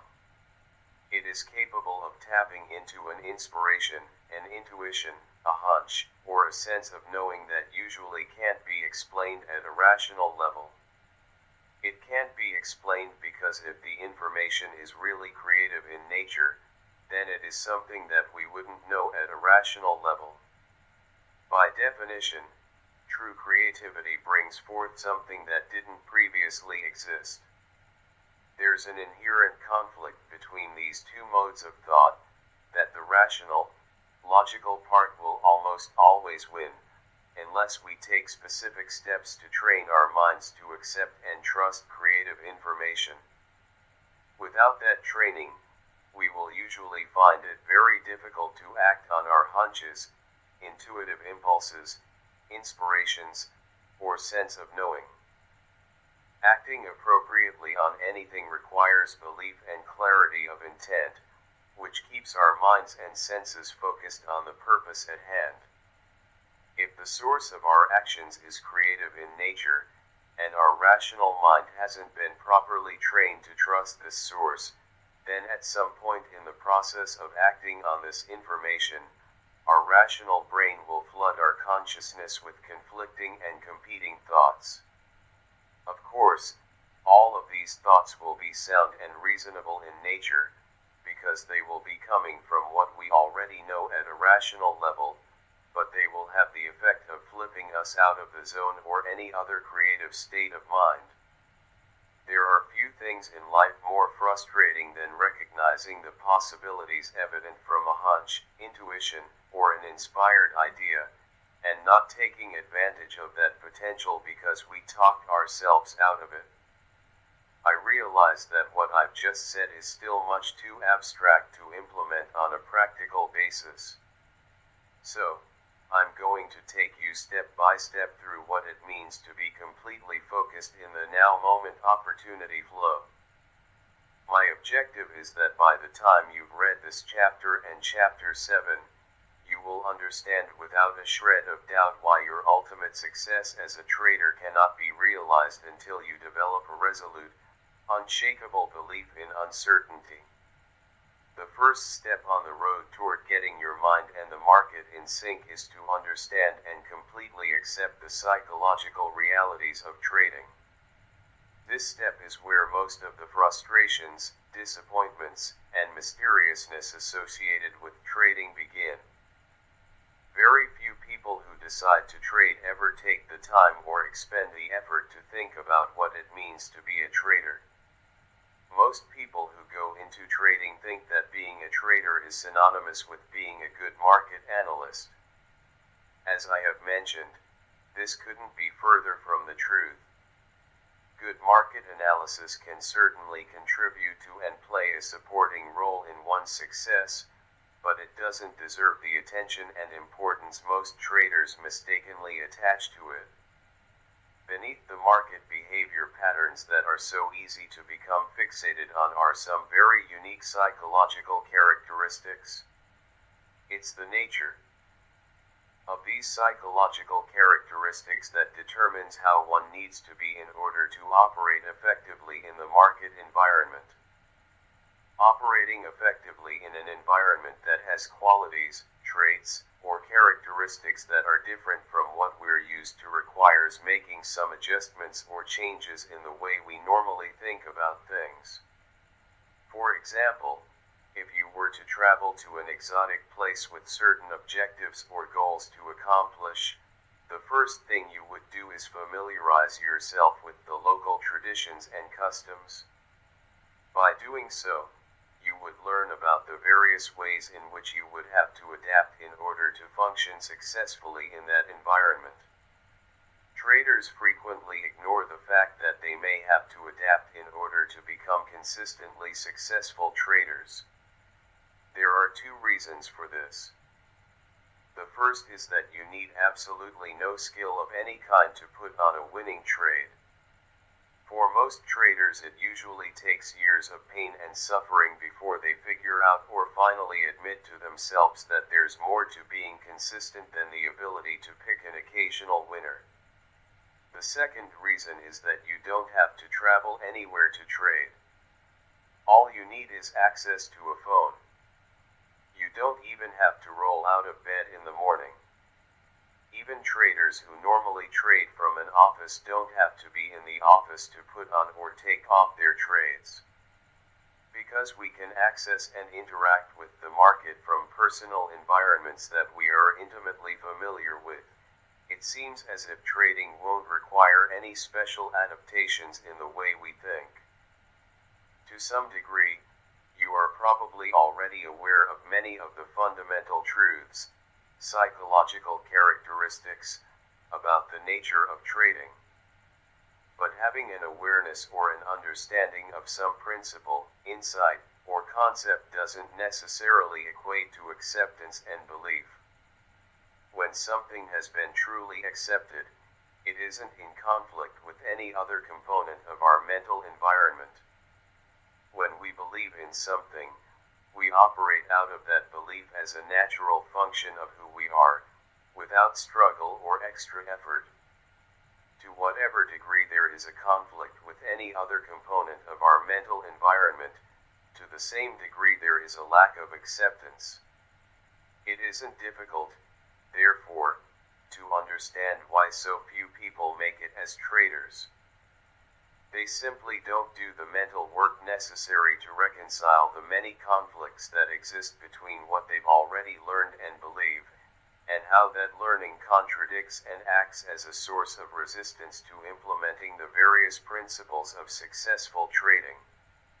Getting into and taking advantage of the kind of free-flowing states of mind that are ideal for trading requires that those conflicts be thoroughly resolved. Market's most fundamental characteristic. IT can express itself in an almost infinite combination of ways. The market can do virtually anything at any time. This seems obvious enough, especially for anybody who has experienced a market that has displayed erratic and volatile price swings. The problem is that all of us have the tendency to take this characteristic for granted, in ways that cause us to make the most fundamental trading errors over and over again. The fact is that if traders really believed that anything could happen at any time, there would be considerably fewer losers and more consistent winners. How do we know that virtually anything can happen? This fact is easy to establish. All we have to do is dissect the market into its component parts and look at how the parts operate. The most fundamental component of any market is its traders. Individual traders act as a force on prices, making them move by either bidding a price up or offering it lower. Why do traders bid a price up or offer it lower? To answer this question, we have to establish the reasons why people trade. There are many reasons and purposes behind a person's motivation to trade in any given market. However, for the purposes of this illustration, we don't have to know all the underlying reasons that compel any individual trader to act, because ultimately, they all boil down to one reason and one purpose: to make money. We know this because there are only two things a trader can do: buy and sell, and there are only two possible outcomes for every trade: profit or loss. Therefore, I think we can safely assume that regardless of one's reasons for trading, the bottom line is that everyone is looking for the same outcome: profits. And there are only two ways to create those profits: either buy low and sell high, or sell high and buy low. If we assume that everyone wants to make money, then there's only one reason why any trader would bid a price up to the next highest level: because he believes he can sell whatever he's buying at a higher price at some point in the future. The same is true for the trader who's willing to sell something at a price that is less than the last posted price, offer a market lower. He does it because he believes he can buy back whatever he's selling at a lower price at some point in the future. If we look at the market's behavior as a function of price movement, and if price movement is a function of traders who are willing to bid prices up or offer them lower, then we can say that all price movement, market behavior, is a function of what traders believe about the future. To be more specific, all price movement is a function of what individual traders believe about what is high and what is low. The underlying dynamics of market behavior are quite simple.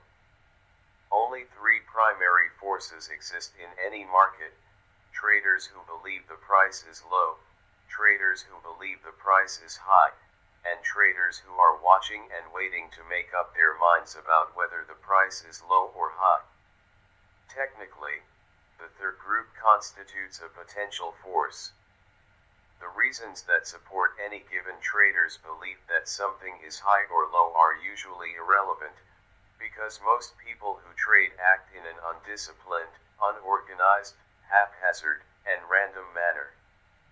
So, their reasons wouldn't necessarily help anyone gain a better understanding of what is going on.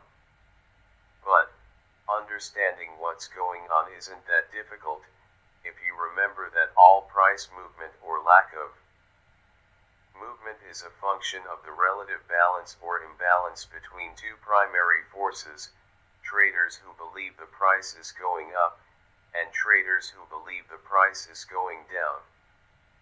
If there's balance between the two groups, prices will stagnate, because each side will absorb the force of the other side's actions. If there is an imbalance, prices will move in the direction of the greater force, or the traders who have the stronger convictions in their beliefs about in what direction the price is going. Now, I want you to ask yourself, what's going to stop virtually anything from happening at any time, other than exchange-imposed limits on price movement? There's nothing to stop the price of an issue from going as high or low as whatever some trader in the world believes is possible if, of course, the trader is willing to act on that belief.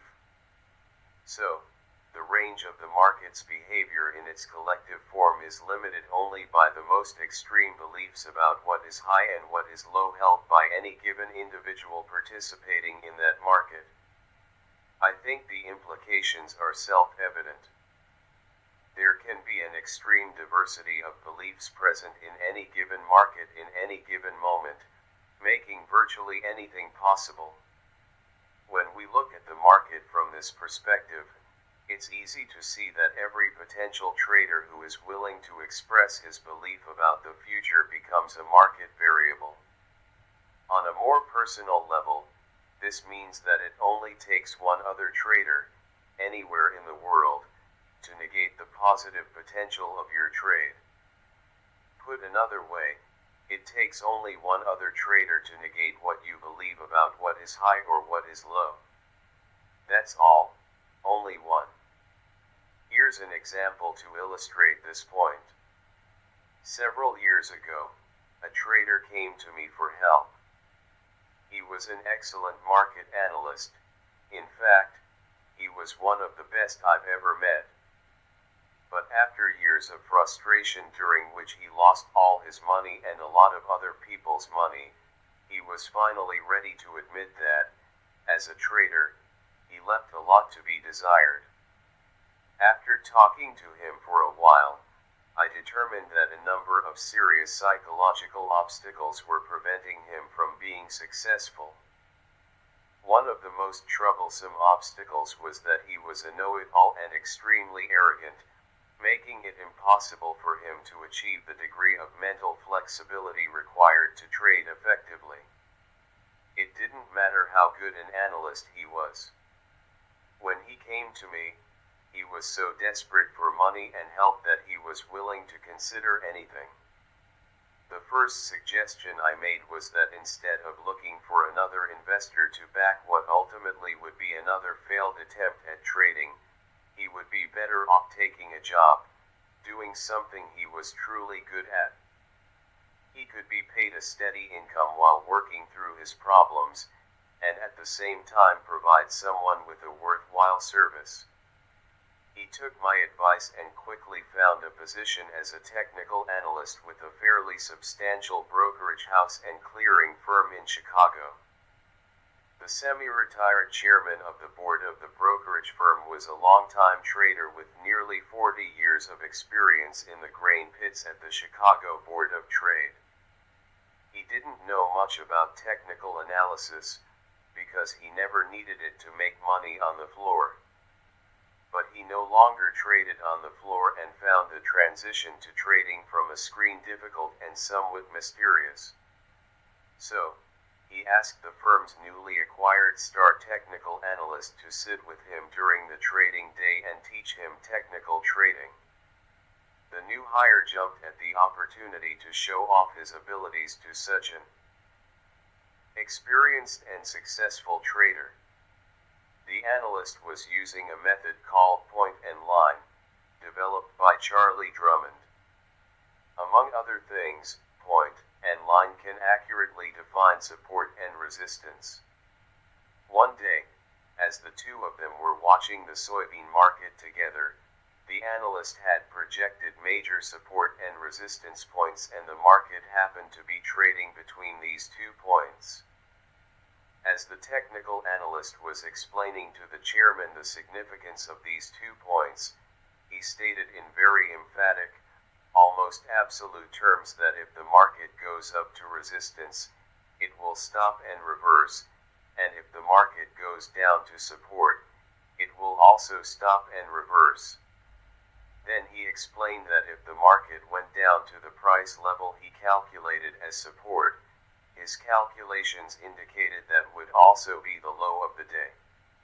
As they sat there, the bean market was slowly trending down to the price the analysts said would be the support, or low, of the day. When it finally got there, the chairman looked over to the analyst and said, "This is where the market is supposed to stop and go higher, right?" The analyst responded, "Absolutely. This is the low of the day." "That's bullshit," the chairman retorted. "Watch this." He picked up the phone, called one of the clerks handling orders for the soybean pit, and said, "Sell 2 million beans, bushels, at the market." Within 30 seconds after he placed the order, the soybean market dropped 10 cents a bushel. The chairman turned to look at the horrified expression on the analyst's face. Calmly, he asked, "Now, where did you say the market was going to stop?" "If I can do that, anyone can." The point is that from our own individual perspective as observers of the market, anything can happen, and it takes only one trader to do it. This is the hard, cold reality of trading that only the very best traders have embraced and accepted with no internal conflict. How do I know this? Because only the best traders consistently predefine their risks before entering a trade. Only the best traders cut their losses without reservation or hesitation when the market tells them the trade isn't working. And only the best traders have an organized, systematic, money management regimen for taking profits when the market goes in the direction of their trade. Not predefining your risk, not cutting your losses, or not systematically taking profits are 3 of the most common and usually the most costly trading errors you can make. Only the best traders have eliminated these errors from their trading. At some point in their careers, they learn to believe without a shred of doubt that anything can happen, and to always account for what they don't know, for the unexpected. Remember that there are only 2 forces that cause prices to move: traders traders who believe the markets are going up, and traders who believe the markets are going down. At any given moment, we can see who has the stronger conviction by observing where the market is now relative to where it was at some previous moment. If a recognizable pattern is present, that pattern may repeat itself, giving us an indication of where the market is headed. This is our edge, something we know. But there's also much that we don't know, and will never know unless we learn how to read minds. For instance, do we know how many traders may be sitting on the sidelines and about to enter the market? Do we know how many of them want to buy and how many wants to sell, or how many shares they are willing to buy or sell? What about the traders whose participation is already reflected in the current price? At any given moment, how many of them are about to change their minds and exit their positions? If they do, how long will they stay out of the market? And if and when they do come back into the market, in what direction will they cast their votes? These are the constant, never-ending, unknown, hidden variables that are always operating in every market. Always the best traders don't try to hide from these unknown variables by pretending they don't exist, nor do they try to intellectualize or rationalize them away through market analysis. Quite the contrary, the best traders take these variables into account, factoring them into every component of their trading regimes. For the typical trader, just the opposite is true. He trades from the perspective that what he can't see, hear, or feel must not exist. What other explanation could account for his behavior? If he really believed in the existence of all the hidden variables that have the potential to act on prices in any given moment, then he would also have to believe that every trade has an uncertain outcome. And if every trade truly has an uncertain outcome, then how could he ever justify or talk himself into not predefining his risk, cutting his losses, or having some systematic way to take profits? Given the circumstances, not adhering to these three fundamental principles is the equivalent of committing financial and emotional suicide. Since most traders don't adhere to these principles, are we to assume that their true underlying motivation for trading is to destroy themselves? It's certainly possible, but I think the percentage of traders who either consciously or subconsciously want to rid themselves of their money or hurt themselves in some way is extremely small. So, if financial suicide is not the predominant reason, then what could keep someone from doing something that would otherwise make absolute, perfect sense? The answer is quite simple. The typical trader doesn't predefine his risk, cut his losses, or systematically take profits because the typical trader doesn't believe it's necessary. The only reason why he would believe it isn't necessary is that he believes he already knows what's going to happen next, based on what he perceives is happening in any given now moment. If he already knows, then there's really no reason to adhere to these principles. Believing, assuming, or thinking that he knows will be the cause of virtually every trading error he has the potential to make, with the exception of those errors that are the result of not believing that he deserves the money. Our beliefs about what is true and real are very powerful inner forces. They control every aspect of how we interact with the markets, from our perceptions, interpretations, decisions, actions, and expectations, to our feelings about the results. It's extremely difficult to act in a way that contradicts what we believe to be true. In some cases, depending on the strength of the belief, it can be next to impossible to do anything that violates the integrity of a belief. What the typical trader doesn't realize is that he needs an inner mechanism, in the form of some powerful beliefs, that virtually compels him to perceive the market from a perspective that is always expanding with greater and greater degrees of clarity, and also compels him always act appropriately, given the psychological conditions and the nature of price movement. The most effective and functional trading belief that he can acquire is anything can happen. Aside from the fact that it is the truth, it will act as a solid foundation for building every other belief and attitude that he needs to be a successful trader. Without that belief, his mind will automatically, and usually without his conscious awareness, cause him to avoid, block, or rationalize away any information that indicates the market may do something he hasn't accepted as possible. If he believes that anything is possible, then there's nothing for his mind to avoid.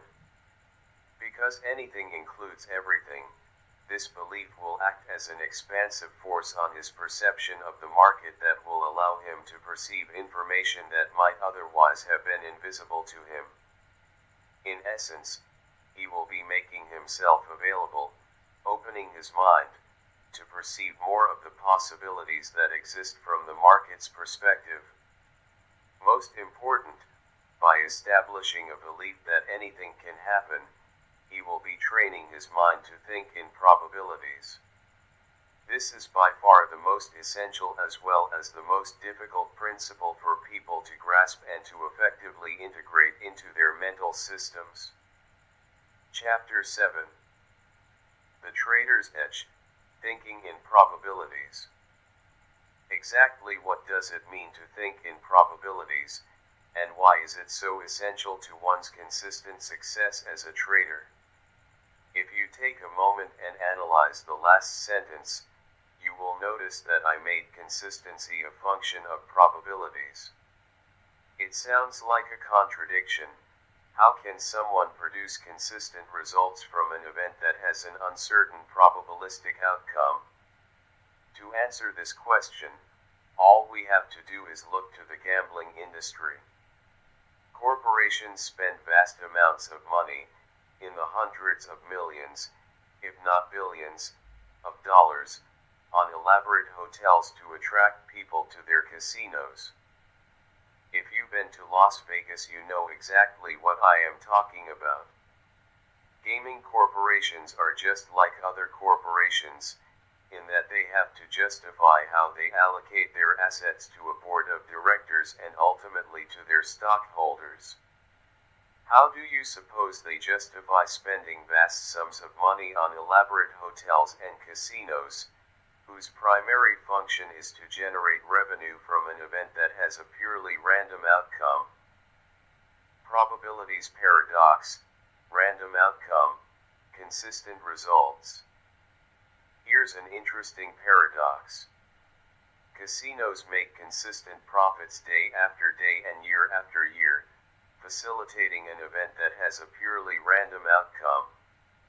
At the same time, most traders believe that the outcome of the market's behavior is not random, yet can't seem to produce consistent profits. Shouldn't a consistent, non-random outcome produce consistent results, and a random outcome produce random, inconsistent results? What casino owners, experienced gamblers, and the best traders understand that the typical trader finds difficult to grasp is, even that have probable outcomes can produce consistent results, if you can get the odds in your favor and there is a large enough sample size.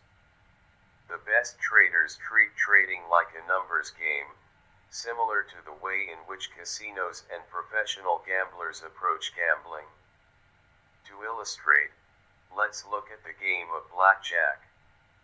In blackjack, the casinos have approximately a 4.5% edge over the player, based on the rules they require players to adhere to. This means that, over a large enough sample size, number of hands played, the casino will generate net profits of 4.5 cents on every dollar wagered on the game. This average of 4.5 cents takes into account all the players who walked away big winners, including all winning streaks, all the players who walked away big losers, and everybody in between. At the end of the day, week, month, or year, the casino always ends up with approximately 4.5% of the total amount wagered. That 4.5% might not sound like a lot, but let's put it in perspective. Suppose a total of $100 million is wagered collectively at all of a casino's blackjack tables over the course of a year. The casino will net $4.5 million.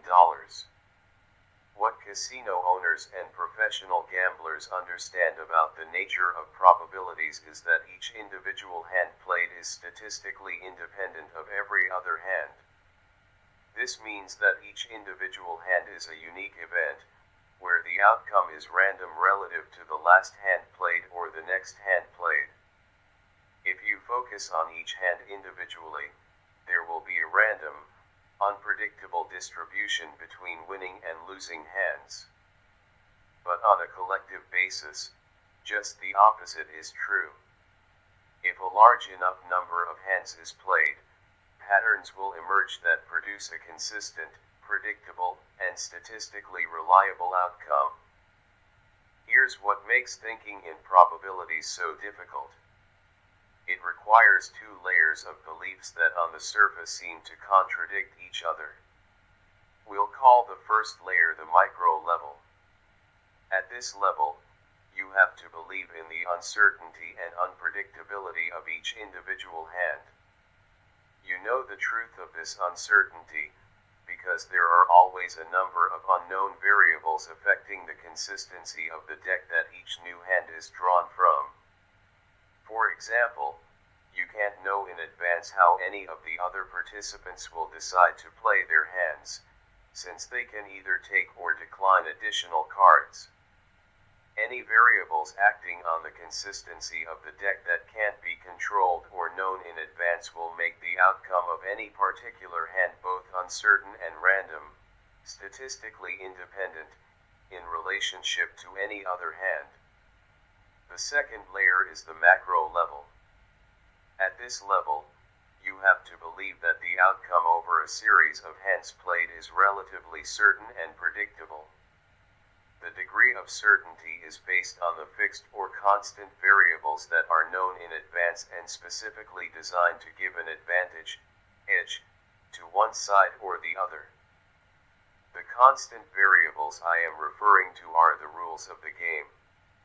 So, even though you don't or couldn't know in advance, unless you are psychic, the sequence of wins to losses, you can be relatively certain that if enough hands are played, whoever has the edge will end up with more wins than losses. The degree of certainty is a function of how good the edge is. It's the ability to believe in the unpredictability of the game at the micro level and simultaneously believe in the predictability of the game at the macro level that makes the casino and the professional gambler effective and successful at what they do. Their belief in the uniqueness of each hand prevents them from engaging in the pointless endeavor of trying to predict the outcome of each individual hand. They have learned and completely accepted the fact that they don't know what's going to happen next. More important, they don't need to know in order to make money consistently.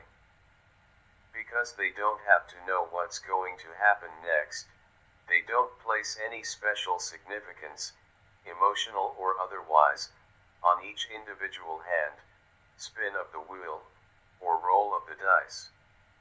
In other words, they're not encumbered by unrealistic expectations about what is going to happen, nor are their egos involved in a way that makes them have to be right.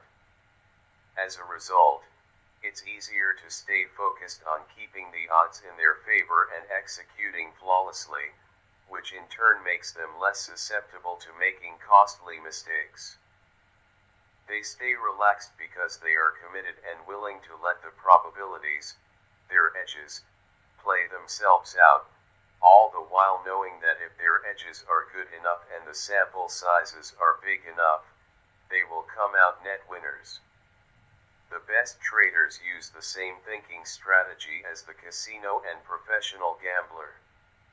Not only does it work to their benefit, but the underlying dynamics supporting the need for such a strategy are exactly the same in trading as they are in gambling. A simple comparison between the two will demonstrate this quite clearly. First, the trader, the gambler, and the casino are all dealing with both known and unknown variables that affect the outcome of each trade or gambling event. In gambling, the known variables are the rules of the game. In trading, the known variables, from each individual trader's perspective, are the results of their market analysis. Market analysis finds behavior patterns in the collective actions of everyone participating in a market.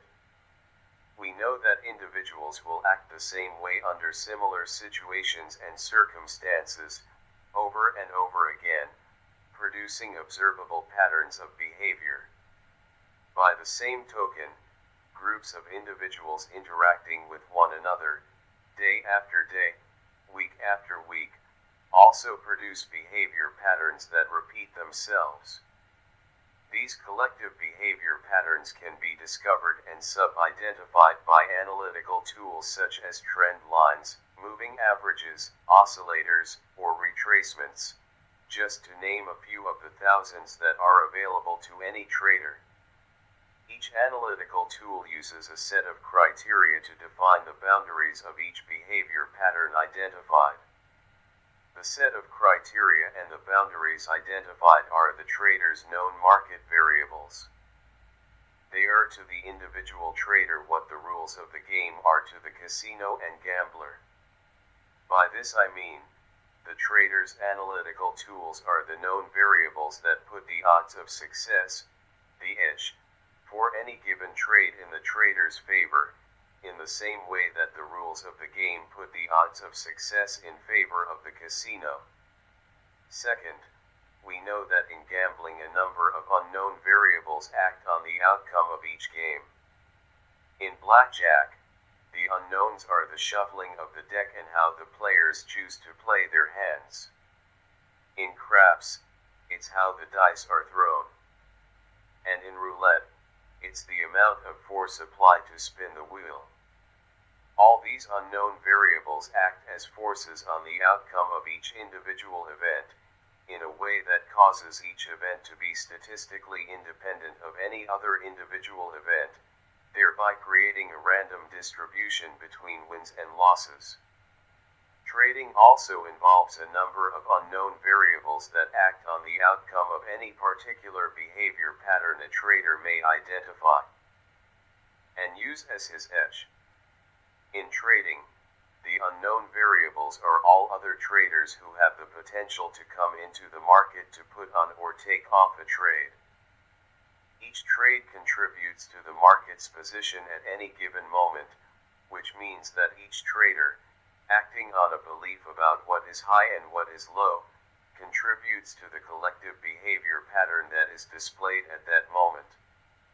If there is a recognizable pattern, and if the variables used to define that pattern conform to a particular trader's definition of an edge, then we can say that the market is offering the trader an opportunity to buy low or sell high, based on the trader's definition. Suppose the trader seizes the opportunity to take advantage of his edge and puts on a trade. What factors will determine whether the market unfolds in the direction of his edge or against it? The answer is, the behavior of other traders. At the moment he puts a trade on, and for as long as he chooses to stay in that trade, other traders will be participating in that market. They will be acting on their beliefs about what is high and what is low. At any given moment, some percentage of other traders will contribute to an outcome favorable to our trader's edge, and the participation of some percentage of traders will negate his edge. There's no way to know in advance how everyone else is going to behave and how their behavior will affect his trade, so the outcome of the trade is uncertain. The fact is, the outcome of every legal trade that anyone decides to make is affected in some way by the subsequent behavior of other traders participating in that market, making the outcome of all trades uncertain. Since all trades have an uncertain outcome, then like gambling, each trade has to be statistically independent of the next trade, the last trade, or any trades in the future, even though the trader may use the same set of known variables to identify his edge for each trade. Furthermore, if the outcome of each individual trade is statistically independent of every other trade, there must also be a random distribution between wins and losses in any given string or set of trades, even though the odds of success for each individual trade may be in the trader's favor. Third, casino owners don't try to predict or know in advance the outcome of each individual event. Aside from the fact that it would be extremely difficult, given all the unknown variables operating in each game, it isn't necessary to create consistent results. Casino operators have learned that all they have to do is keep the odds in their favor and have a large enough sample size of events so that their edges have ample opportunity to work. Trading in the moment. Traders who have learned to think in probabilities approach the markets from virtually the same perspective. At the micro level, they believe that each trade or edge is unique. What they understand about the nature of trading is that at any given moment, the market may look exactly the same on a chart as it did at some previous moment, and the geometric measurements and mathematical calculations used to determine each edge can be exactly the same from one edge to the next, but the actual consistency of the market itself from one moment to the next is never the same. For any particular pattern to be exactly the same now as it was in some previous moment would require that every trader who participated in that previous moment be present. What's more, each of them would also have to interact with one another in exactly the same way over some period of time to produce the exact same outcome to whatever pattern was being observed. The odds of that happening are non-existent. It is extremely important that you understand this phenomenon because the psychological implications for your trading couldn't be more important. We can use all the various tools to analyze the market's behavior and find the patterns that represent the best edges, and from an analytical perspective, these patterns can appear to be precisely the same in every respect, both mathematically and visually. But, if the consistency of the group of traders who are creating the pattern now is different by even one person from the group that created the pattern in the past, then the outcome of the current pattern has the potential to be different from the past pattern. The example of the analyst and chairman illustrates this point quite well. It takes only one trader, somewhere in the world, with a different belief about the future to change the outcome of any particular market pattern and negate the edge that pattern represents. The most fundamental characteristic of the market's behavior is that each now-moment market situation, each now-moment behavior pattern, and each now-moment edge is always a unique occurrence with its own outcome, independent of all others. Uniqueness implies that anything can happen, either what we know, expect or anticipate, or what we don't know, or can't know, unless we had extraordinary perceptual abilities. A constant flow of both known and unknown variables creates a probabilistic environment where we don't know for certain what will happen next. This last statement may seem quite logical, even self-evident, but there's a huge problem here that is anything but logical or self-evident. Being aware of uncertainty and understanding the nature of probabilities does not equate with an ability to actually function effectively from a probabilistic perspective. Thinking in probabilities can be difficult to master, because our minds don't naturally process information in this manner. Quite the contrary, our minds cause us to perceive what we know, and what we know is part of our past, whereas, in the market, every moment is new and unique, even though there may be similarities to something that occurred in the past. This means that unless we train our minds to perceive the uniqueness of each moment, trade uniqueness will automatically be filtered out of our perception. We will perceive only what we know, minus any information that is blocked by our fears. Everything else will remain invisible. The bottom line is that there is some degree of sophistication to thinking in probabilities, which can take some people a considerable amount of effort to integrate into their mental systems as a functional thinking strategy. Most traders don't fully understand this. As a result, they mistakenly assume they are thinking in probabilities, because they have some degree of understanding of the concepts. I've worked with hundreds of traders who mistakenly assumed they thought in probabilities, but didn't. Here is an example of a trader I worked with whom I'll call Bob. Bob is a certified trading advisor, CTA, who manages approximately $50 million in investments. He's been in the business for almost 30 years.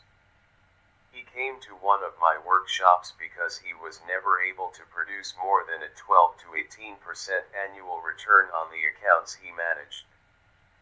This was an adequate return, but Bob was extremely dissatisfied because his analytical abilities suggested that he should be achieving an annual return of 150 to 200%. I would describe Bob as being well versed in the nature of probabilities. In other words, he understood the concepts, but he didn't function from a probabilistic perspective. Shortly after attending the workshop, he called to ask me for some advice. Here is the entry from my journal written immediately after that phone conversation. September 28, 95, Bob called with a problem. He put on a belly trade and put his stop in the market. The market traded about a third of the way to his stop and then went back to his entry point, where he decided to bail out of the trade. Almost immediately after he got out, the bellies went 500 points in the direction of this trade, but of course he was out of the market. He didn't understand what was going on. First, I asked him what was at risk. He didn't understand the question. He assumed that he had accepted the risk because he put in a stop. I responded that just because he put in a stop it didn't mean that he had truly accepted the risk of the trade. There are many things that can be at risk: losing money, being wrong, not being perfect, etc., depending on one's underlying motivation for trading. I pointed out that a person's beliefs are always revealed by their actions.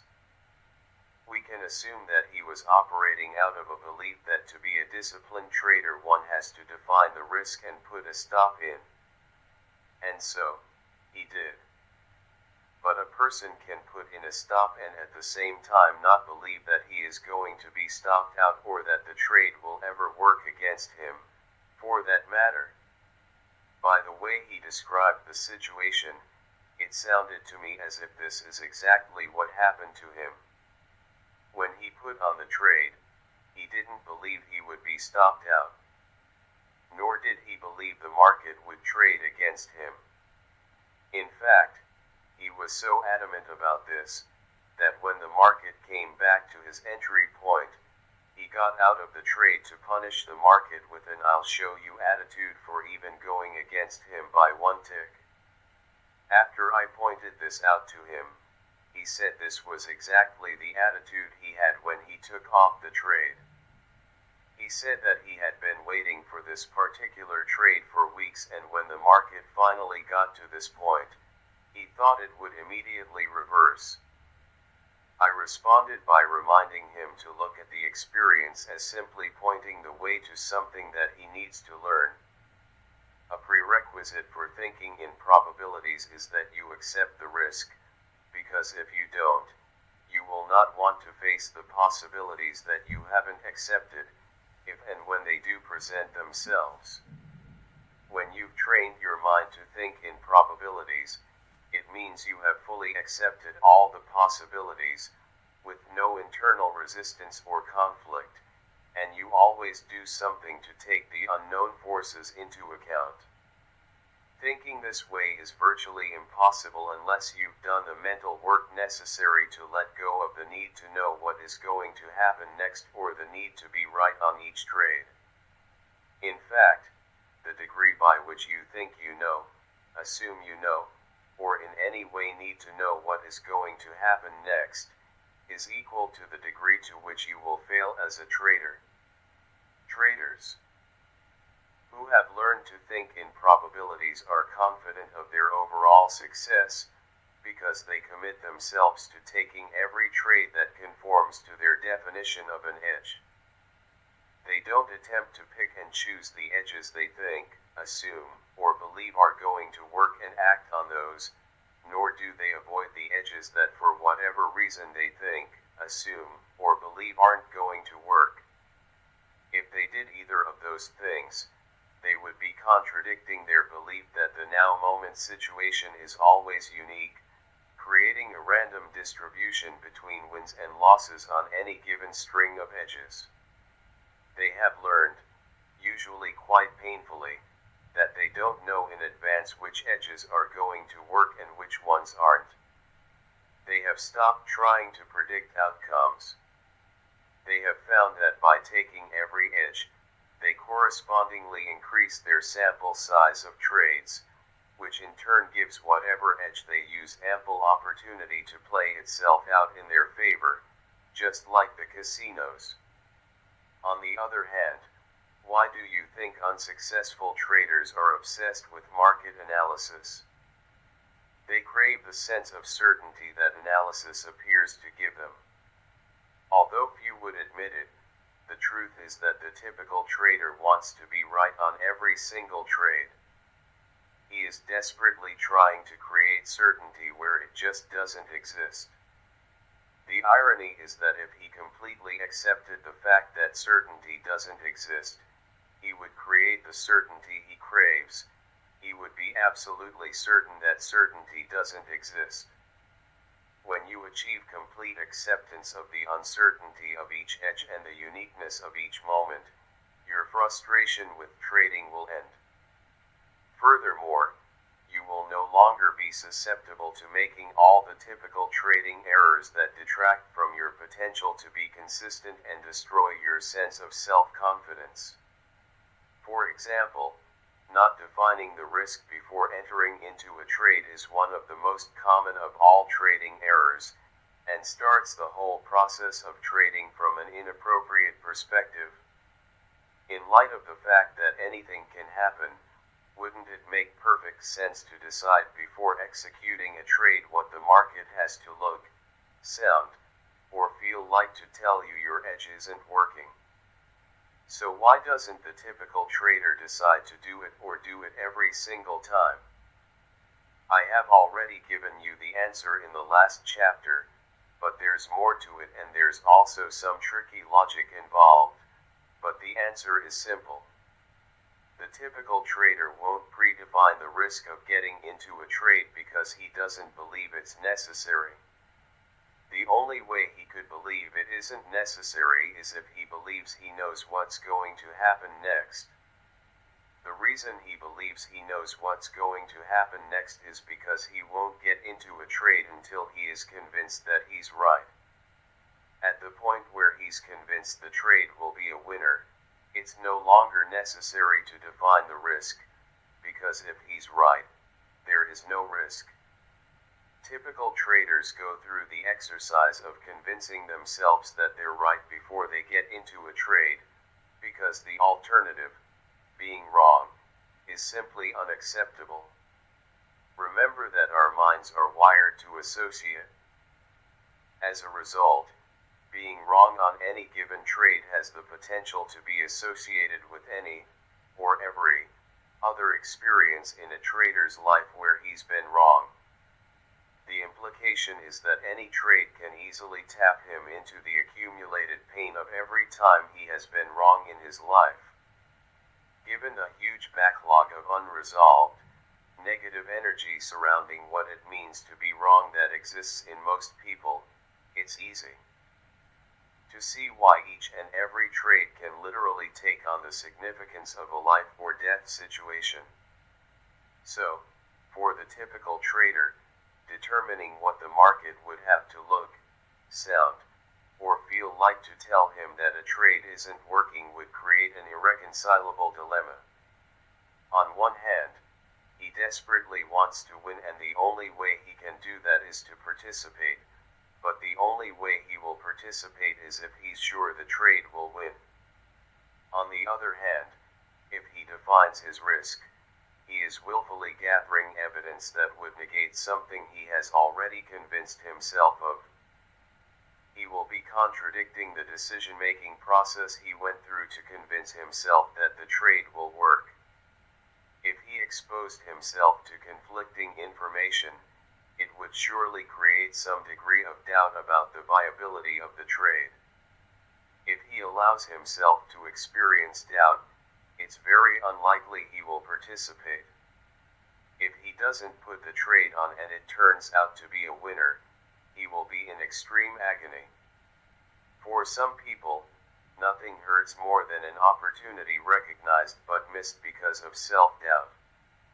For the typical trader, the only way out of this psychological dilemma is to ignore the risk and remain convinced that the trade is right. If any of this sounds familiar, consider this: when you're convincing yourself that you're right, what you're saying to yourself is, I know who's in this market and who's about to come into this market. I know what they believe about what is high or what is low. Furthermore, I know each individual's capacity to act on those beliefs, the degree of clarity or relative lack of inner conflict, and with this knowledge, I am able to determine how the actions of each of these individuals will affect price movement in its collective form a second, a minute, an hour, a day, or a week from now. Looking at the process of convincing yourself that you're right from this perspective, it seems a bit absurd, doesn't it? For the traders who have learned to think in probabilities, there is no dilemma. Predefining the risk doesn't pose a problem for these traders because they don't trade from a right or wrong perspective. They have learned that trading doesn't have anything to do with being right or wrong on any individual trade. As a result, they don't perceive the risks of trading in the same way the typical trader does. Any of the best traders, the probability thinkers, could have just as much negative energy surrounding what it means to be wrong as the typical trader. But as long as they legitimately define trading as a probability game, their emotional responses to the outcome of any particular trade are equivalent to how the typical trader would feel about flipping a coin, calling heads, and seeing the coin come up tails. A wrong call, but for most people being wrong about predicting the flip of a coin would not tap them into the accumulated pain of every other time in their lives they had been wrong. Why? Most people know that the outcome of a coin toss is random. If you believe the outcome is random, then you naturally expect a random outcome. Randomness implies at least some degree of uncertainty. So, when we believe in a random outcome, there is an implied acceptance that we don't know what that outcome will be.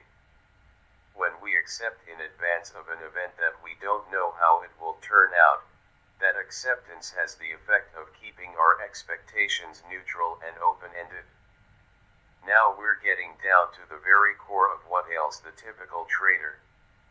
Any expectation about the market's behavior that is specific, well-defined, or rigid instead of being neutral and open-ended is unrealistic and potentially damaging.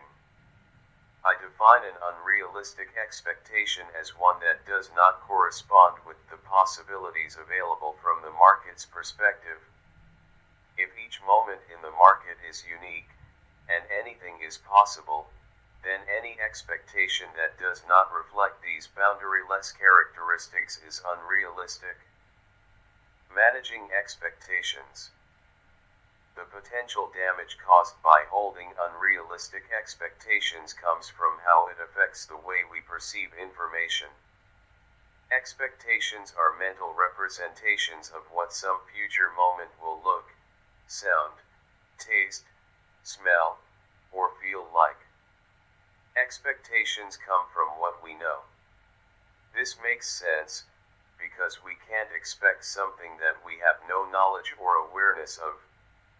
What we know is synonymous with what we have learned to believe about the ways in which the external environment can express itself.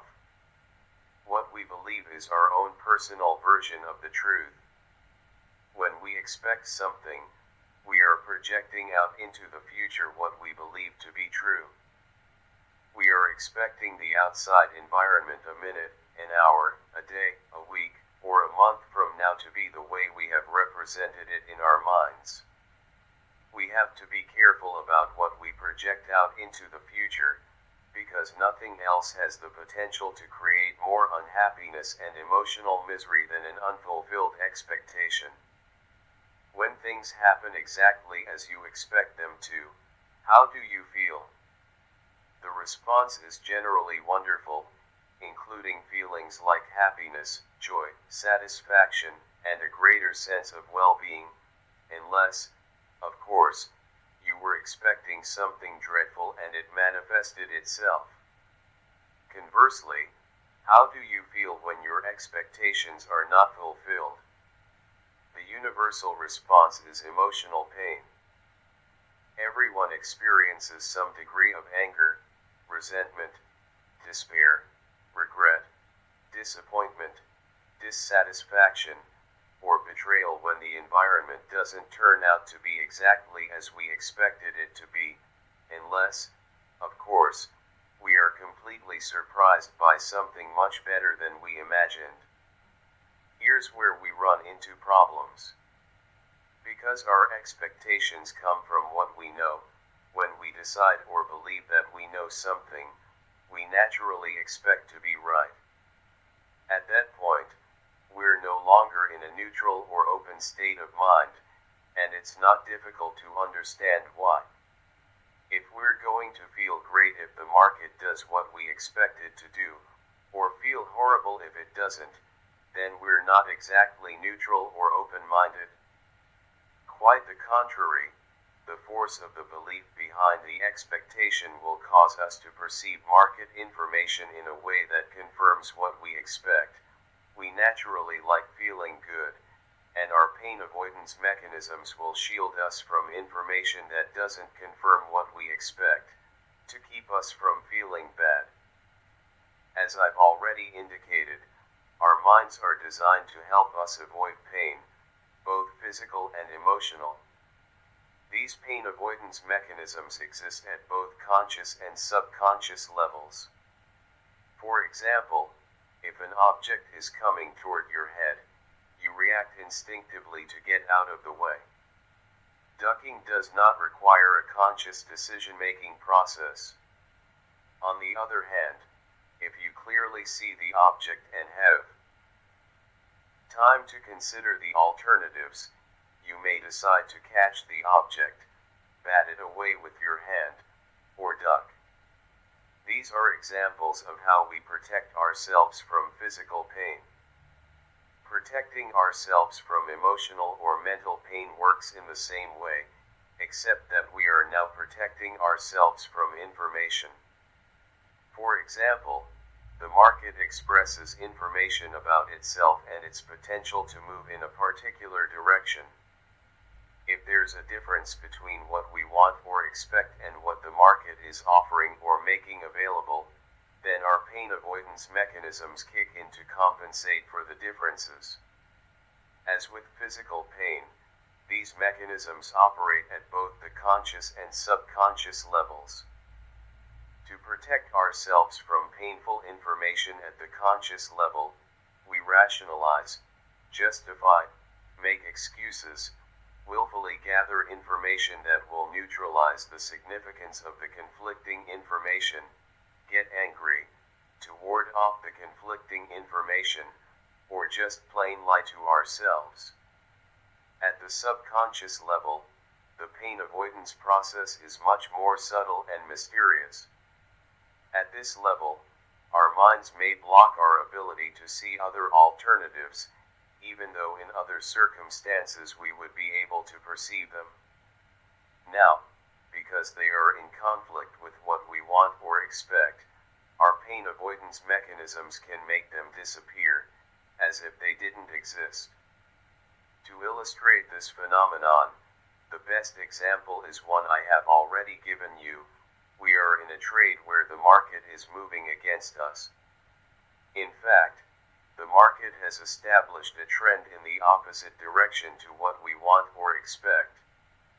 Ordinarily, we would have no problem identifying or perceiving this pattern if it weren't for the fact that the market was moving against our position.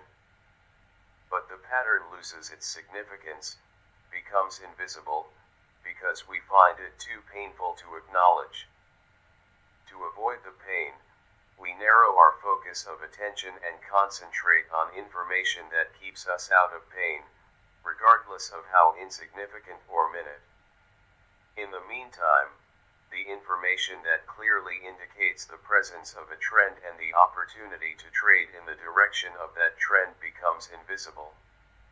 The trend doesn't disappear from physical reality, but our ability to perceive it does. Our pain avoidance mechanisms block our ability to define and interpret what the market is doing as a trend.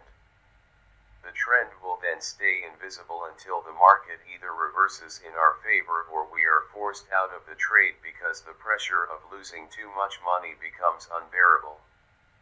It's not until we are either out of the trade or out of danger that the trend becomes apparent, as well as all the opportunities to make money by trading in the all the distinctions that would otherwise be perceivable become perfectly clear, after the fact, when there is no longer anything for our minds to protect us from. We all have the potential to engage in self-protective pain avoidance mechanisms, because they're natural functions of the way our minds operate.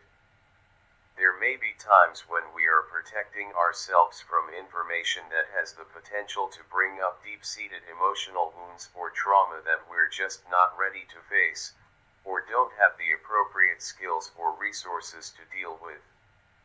In these cases, our natural mechanisms are serving us well. But more often, our pain avoidance mechanisms are just protecting us from information that would indicate that our expectations do not correspond with what is available from the environments. Perspective. This is where our pain avoidance mechanisms do us a disservice, especially as traders. To understand this concept, ask yourself what exactly about market information is threatening. Is it threatening because the market actually expresses negatively charged information as an inherent characteristic of the way it exists? It may seem that way, but at the most fundamental level, what the market gives us to perceive are upticks and downticks or up bars and down bars. These up and down ticks form patterns that represent edges. Now, are any of these ticks or the patterns they form negatively charged? Again, it may certainly seem that way, but from the market's perspective the information is neutral. Each uptick, downtick, or pattern is just information, telling us the market's position. If any of this information had a negative charge as an inherent characteristic of the way it exists, then wouldn't everyone exposed to it experience emotional pain? For example, if both you and I get hit on the head with a solid object, there probably wouldn't be much difference in how we would feel. We'd both be in pain. Any part of our bodies coming into contact with a solid object with some degree of force will cause anyone with a normal nervous system to experience pain. We share the experience because our bodies are constructed in basically the same way. The pain is an automatic physiological response to the impact with a tangible object. Information in the form of words or gestures expressed by the environment, or up and down ticks expressed by the market, can be just as painful as being hit with a solid object, but there's an important difference between information and objects. Information is not tangible. Information doesn't consist of atoms and molecules. To experience the potential effects of information, whether negative or positive, requires an interpretation. The interpretations we make are functions of our unique mental frameworks. Everyone's mental framework is unique for two fundamental reasons. First, all of us were born with different genetically encoded behavior and personality characteristics that cause us to have different needs from one another. How positively or negatively and to what degree the environment responds to these needs creates experiences unique to each individual. Second, everyone is exposed to a variety of environmental forces.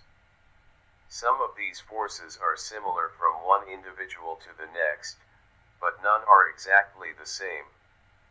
If you consider the number of possible combinations of genetically encoded personality characteristics we can be born with, in relation to the almost infinite variety of environmental forces we can encounter throughout our lives, all of which contribute to the construction of our mental framework, then it's not difficult to see why there is no universal mental framework common to everyone.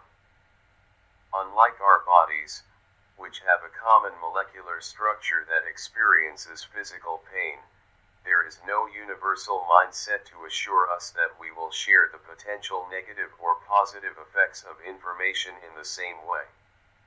For example, someone could be projecting insults at you, intending to cause you to feel emotional pain. From the environment's perspective, this is negatively charged information. Will you experience the intended negative effects? Not necessarily. You have to be able to interpret the information as negative to experience it as negative. What if this person is insulting you in a language you don't understand, or is using words you don't know the meaning of? Would you feel the intended pain? Not until you build a framework to define and understand the words in a derogatory way. Even then, we can't assume that what you'd feel would correspond to the intent behind the insult. You could have a framework to perceive the negative intent, but instead of feeling pain, you might experience a perverse type of pleasure. I've encountered many people who, simply for their own amusement, like to get people riled up with negative emotions. If they happen to be insulted in the process, it creates a sense of joy because then they know how successful they've been. A person expressing genuine love is projecting positively charged information into the environment. Let's say the intent behind the expression of these positive feelings is to convey affection, endearment, and friendship. Are there any assurances that the person or persons this positively charged information is being projected toward will interpret and experience it as such? No, there aren't. A person with a very low sense of self-esteem, or someone who experienced a great deal of hurt and disappointment in relationships, will often misinterpret an expression of genuine love as something else. In the case of a person with low self-esteem, if he doesn't believe he deserves to be loved in such a way, he will find it difficult, if not impossible, to interpret what he is being offered as genuine or real.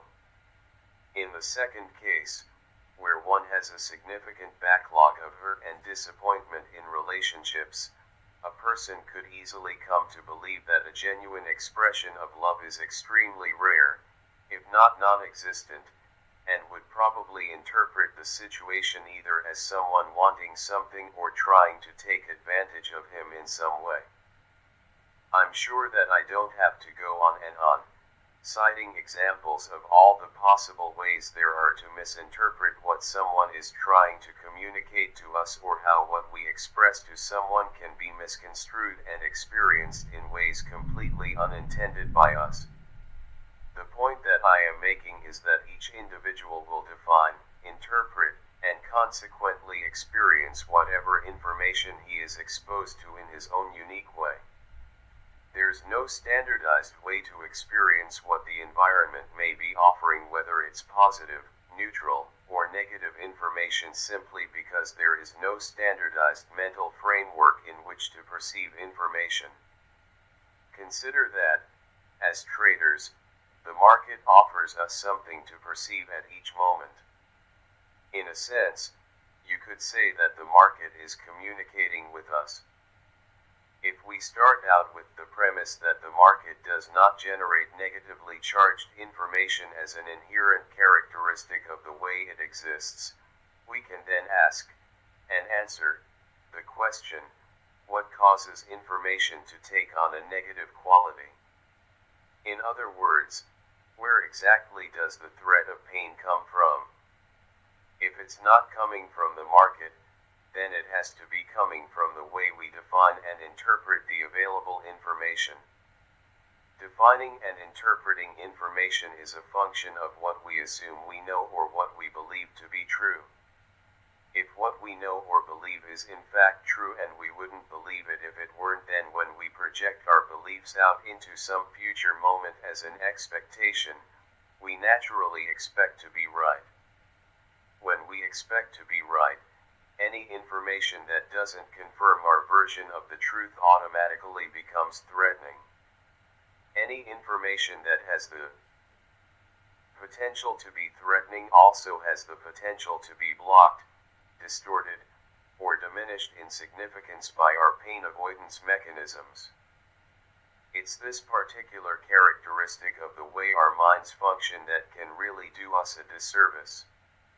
As traders, we can't afford to let our pain avoidance mechanisms cut us off from what the market is communicating to us about what is available in the way of the next opportunity to get in, get out, add to, or subtract from a position, just because it's doing something that we don't want or expect.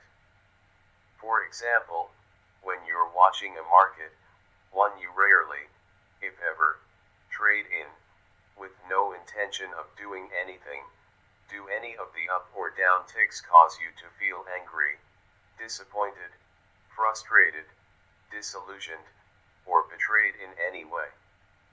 No. The reason is that there's nothing at stake. You're simply observing information that tells you where the market is at that moment. If the up and down ticks that you're watching form into some sort of behavior pattern you've learned to identify, don't you readily recognize and acknowledge the pattern? Yes, for the same reason, there's nothing at stake.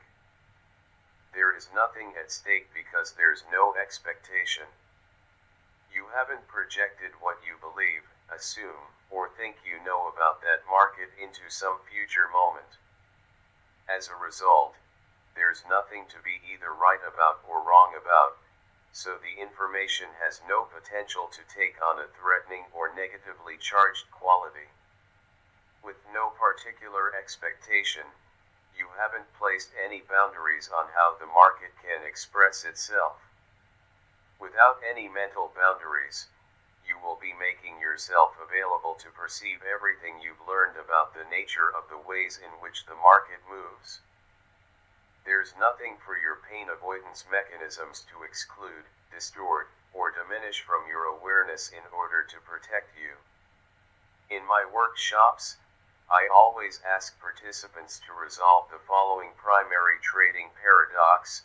In what way does a trader have to learn how to be rigid and flexible at the same time?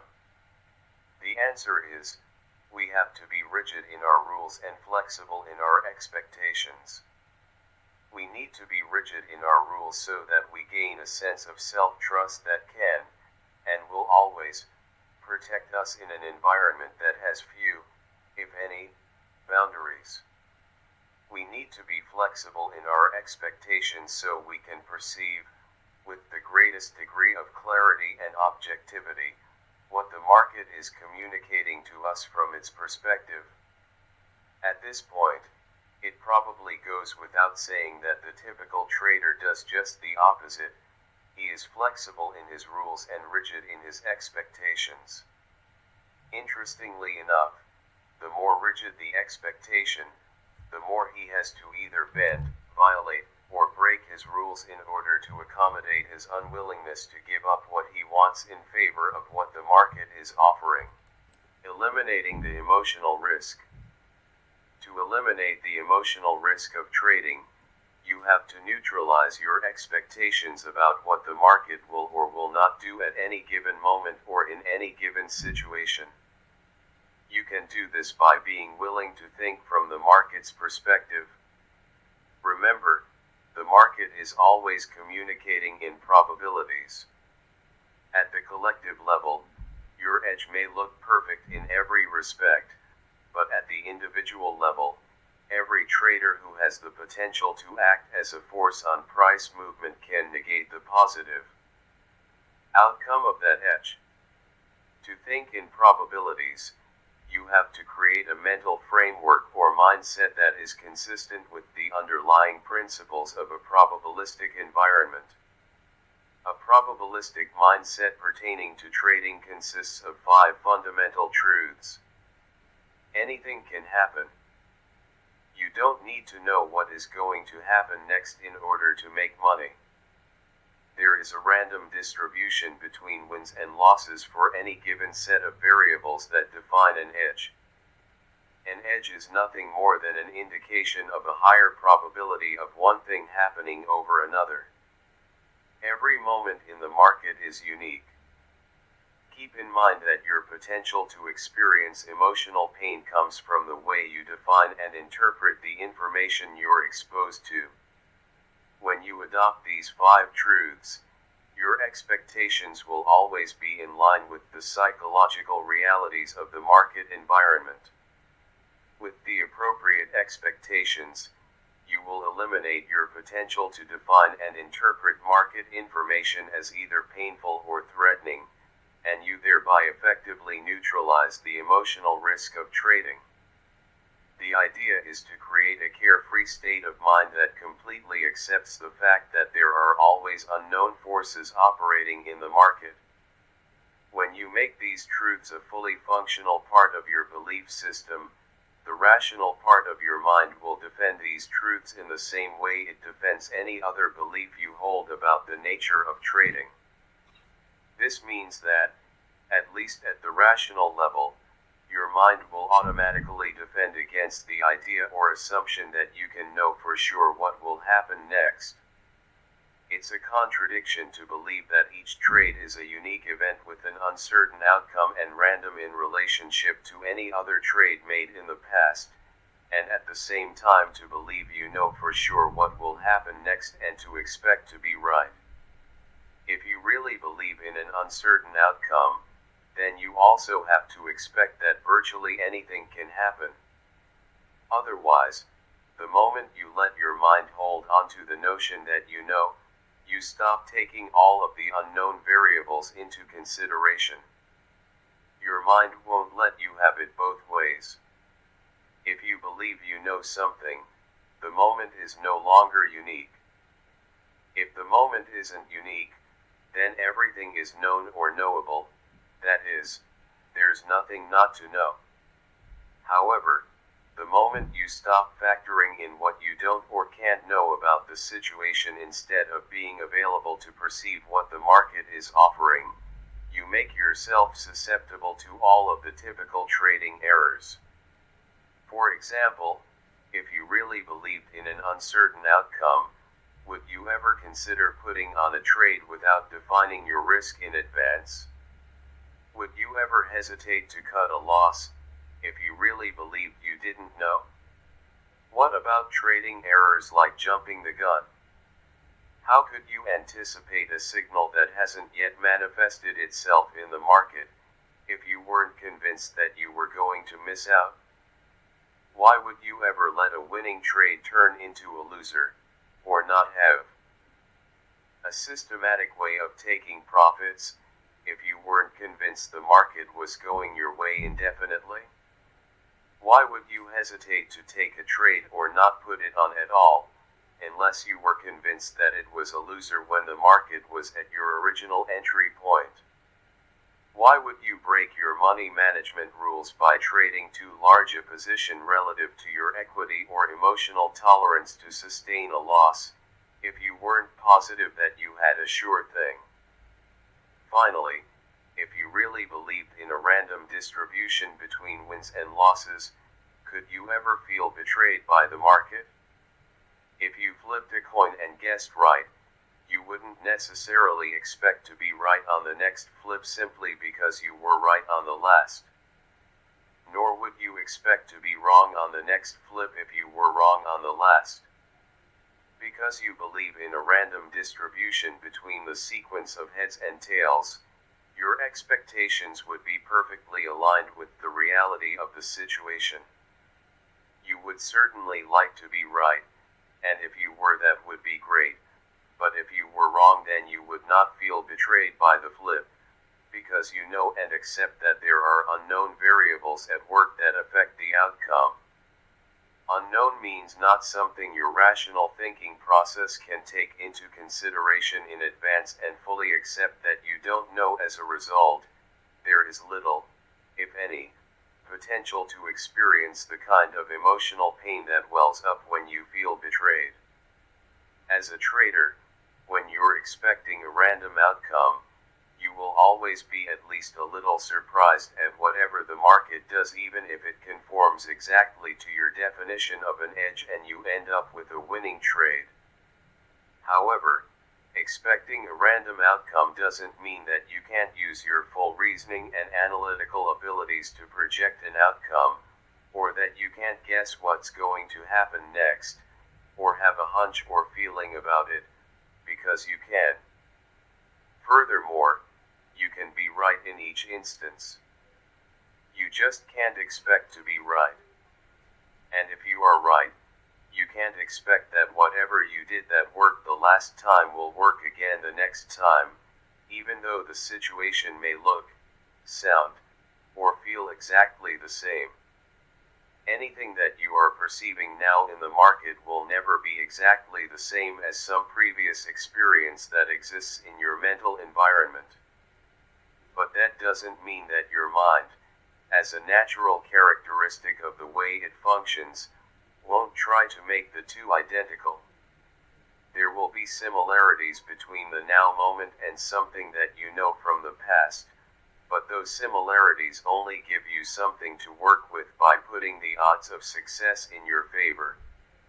If you approach trading from the perspective that you don't know what will happen next, you will circumvent your mind's natural inclination to make the now moment identical to some earlier experience.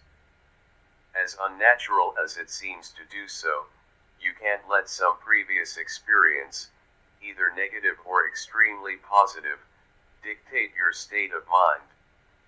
If you do, it will be very difficult, if not impossible, to perceive what the market is communicating from its perspective. When I put on a trade, all I expect is that something will happen. Regardless of how good I think my edge is, I expect nothing more than for the market to move or to express itself in some way. However, there are some things that I do know for sure. I know that based on the market's past behavior, the odds of it moving in the direction of my trade are good or acceptable, at least in relationship to how much I am willing to spend to find out if it does. I also know before getting into a trade how much I am willing to let the market move against my position. There is always a point at which the odds of success are greatly diminished in relation to the profit potential. At that point, it's not worth spending any more money to find out if the trade is going to work. If the market reaches that point, I know without any doubt, hesitation, or internal conflict that I will exit the trade. The loss doesn't create any emotional damage, because I don't interpret the experience negatively. To me, losses are simply the cost of doing business or the amount of money I need to spend to make myself available for the winning trades. If, on the other hand, the trade turns out to be a winner, in most cases I know for sure at what point I am going to take my profits. If I don't know for sure, I certainly have a very good idea. The best traders are in the now moment because there's no stress. There's no stress because there's nothing at risk other than the amount of money they are willing to spend on a trade. They are not trying to be right or trying to avoid being wrong, neither are they trying to prove anything. If and when the market tells them that their edges aren't working or that it's time to take profits, their minds do nothing to block this information. They completely accept what the market is offering them, and they wait for the next edge. Chapter 8. Working with your beliefs. Now the task before you is to properly integrate the 5 fundamental truths presented in Chapter 7 in your mental environment at a functional level. To help you do that, we will take an in-depth look at beliefs, their nature, properties, and characteristics. However, before we do that, I will review and organize the major concepts presented thus far into a much clearer and more practical framework. What you learn from this and the next 2 chapters will form the foundation for understanding everything you need to do to achieve your goals as a trader. Defining the problem. At the most fundamental level, the market is simply a series of up and down ticks that form patterns. Technical analysis defines these patterns as edges. Any particular pattern defined as an edge is simply an indication that there is a higher probability that the market will move in one direction over the other. However, there is a major mental paradox here because a pattern implies consistency, or, at least, a consistent outcome. But the reality is each pattern is a unique occurrence. They may look, or measure, exactly the same from one occurrence to the next, but the similarities are only on the surface. The underlying force behind each pattern is traders, and the traders who contribute to the formation of one pattern are always different from the traders who contribute to the next, so, the outcome of each pattern is random relative to one another. Our minds have an inherent design characteristic, the association mechanism, that can make this paradox difficult to deal with. Now these edges, or the patterns they represent, flow by in every time frame, making the market a never-ending stream of opportunities to get in, get out, scratch a trade, take profits, cut losses, or add to or detract from a position. In other words, from the market's perspective, each moment presents each one of us traders with the opportunity to do something on our own behalf. Defining the terms. What prevents us from perceiving each now moment as an opportunity to do something for ourselves or to act appropriately even when we do? Our fears. What is the source of our fears? We know it's not the market, because from the market's perspective, The up and down ticks and the patterns they create are neither positively or negatively charged. As a result, the up and down ticks themselves have no capacity to cause us to enter into any particular state of mind, negative or positive, lose our objectivity, make errors, or take us out of the opportunity flow. If it's not the market that causes us to experience a negatively charged state of mind, then what does cause it? The way we define and interpret the information we perceive. If that's the case, then what determines what we perceive and how we define and interpret that information? What we believe or what we assume to be true. Our beliefs working in conjunction with the association and pain avoidance mechanisms act as a force on our five senses, causing us to perceive, define, and interpret market information in a way that is consistent with what we expect. What we expect is synonymous with what we believe or assume to be true. Expectations are beliefs projected into some future moment. Each moment from the market's perspective is unique, but if the information being generated by the market is similar in quality, properties, or characteristic to something that is already in our minds, the two sets of information, outside and inside, automatically become linked. When this connection is made, it triggers a state of mind, confidence, euphoria, fear, terror, disappointment, regret, betrayal, etc., that corresponds to whatever belief, assumption, or memory the outside information was linked. This makes it seem as if what is outside is exactly the same as whatever is already inside of us. It's our state of mind that makes the truth of whatever we're perceiving outside of us, in the market, seem indisputable and beyond question. Our state of mind is always the absolute truth. If I feel confident, then I am confident. If I feel afraid, then I am afraid. We can't dispute the quality of energy flowing through our mind and body at any given moment. And because I know as an indisputable fact how I feel, you could say that I also know the truth of what I'm perceiving outside of me in the same moment. The problem is that how we feel is always the absolute truth, but the beliefs that triggered our state of mind or feeling may or may not be true relative to the possibilities that exist in the market at any given moment. Recall the example of the boy and the dog. The boy knew for an absolute fact that each dog he encountered after the first was threatening, because of the way he felt when one came into his field of awareness. These other dogs did not cause his fear. His negatively charged memory working in conjunction with the association and his pain avoidance mechanism caused his fear. He experienced his own version of the truth, although that did not correspond with the possibilities that existed from the environment's perspective.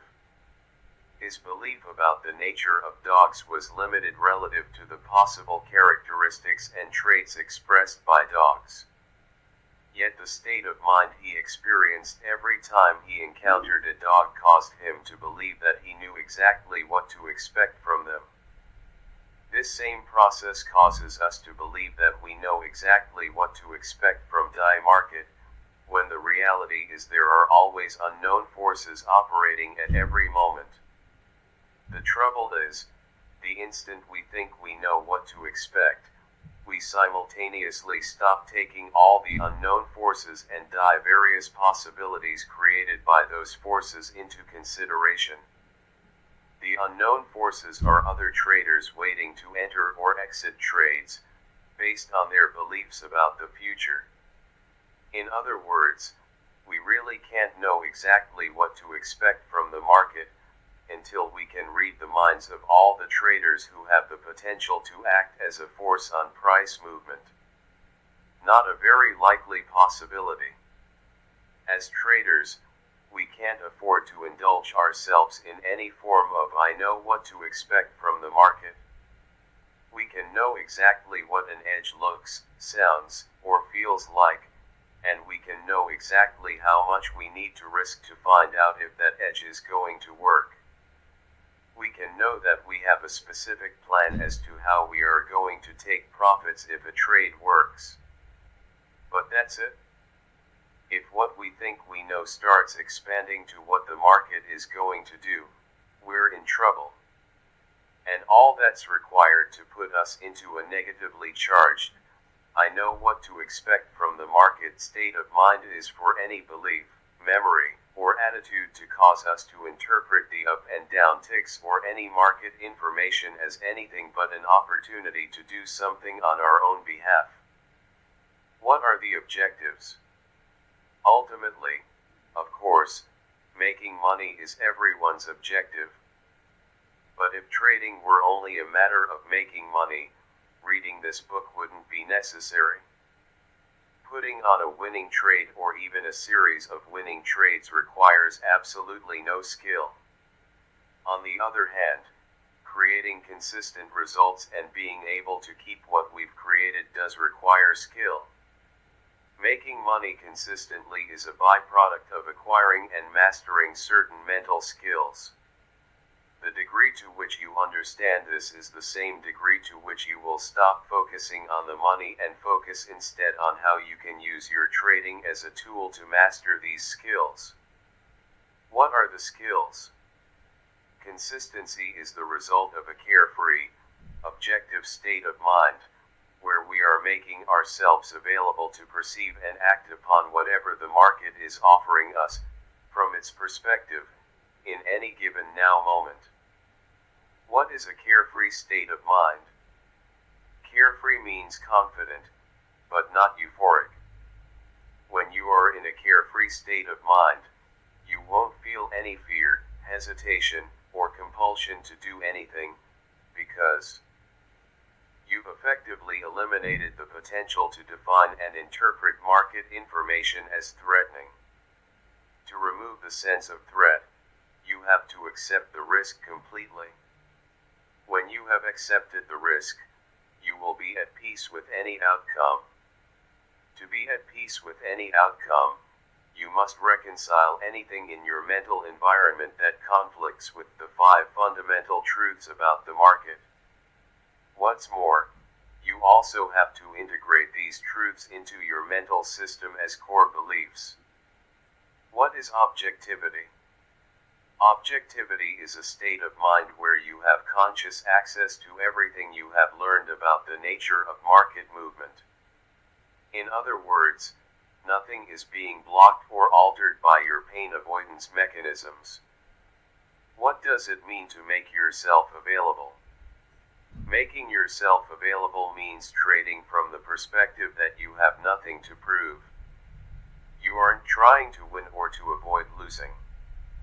You aren't trying to get your money back or to take revenge on the market. In other words, you come to the market with no agenda other than to let it unfold in any way that it chooses and to be in the best state of mind to recognize and take advantage of the opportunities it makes available to you. What is the now moment? Trading in the now moment means that there is no potential to associate an opportunity to get into, get out of, add to, or detract from a trade with a past experience that already exists in your mental environment. How the fundamental truths relate to the skills. Anything can happen. Why? Because there are always unknown forces operating in every market at every moment. It takes only one trader somewhere in the world to negate the positive outcome of your edge. That's all, only one. Regardless of how much time, effort, or money you've invested in your analysis, from the market's perspective there are no exceptions to this truth. Any exceptions that may exist in your mind will be a source of conflict and potentially cause you to perceive market information as threatening. You don't need to know what is going to happen next in order to make money. Why? Because there is a random distribution between wins and losses for any given set of variables that define an edge. See number 3. In other words, based on the past performance of your edge, you may know that out of the next 20 trades, 12 will be winners and 8 will be losers. What you don't know is the sequence of wins and losses or how much money the market is going to make available on the winning trades. This truth makes trading a probability or numbers game. When you really believe that trading is simply a probability game, concepts like right and wrong or win and lose no longer have the same significance. As a result, your expectations will be in harmony with the possibilities. Keep in mind that nothing has more potential to cause emotional discord than our unfulfilled expectations. Emotional pain is the universal response when the outside world expresses itself in a way that doesn't reflect what we expect or believe to be true.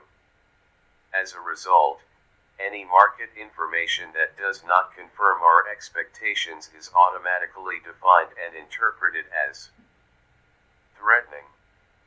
That interpretation causes us to adopt a negatively charged, defensive state of mind, where we end up creating the very experience we are trying to avoid. Market information is only threatening if you are expecting the market to do something for you. Otherwise, if you don't expect the market to make you right, you have no reason to be afraid of being wrong.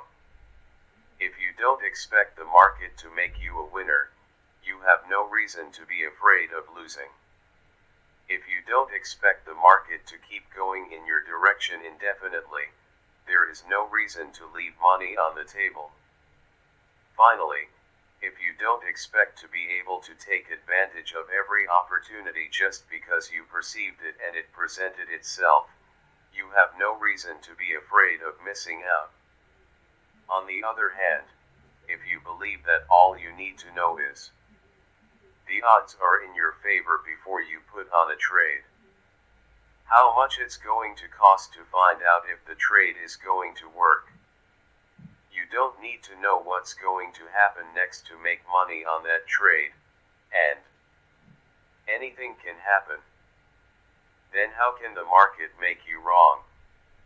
What information could the market generate about itself that would cause your pain avoidance mechanisms to kick in so that you exclude that information from your awareness?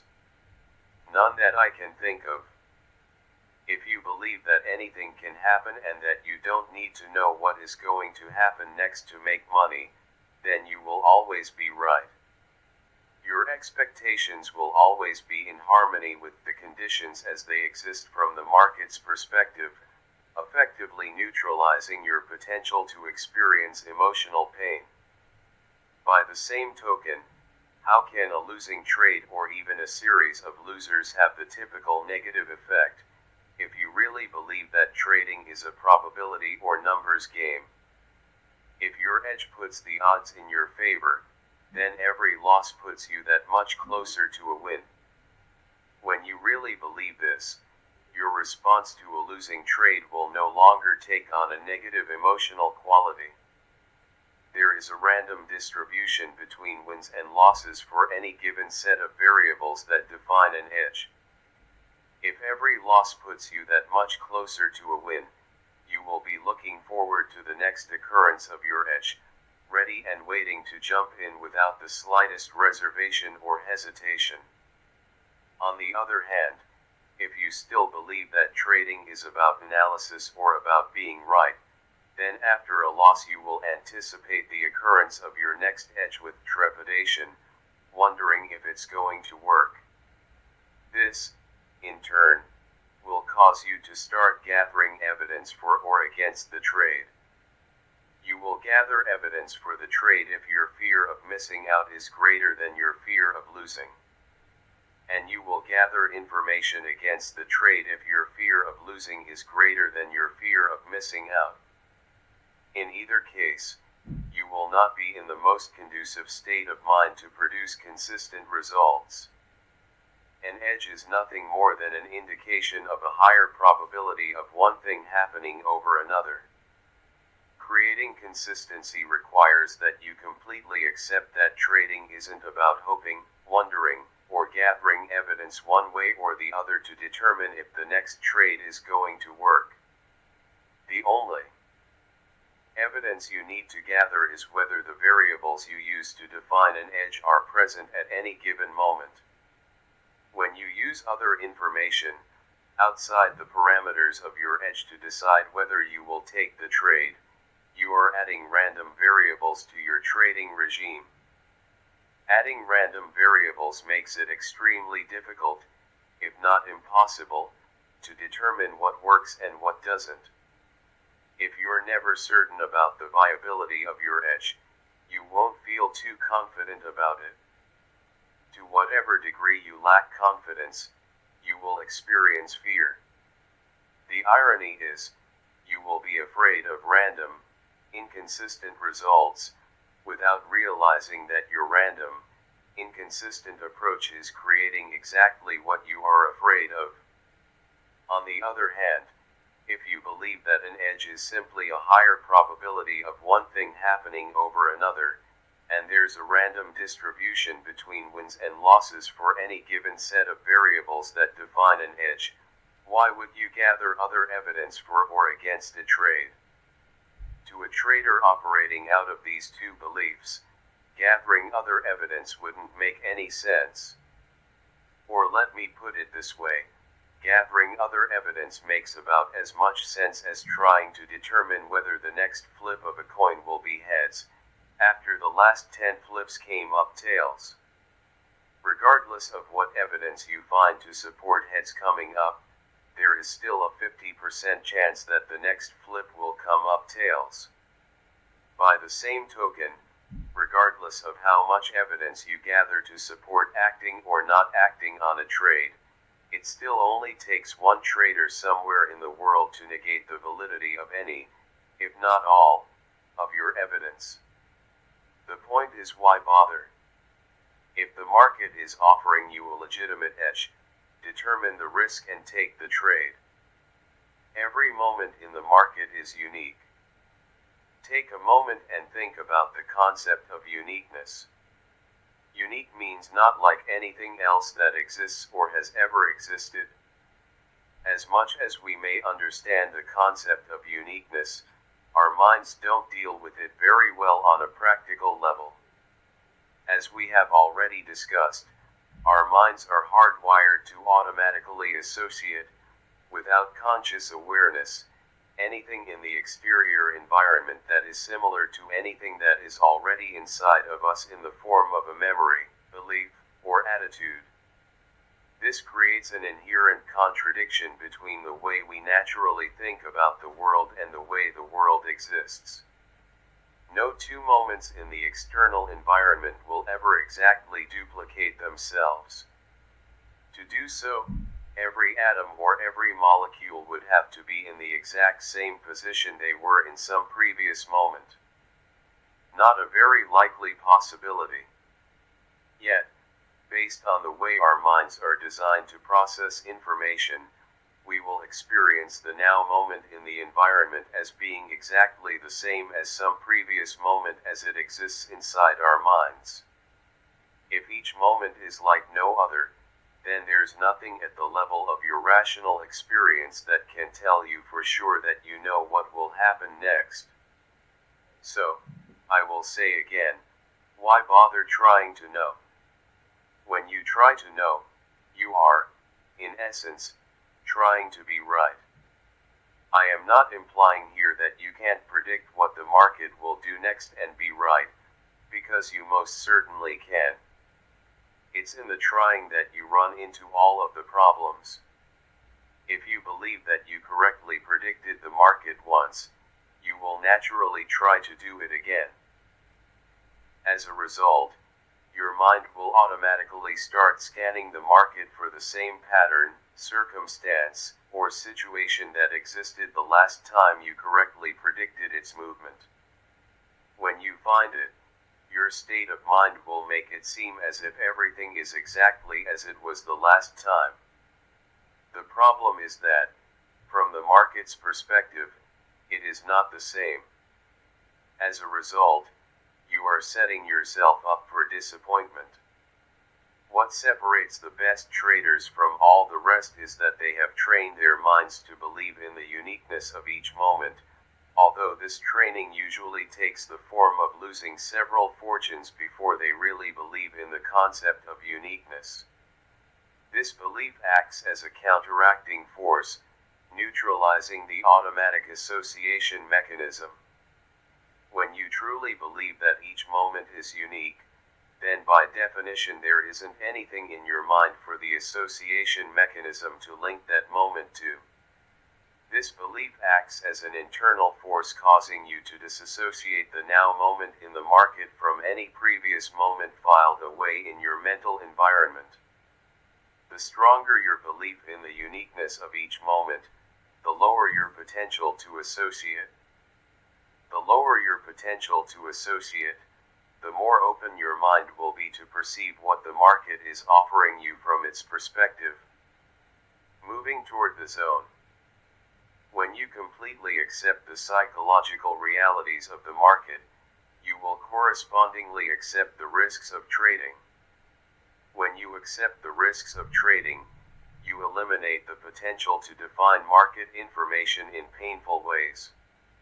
When you stop defining and interpreting market information in painful ways, there is nothing for your mind to avoid, nothing to protect against. When there's nothing to protect against, you will have access to all that you know about the nature of market movement. Nothing will get blocked, which means you will perceive all the possibilities you have learned about, objectively, and since your mind is open to a true exchange of energy, you will quite naturally start discovering other possibilities, edges, that you formerly couldn't perceive. For your mind to be open to a true exchange of energy, you can't be in a state of knowing or believing that you already know what's going to happen next. When you are at peace with not knowing what's going to happen next, you can interact with the market from a perspective where you will be making yourself available to let the market tell you, from its perspective, what is likely to happen next. At that point, you will be in the best state of mind to spontaneously enter the zone, where you are tapped into the now moment opportunity flow. Chapter 9. The nature of beliefs. At this point, if you can sense the benefits of adopting the 5 fundamental truths about trading, then the task is to learn how to properly integrate these truths into your mental system as core beliefs that are not in conflict with any other beliefs you may hold.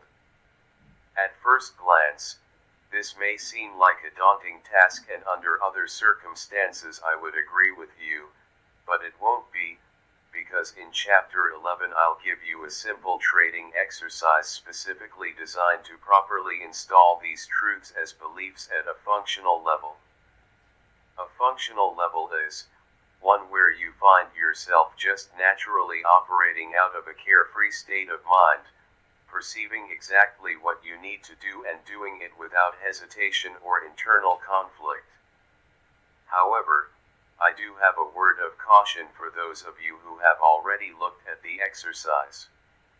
On the surface, the trading exercise looks so simple that you may be tempted to do it now, before you thoroughly understand the implications of what you are doing. I strongly suggest that you reconsider. There are some subtle yet profound dynamics involved in the process of learning how to install new beliefs and change any existing beliefs that are in conflict with the new ones. Understanding the trading exercise itself is easy. Understanding how to use the exercise to change your beliefs is another matter entirely. If you do the exercise without understanding the concepts presented in this chapter and the next, you will not achieve the desired results. It is also important that you not take for granted the amount of mental effort you may have to expend to train your mind to fully accept these principles of success, regardless of how well you understand them. Remember Bob, the CTA who believed he thoroughly understood the concept of probabilities, but didn't have the ability to function from a probabilistic perspective. Many people make the mistake of assuming that once they understand something, the insight inherent in their new understanding automatically becomes a functional part of their identity. Most of the time, understanding a concept is only a first step in the process of integrating that concept at a functional level. This is especially true of concepts that deal with thinking in probabilities. Our minds are not naturally wired to be objective or to stay in the now moment. This means we have to actively train our minds to think from these perspectives. In addition to the training involved, there may be any number of conflicting beliefs to work through. Conflicting beliefs will have the effect of sabotaging your best intentions to operate from an objective state of mind or to experience the now moment opportunity flow. For example, let's say you've spent years learning how to read the markets, or spent large sums of money developing or buying technical systems, just so you could find out what was going to happen next. Now you have come to understand that you don't have to know what's going to happen next, and that even trying to know will detract from your ability to be objective or to stay in the moment. What we have is a direct conflict between your old belief that you need to know what will happen next to be successful and your new understanding that you don't need to know. Now, will your new understanding suddenly neutralize all the time, money, and energy expended on reinforcing the belief that you need to know?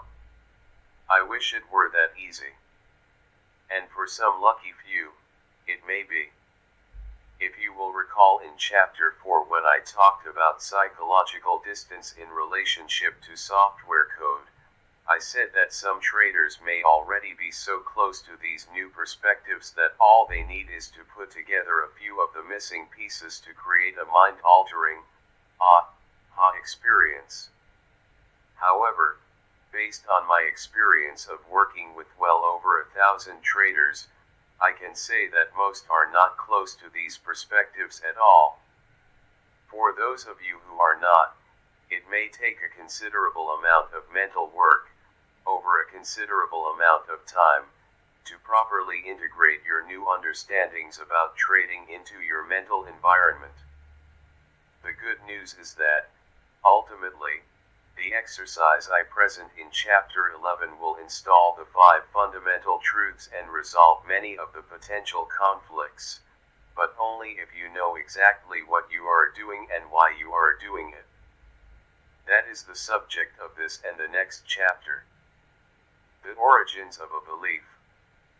What can we learn about the nature of beliefs, and how can we use that knowledge to create a mindset that fosters our desire to be a consistently successful trader? These are the 2 questions I am going to focus on answering in this chapter. First, let's look at the origin of our beliefs. As you may recall, memories, distinctions, and beliefs exist in the form of energy, specifically, structured energy. Earlier, I lumped these 3 mental components together to illustrate that memories, distinctions, and beliefs do not exist as physical matter. That the cause and effect relationship that exists between ourselves and the external environment brings these components into existence, and how the cause and effect relationship reverses so that we can perceive in the external environment what we have learned about. To get at the origins of our beliefs, we're going to have to unbundle these components to illustrate the difference between a memory and a belief. The best way to do this is to imagine ourselves in the mind of an infant. I would think that at the very beginning of a child's life, the memories of his experiences would exist in their purest form. By that I mean that the memories of what he has seen, heard, smelled, touched, or tasted exist in his mind as pure sensory information that is not organized or attached to any specific words or concepts. Therefore, I am going to define a pure memory as sensory information, stored in its original form. A belief, on the other hand, is a concept about the nature of the way the external environment expresses itself. A concept combines pure sensory information with a symbol system we call language. For example, most infants have a pure memory of how it feels to be lovingly nurtured by a parent, but it isn't until the infant is taught to link or associate certain words with the pure sensory information stored in his memory that he will form a concept about how it feels to be lovingly nurtured. The phrase "life is wonderful" is a concept. By themselves, the words make up a meaningless collection of abstract symbols.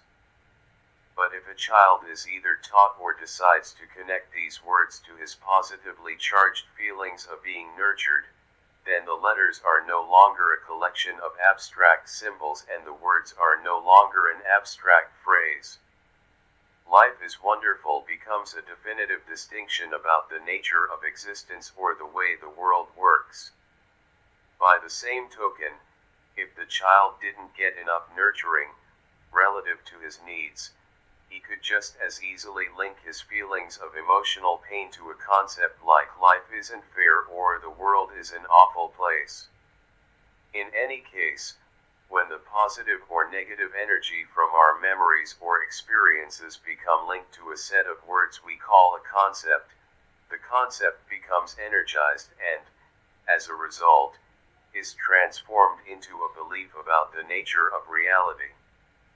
If you consider that concepts are structured by the framework of a language and energized by our experiences, it becomes clear why I refer to beliefs as structured energy. When a belief comes into existence, what does it do? What is its function?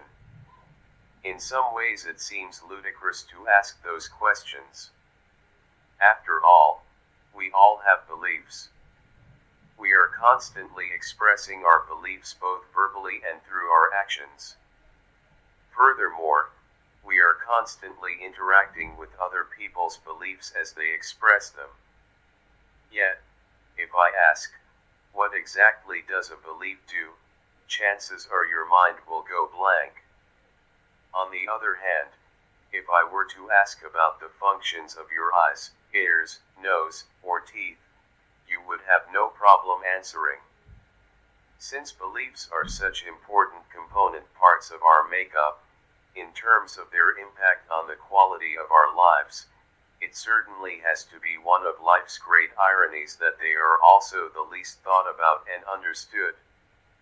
What I mean by least thought about is, if we have a problem with one of our body parts, we naturally focus our attention on that part and think about what we need to do to fix the problem. However, it doesn't necessarily occur to us that the problems we may be having with the quality of our lives, for example, lack of happiness, a sense of dissatisfaction, or lack of success in some area, are rooted in our beliefs. This lack of consideration is a universal phenomenon. One of the prominent characteristics of beliefs is that they make what we experience seem self-evident and beyond question. In fact, if it weren't for your intense desire to experience consistent success as a trader, it's unlikely you would be delving into this topic at all. Usually, it takes years of extreme frustration before people begin examining their beliefs as the source of their difficulties. However, even though beliefs are an intricate part of our identity, you don't have to take this process of self-analysis so personally. Consider the fact that none of us was born with any of our beliefs. They were all acquired in a combination of ways. Many of the beliefs that have the most profound impact on our lives were not even acquired by us as an act of free will. They were instilled by other people. And it probably won't come as a surprise to anyone that usually the beliefs that cause us the most difficulty are those that were acquired from others without our conscious consent. By that I mean beliefs that we acquired when we were too young and uninformed to realize the negative implications of what we were being taught. Regardless of the source of our beliefs, once they are born into existence, they all basically function in the same way. Beliefs have certain characteristic ways in which they do their jobs, not unlike the various parts of our bodies. For example, if you compare my eyes and your eyes, or my hands and your hands, or my red blood cells and your red blood cells, we can see that they are not exactly the same, but they have characteristics in common that cause them to function in similar ways. By the same token, a belief that life is wonderful will perform its function in the same way as a belief that life is awful. The beliefs themselves are different, and the effect that each has on the quality of the holder's life will be vastly different, but both beliefs will function in exactly the same manner. Beliefs and their impact on our lives. In the broadest sense, our beliefs shape the way we experience our lives. As I have already said, we're not born with any of our beliefs. They're acquired, and as they accumulate, we live our lives in a way that reflects what we have learned to believe. Consider how different your life would be if you had been born into a culture, religion, or political system that has very little, if anything, in common with the one you were born into. It might be hard to imagine, but what you would have learned to believe about the nature of life and how the world works may not be remotely similar to what you currently believe. Yet you would hold these other beliefs with the same degree of certainty as your current beliefs. How beliefs shape our lives. They manage our perception and interpretation of environmental information in a way that is consistent with what we believe. They create our expectations. Keep in mind that an expectation is a belief projected into some future moment. Since we can't expect something we don't know about, we could also say that an expectation is what we know projected into some future moment. Anything we decide to do or any outward expression of behavior will be consistent with what we believe. Finally, our beliefs shape how we feel about the results of our actions. There isn't much about the way we function that beliefs don't play a major role in. So, what I am going to do now is give you an example I used in my first book, The Disciplined Trader, to illustrate the various functions of a belief. In the spring of 1987, I was watching a locally produced television program called Gotcha Chicago. It was about some local celebrities who played practical jokes on one another. In one segment of the program, the TV station hired a man to stand on the sidewalk along Michigan Avenue holding a sign that read "Free Money. Today only." For those of you who are not familiar with Chicago, Michigan Avenue is home to many fashionable, exclusive department stores and boutiques. The TV station gave the man a considerable amount of cash, with instructions to give money to anyone who asked for it. Now, when you consider that Michigan Avenue is one of the busiest areas of the city, and if we assume that most of the people who passed the man on the street could read the sign, how many people would you think took him up on his offer and asked for some money? Of all the people who walked by and read the sign, only one person stopped and said, "Great. May I have a quarter to buy a bus transfer?" Otherwise, no one would even go near the man. Eventually, The man grew frustrated because people weren't reacting the way he expected them to. He started crying out, "Do you want any money? Please take my money, I can't give it away fast enough." Everyone just kept walking around him as if he didn't exist. In fact, I noticed that several people went out of their way to avoid him. As a man wearing a suit and carrying a briefcase approached, he went right up to him and said, "Would you like some money?" The man responded, "Not today." Really frustrated now, he shot back, "How many days does this happen? Would you please take this?" as he tried to hand the man some cash. The man responded with a terse no and walked on. What was going on here? Why wouldn't anyone, except for the person who needed a bus transfer, ask for the money? If we assume that most or all of the passers-by could read the sign, but still didn't make any effort to get the money, then one possible explanation for their behavior is that they just didn't care about money. This is extremely unlikely, though, considering how much of our lives is devoted to the pursuit of money. If we agree that people could read the sign and that money is very important to most of us, then what could have stopped these people from helping themselves?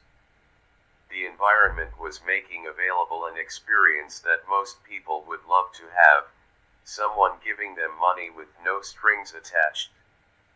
Yet everyone walked by, oblivious to what was awaiting them. They must not have been able to perceive what was available. That's hard to imagine, because the sign clearly stated free money. Today only.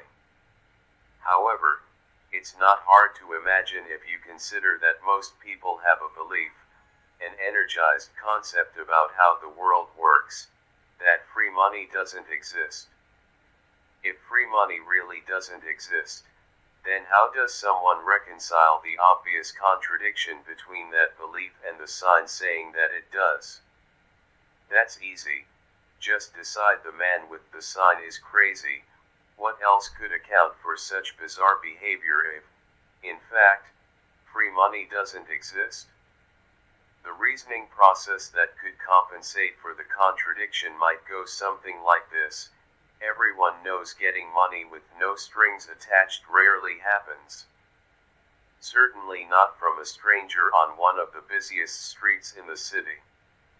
In fact, if the man were really giving away money, he would already be mobbed. He might even be endangering his life. He must be crazy. I had better take a wide path around him. Who knows what he might do? Notice that every component of the thought process described is consistent with the belief that free money doesn't exist. The words free money were neither perceived nor interpreted as they were intended from the environment's perspective. Deciding the person with the sign must be crazy created an expectation of danger, or at least a perception that caution was warranted. Purposefully altering one's path to avoid the person with the sign is an action that is consistent with the expectation of danger. How did each person feel about the outcome? That's difficult to say without knowing each person individually, but a good generalization would be that they felt relieved that they successfully avoided an encounter with a crazy person. The feeling of relief that resulted from avoiding a confrontation is a state of mind. Remember that how we feel, the relative degree of positively or negatively charged energy flowing through our bodies and minds, is always the absolute truth. But the beliefs that prompt any particular state of mind may not be the truth with respect to the possibilities available from the environment's perspective. Relief from confrontation was not the only possible outcome in this situation. Imagine how different the experience would be if they believed that free money exists.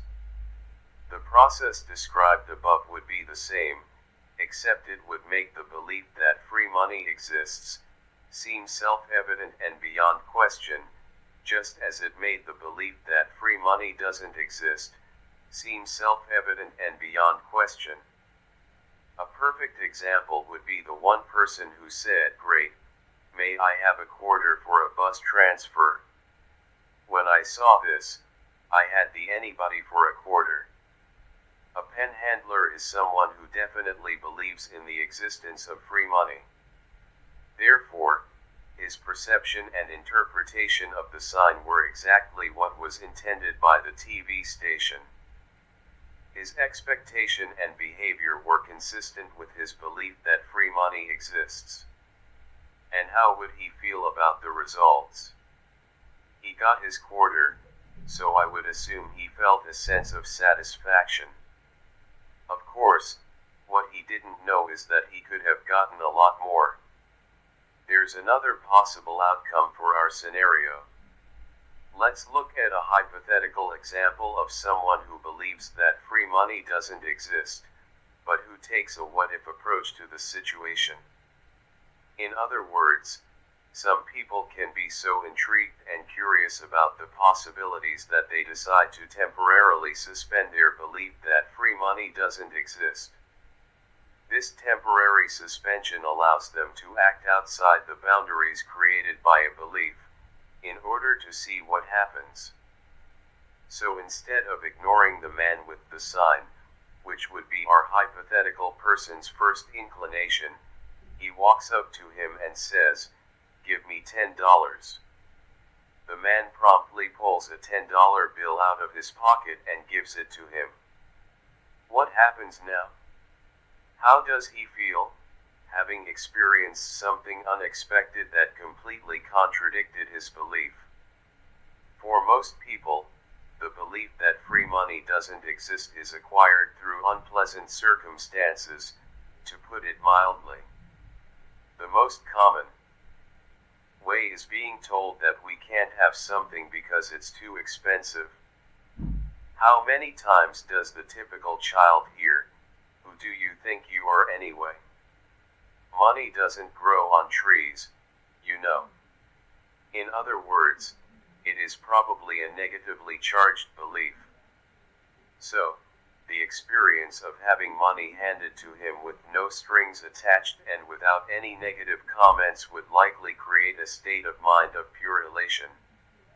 In fact, most people would be so happy that they'd feel compelled to share that happiness and this new discovery with everyone they knew. I can imagine him going back to his office or going home, and the moment he encounters someone he knows, the first words out of his mouth will be, "You won't believe what happened to me today," and even though he desperately wants those he meets to believe his story, they probably won't. Why? Because their belief that free money doesn't exist will cause them to interpret his story in a way that negates its validity. To take this example a little further, imagine what would happen to this person's state of mind if it occurred to him that he could have asked for more money. He is in a state of pure elation. However, the moment the thought either pops into his mind or someone he relates his story to offers the idea that he could have asked for a lot more money, his state of mind will immediately shift to a negatively charged state of regret or despair. Why? He tapped into a negatively charged belief about what it means to miss out on something or not get enough. As a result, instead of being happy over what he got, he will lament what he could have had but didn't get. Beliefs vs. the truth. In all three of these examples, including the hypothetical one, everybody experienced their own unique version of the situation. If asked, each person would describe what he or she experienced from their perspective, as if it were the only true and valid version of the reality of the situation. The contradiction between these three versions of the truth suggests to me a larger philosophical issue that needs to be resolved. If beliefs limit our awareness of the information being generated by the physical environment, so that what we perceive is consistent with whatever we believe, then how do we know what the truth is? To answer this question, we have to consider four ideas. The environment can express itself in an infinite combination of ways. When you combine all the forces of nature interacting with everything created by humans, then add to that the forces generated by all the possible ways people can express themselves, the result is a number of possible versions of reality that would surely overwhelm even the most open-minded person. Until we have acquired the ability to perceive every possible way in which the environment can express itself, our beliefs will always represent a limited version of what is possible from the environment's perspective, making our beliefs a statement about reality, but not necessarily a definitive statement of reality. If you find yourself taking exception to the second statement, then consider that if our beliefs were a true, 100% accurate reflection of physical reality, then our expectations would always be fulfilled. If our expectations were always fulfilled, we would be in a perpetual state of satisfaction. How could we feel other than happy, joyful, elated, and with a complete sense of well-being if physical reality was consistently showing up exactly as we expected it to? If you can accept the third statement as being valid, then the corollary is also true. If we are not experiencing satisfaction, then we must be operating out of a belief or beliefs that don't work very well relative to the environmental conditions. Taking these four ideas into consideration, I can now answer the question, what is the truth? The answer is, whatever works. If beliefs impose limitations on what we perceive as possible, and the environment can express itself in an infinite combination of ways, then beliefs can only be true relative to what we are attempting to accomplish at any given moment. In other words, the relative degree of truth inherent in our beliefs can be measured by how useful they are.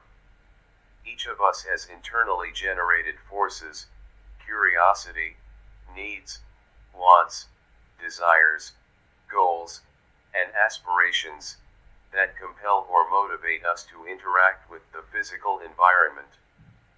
The particular set of steps we take to fulfill the object of our curiosity, needs, wants, desires, goals, or aspirations is a function of what we believe to be true in any given circumstance or situation. That truth, whatever it is, will determine the possibilities we perceive in relation to what is available from the environment's perspective, how we interpret what we perceive, the decisions we make, our expectations of the outcome, the action we take, and how we feel about the results of our efforts. At any given moment, if we find ourselves in a state of satisfaction, happiness, or well-being in relation to whatever we are attempting to accomplish, we can say that our truth, meaning whatever beliefs we are operating from, are useful because the process, as stated above, worked. What we perceived was not only consistent with our objective, it was also consistent with what was available from the environment's perspective. Our interpretation of the information we perceived resulted in a decision, expectation, and action that were in harmony with the environmental situation and circumstance. There was no resistance or counteracting force offered by the environment, or in our own mind, that would diminish the outcome we were trying to achieve. As a result, we find ourselves in a state of satisfaction, happiness, and well-being. On the other hand, if we find ourselves in a state of dissatisfaction, disappointment, frustration, confusion, despair, regret, or hopelessness, we can say that relative to the environmental situation and circumstances, the beliefs we are operating from don't work well or at all, and therefore are not useful. Simply put, the truth is a function of whatever works in relation to what we are trying to accomplish at any given moment. Chapter 10. The impact of beliefs on trading. If the external environment can express itself in an infinite combination of ways, then there's really no limit to the number and types of beliefs available to be acquired about the nature of our existence. That is an elaborate way of saying that there's a lot out there to be learned about. Yet, to make a general observation about the nature of humanity, I would say that we certainly don't live our lives in a manner that is consistent with that statement. If it's true that it's possible to believe almost anything, then why are we always arguing and fighting with each other? Why isn't it all right for all of us to express our lives in a way that reflects what we have learned to believe? There has to be something behind our relentless attempt to convince others of the validity of our beliefs and to deny the validity of theirs. Consider that every conflict, from the smallest to the largest, from the least to the most significant, whether between individuals, cultures, societies, or nations, is always the result of conflicting beliefs. What characteristics of our beliefs make us intolerant of divergent beliefs?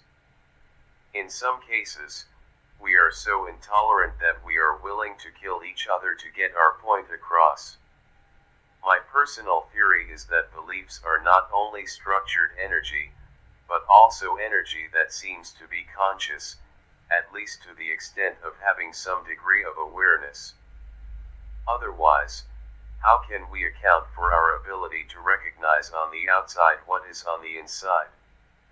How would we know our expectations are being fulfilled? How would we know when they are not? How would we know we are being confronted with information or circumstances that contradict what we believe? The only explanation I have is that each individual belief has to have some quality of either awareness or self-awareness that causes it to function as it does. The idea of energy that has some degree of awareness may be difficult for many of you to accept.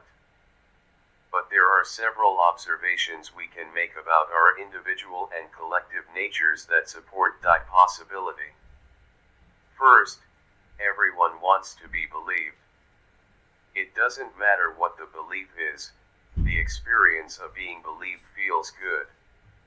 I think these positive feelings are universal, meaning that they apply to everyone. Conversely, no one likes to be disbelieved. It doesn't feel good. If I said, "I don't believe you," the negative feeling that would resonate throughout your body and mind is also universal. By the same token, none of us likes to have our beliefs challenged. The challenge feels like an attack. Everyone, regardless of the belief, seems to respond in the same way. The typical response is to argue, defend ourselves, our beliefs, and, depending on the situation, attack back. When expressing ourselves, we seem to like being listened to. If we sense our audience isn't paying attention, how does it feel? Not good. Again, I think this response is universal. Conversely, why is it so difficult to be a good listener? Because to be a good listener, we actually have to listen, without thinking about how we are going to express ourselves the moment we can either politely or rudely interrupt the person who's speaking. What's the compelling force behind our inability to listen without waiting to interrupt? Don't we like being with people with similar beliefs, because it feels comfortable and secure? Don't we avoid people with dissimilar or conflicting beliefs, because it feels uncomfortable or even threatening? The bottom line implication is, The moment we acquire a belief, it seems to take on a life of its own, causing us to recognize and be attracted to its likeness and repelled by anything that is opposite or contradictory. Considering the vast number of divergent beliefs that exist, if these feelings of attraction or comfort and being repelled or threatened are universal, then each belief must somehow be conscious of its existence, and this conscious, structured energy must behave in characteristic ways that are common to all of us. The primary characteristics of a belief. There are three basic characteristics you need to understand in order to effectively install the 5 fundamental truths about trading at a functional level in your mental environment. Beliefs seem to take on a life of their own and, therefore, resist any force that would alter their present form. All active beliefs demand expression. Beliefs keep on working regardless of whether or not we are consciously aware of their existence in our mental environment. Beliefs resist any force that would alter their present form. We may not understand the underlying dynamics of how beliefs maintain their structural integrity, but we can observe that they do so, even in the face of extreme pressure or force. Throughout human history, there are many examples of people whose belief in some issue or cause was so powerful that they chose to endure indignities, torture, and death rather than express themselves in a way that violated their beliefs. This is certainly a demonstration of just how powerful beliefs can be and the degree to which they can resist any attempt to be altered or violated in the slightest way. Beliefs seem to be composed of a type of energy or force that naturally resists any other force that would cause them to exist in any form other than their present form. Does this mean that they can't be altered? Absolutely not. It just means that we have to understand how to work with them. Beliefs can be altered, but not in the way that most people may think. I believe that once a belief has been formed, it cannot be destroyed. In other words, there is nothing we can do that would cause one or more of our beliefs to cease to exist or to evaporate as if they never existed at all. This assertion is founded in a basic law of physics. According to Albert Einstein and others in the scientific community, energy can neither be created nor destroyed. It can only be transformed. If beliefs are energy structured, conscious energy that is aware of its existence, then this same principle of physics can be applied to beliefs, meaning, if we try to eradicate them, it's not going to work. If you knew someone or something was trying to destroy you, how would you respond? You would defend yourself, fight back, and possibly become even stronger than you were before you knew of the threat. Each individual belief is a component of what we consider to be our identity. Isn't it reasonable to expect that, if threatened, each individual belief would respond in a way that was consistent with how all the parts respond collectively? The same principle holds true if we try to act as if a particularly troublesome belief doesn't exist. If you woke up one morning and everyone you knew ignored you and acted as if you didn't exist, how would you respond? It probably wouldn't be long before you grabbed someone and got right in their face to try to force them to acknowledge you. Again, if purposely ignored, each individual belief will act in the very same way. It will find a way to force its presence into our conscious thought process or behavior. The easiest and most effective way to work with our beliefs is to gently render them inactive or non-functional by drawing the energy out of them. I call this process deactivation. After deactivation, the original structure of the belief remains intact, so technically it hasn't changed. The difference is that the belief no longer has any energy. Without energy, it doesn't have the potential to act as a force on our perception of information or on our behavior. Here is a personal illustration. As a young child, I was taught to believe in both Santa Claus and the Tooth Fairy. In my mental system, both of these are perfect examples of what are now inactive, non-functional beliefs. However, even though they are inactive, they still exist inside my mental system, only now they exist as concepts with no energy.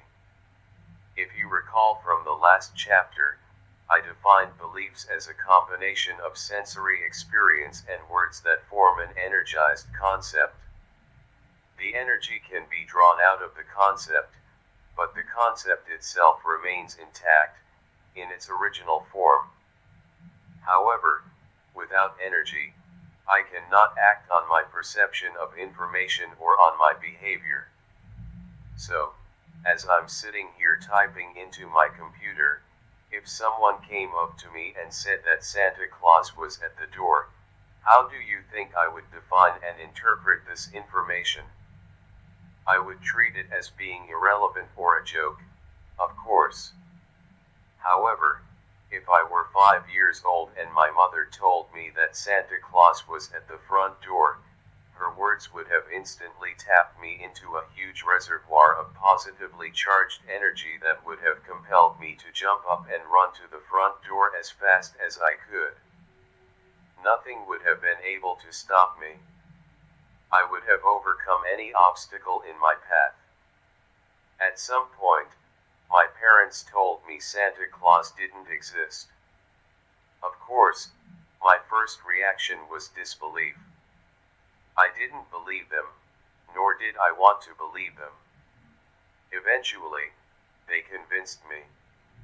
However, the process of convincing me did not destroy my belief in Santa Claus or cause it not to exist any longer, it just took all the energy out of the belief. The belief was transformed into a non-functional, inactive concept about how the world works. I'm not sure where all that energy went, but I know that some of it was transferred to a belief that Santa Claus doesn't exist.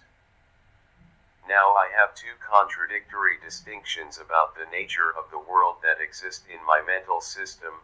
1. Santa exists. 2. Santa doesn't exist.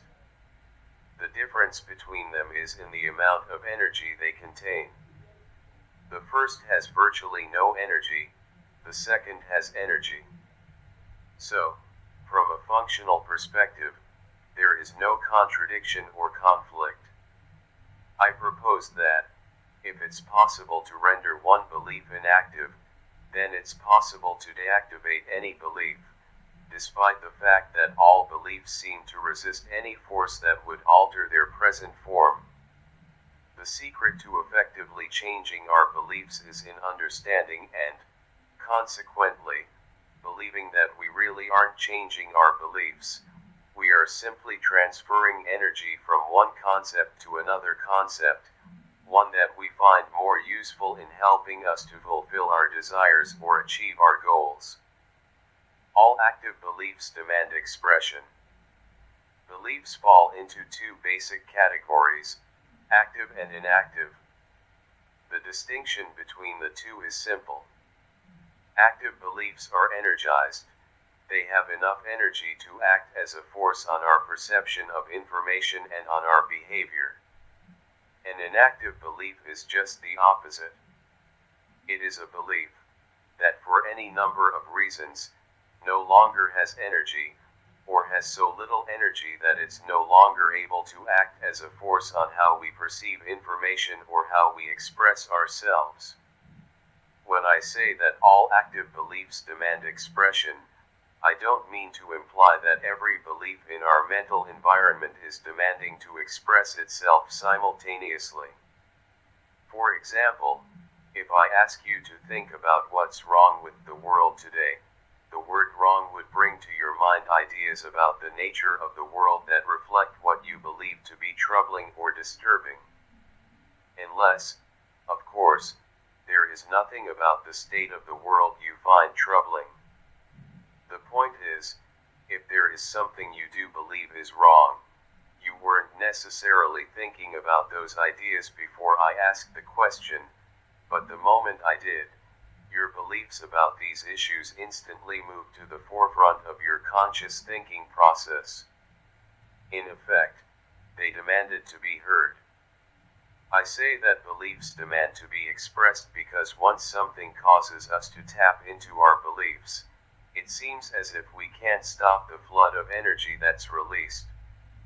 This is especially true of emotionally sensitive issues or beliefs we feel particularly passionate about. You might ask, why would I want to hold back expressing my beliefs? There could be several reasons. Consider a scenario in which this person is saying something that you completely disagree with, or even find utterly absurd. Will you express your truth or hold back? That will depend on the beliefs you have about what is proper in such a situation. If your beliefs dictate that speaking up would be inappropriate, and those beliefs have more energy than the ones that are being contradicted, then you'll probably hold back and not argue openly. You might be looking at this person, the boss, and nodding your head in agreement. But is your mind in agreement? More to the point, is your mind silent? Absolutely not. Your position on the issues being presented are effectively countering each point the boss is making. In other words, your beliefs are still demanding expression, but they aren't being expressed externally, in the environment, because other beliefs are acting as a counteracting force. However, they will soon find a way to get out, won't they? As soon as you are out of the situation, you will probably find a way to unload, or even spew out your side of the argument. You will probably describe what you had to endure to anyone you think will lend a sympathetic ear. This is an example of how our beliefs demand to be expressed when they are in conflict with the external environment. But what happens when one or more of our beliefs are in conflict with our intents, goals, dreams, wants, or desires? The implications of such a conflict can have a profound effect on our trading. As we have already learned, beliefs create distinctions in how the external environment can express itself. Distinctions, by definition, are boundaries. Human consciousness, on the other hand, seems to be larger than the sum total of everything we have learned to believe. This larger than quality of human consciousness gives us the ability to think in any direction we choose, either inside or outside of the boundaries imposed by our beliefs. Thinking outside of the boundaries of our beliefs is commonly referred to as creative thinking. When we purposely choose to question a belief, question what we know, and sincerely desire an answer, we make our minds available to receive a brilliant idea, inspiration, or solution to the issue at hand. Creativity, by definition, brings forth something that we will, by definition, automatically, receive ideas or thoughts that are outside of anything that already exists in our rational mind as a belief or memory. As far as I know, there is no consensus among artists, inventors, or the religious or scientific communities as to exactly where creatively generated information comes from. However, what I do know is that creativity seems to be limitless and without boundaries. If there are any limits on the ways we can think, we certainly haven't found them yet. Consider the staggering pace at which technology has developed in the last 50 years alone. Every invention or development in the evolution of humanity was born in the minds of people who were willing to think outside the boundaries dictated by what they had learned to believe. If all of us have the inherent ability to think creatively, and I believe that we do, then we also have the potential to encounter what I call a creative experience. I define a creative experience as the experience of anything new or outside the boundaries imposed by our beliefs. It could be a new sight, something we've never seen before, but from the environment's perspective was always there. Or we could experience a new sound, smell, taste, or touch. Creative experiences, like creative thoughts, inspirations, hunches, and brilliant ideas, can occur as a surprise or can be the result of our conscious direction. In either case, when we experience them, we can be confronted with a major psychological dilemma. A creative occurrence, whether in the form of a thought or an experience, can cause us to be attracted to or desire something that is in direct conflict with one or more of our beliefs. To illustrate the point, let's return to the example of the boy and dog. Recall that the boy has had several painful experiences with dogs. The first experience was real from the environment's perspective. The others, however, were the result of how his mind processed information, based on the operation of the association and pain avoidance mechanisms. The end result is that he experiences fear every time he encounters a dog. Let's suppose that the boy was a toddler when he had his first negatively charged experience. As he grows up and begins associating specific words and concepts with his memories, he will form a belief about the nature of dogs. It would be reasonable to assume that he adopted a belief something like, all dogs are dangerous. With the use of the word all, the boy's belief is structured in a way that assures that he will avoid all dogs. He has no reason to question this belief, because every experience has confirmed and reinforced its validity. However, he, and everyone else on the planet, is susceptible to a creative experience. Under normal circumstances, the boy will do everything possible to make sure he does not encounter a dog. But what if something unexpected and unintended occurs? Suppose the boy is walking with his parents and, as a result, feels safe and protected. Now, suppose he and his parents come to a blind corner and cannot see what is on the other side. They encounter a scene in which several children of about the same age as the boy are playing with some dogs and, furthermore, they are obviously having a great deal of fun. This is a creative experience. The boy is confronted with indisputable information that what he believes about the nature of dogs isn't true. What happens now? First, the experience was not at the boy's conscious direction. He didn't make a decision to willingly expose himself to information that contradicted what he believed to be true.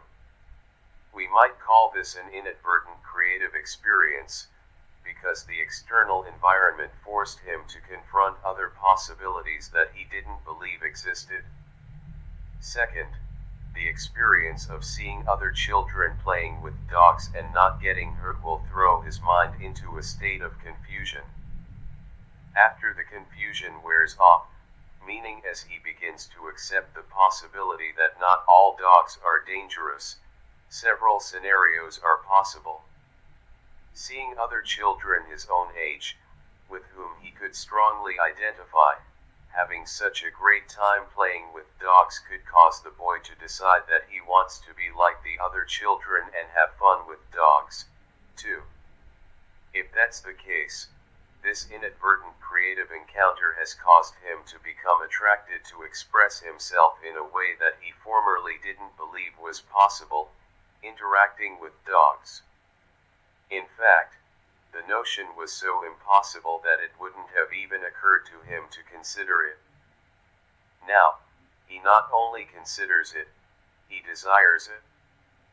Will he be able to express himself in a way that is consistent with his desire?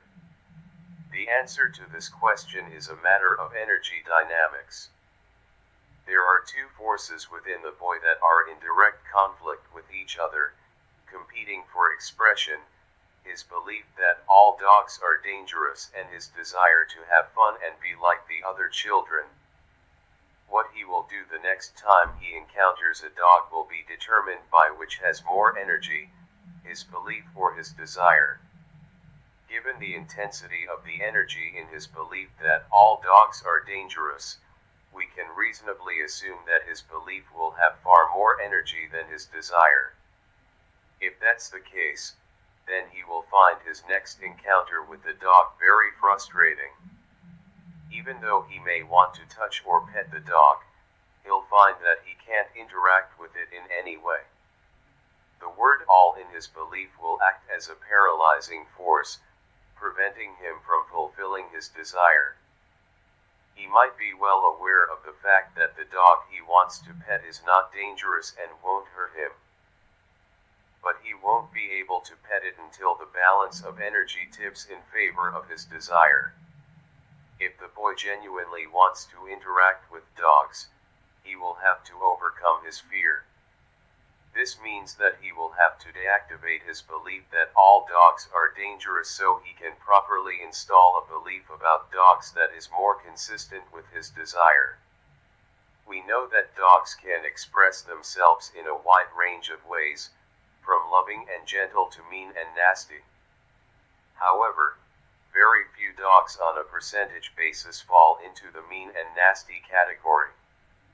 A good belief for the boy to adopt, then, would be something like, most dogs are friendly, but some can be mean and nasty.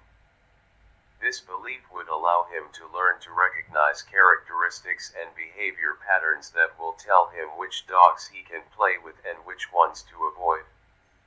However, the larger issue is, how can the boy deactivate the all in the belief that all dogs are dangerous so he can overcome his fear?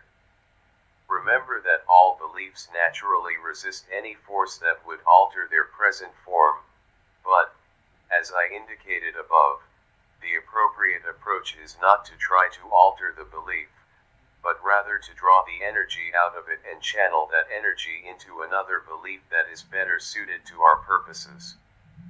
To deactivate the concept the word all represents, the boy will have to create a positively charged experience with a dog. At some point, he will have to step through his fear and touch one. Doing this might require a great deal of effort on the boy's part over a considerable amount of time.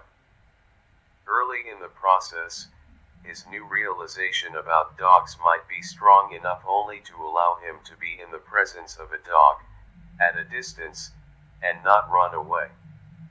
However, each encounter with a dog, even at a distance, that doesn't result in a negative outcome will draw more and more of the negative energy out of his belief that all dogs are dangerous.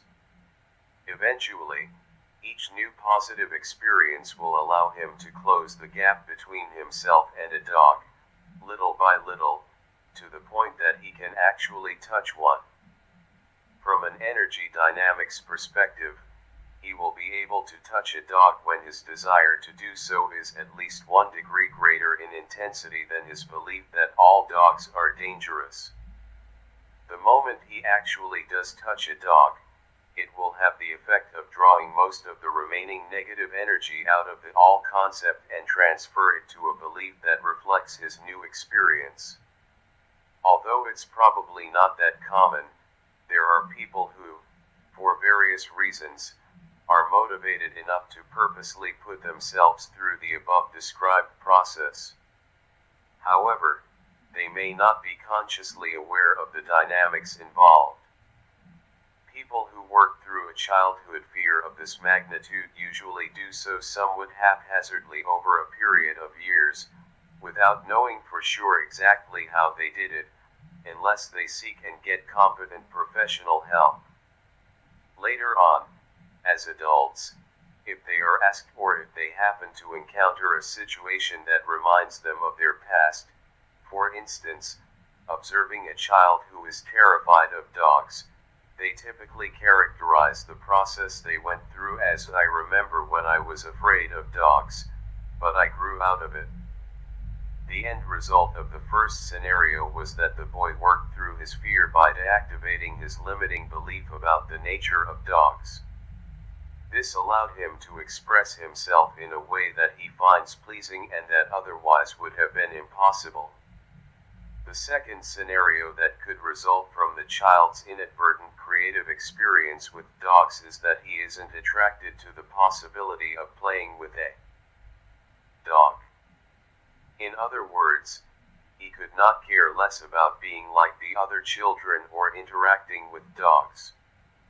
In this case, his belief that all dogs are dangerous and his new realization that all dogs are not dangerous will exist in his mental environment as contradictory concepts. This is an example of what I call an active contradiction, when two active beliefs are in direct conflict with each other, both demanding expressions. In this example, the first belief exists at a core level in the boy's mental environment, with a great deal of negatively charged energy.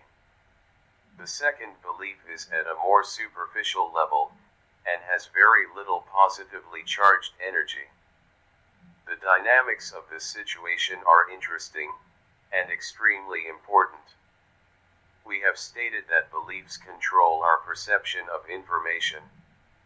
Under normal circumstances, the boy would have been perceptually blinded to the possibility of interacting with dogs, but the experience of seeing other children playing with them created a positively charged concept in his mental environment that dogs are not all dangerous, some can be friendly. However, he hasn't done anything to deactivate the all in his belief that all dogs are dangerous, and, as far as I know, beliefs have no capacity to deactivate themselves. As a result, beliefs exist in our mental environment from the moment they are born to the moment we die, unless we consciously take steps to deactivate them. However, in this scenario, the boy has no desire and consequently no motivation to step through his fear. Therefore, the boy is left with an active contradiction where his minimally charged belief that not all dogs are dangerous gives him the ability to perceive the possibility of playing with a dog, but his powerfully charged belief that all dogs are dangerous still causes him to experience some level of fear every time he encounters a dog, maybe not enough fear to cause him to run in terror, because some of that fear will be offset by the other belief, but there will certainly be enough fear to cause a great deal of discomfort.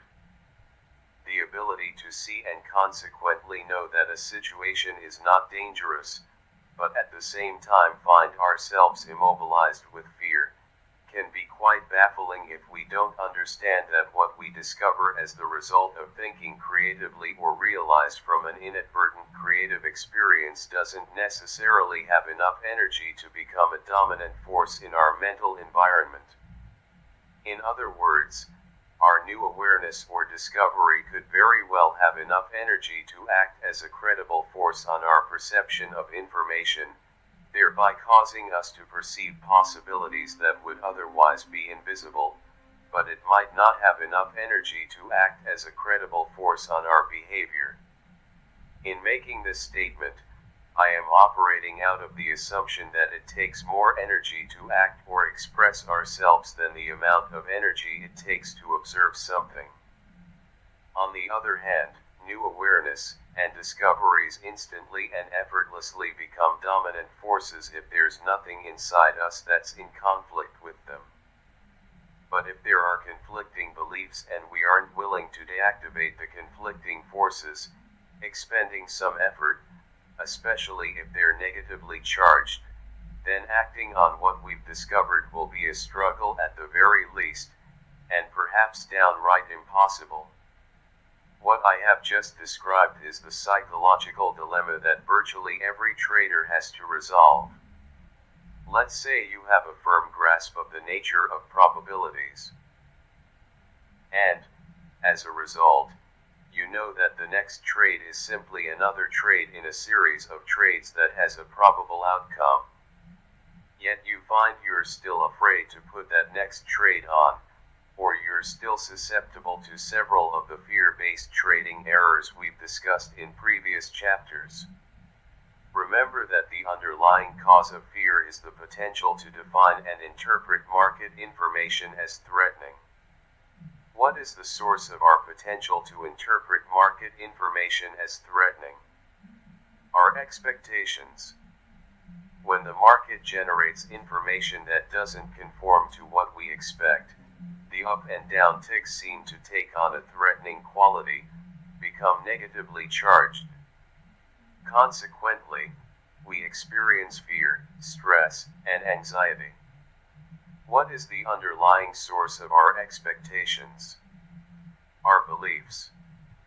In light of what you now understand about the nature of beliefs, if you are still experiencing negative states of mind when you trade, you can assume there's a conflict between what you know about probable outcomes and any number of other beliefs in your mental environment that are arguing, demanding expression, for something else. Keep in mind that all active beliefs demand expression, even if we don't want them to. To think in probabilities, you have to believe that every moment in the market is unique, or more specifically, that every edge has a unique outcome. When you believe at a functional level that every edge has a unique outcome, meaning that it's a dominant belief without any other beliefs arguing for something different, you will experience a state of mind that is free of fear, stress, and anxiety when you trade. It really can't work any other way. A unique outcome is not something we have already experienced, therefore, it is not something we can already know. If it were known, it could not be defined as unique. When you believe that you don't know what is going to happen next, what exactly are you expecting from the market? If you said I don't know, you are absolutely right. If you believe that something will happen and that you don't need to know exactly what that something is to make money, then where is the potential to define and interpret market information as threatening and painful? If you said there is none, you are absolutely right again. Here is one more example of how beliefs demand expression. Let's look at a situation where a child's first encounter with the dog was a very positive experience. As a result, he has absolutely no problem interacting with dogs, any dog for that matter, because he has not encountered one that's unfriendly. Therefore, he has no concept, an energized belief, that it is possible for a dog to inflict any damage or cause him to experience pain. As he learns to associate words with his memories, he will probably acquire a belief along the lines of all dogs are friendly and fun. Therefore, every time a dog comes into his field of awareness, this belief will demand expression. From the perspective of someone who is afraid with a do, it will seem as if this child has an attitude of reckless abandon. If you try to convince the child that he'll get bitten someday if he doesn't exercise caution, his belief will cause him to either discount or completely disregard your advice. His response would be something like "no way," or "it can't happen to me." Let's say at some point in his life he approaches an unfamiliar dog that wants to be left alone. The dog growls. The warning will go unheeded and the dog attacks the boy. From the perspective of the boy's belief system, he's just had a creative experience.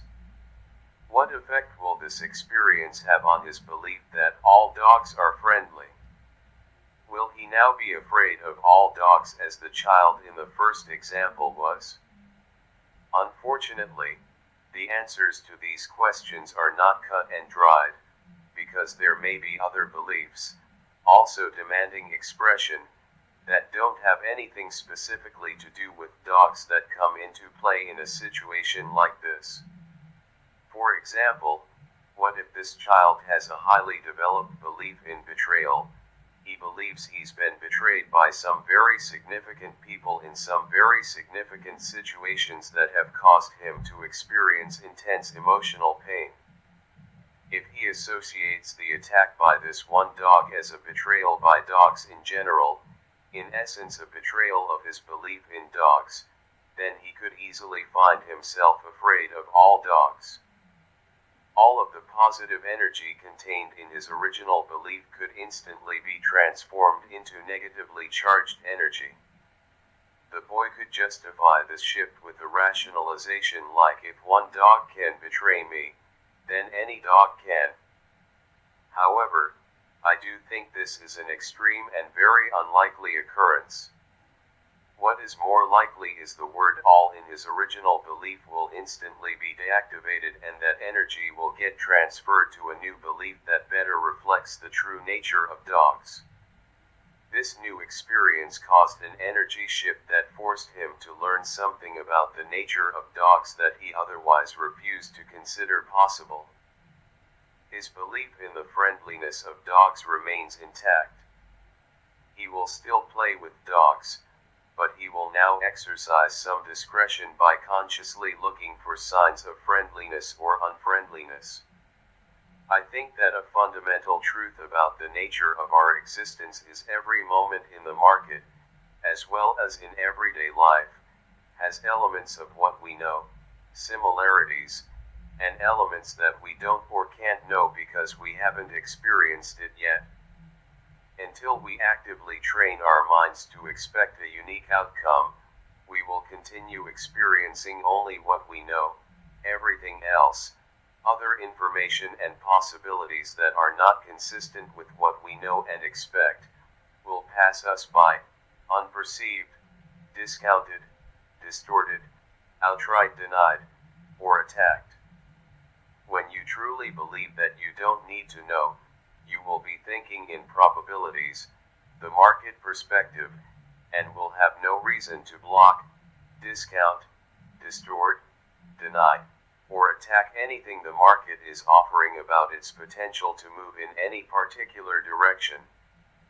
If you are not experiencing the quality of mental freedom implied in that statement, and it is your desire to do so, then you must take an active role in training your mind to believe in the uniqueness of each moment, and you must deactivate any other belief that argues for something different.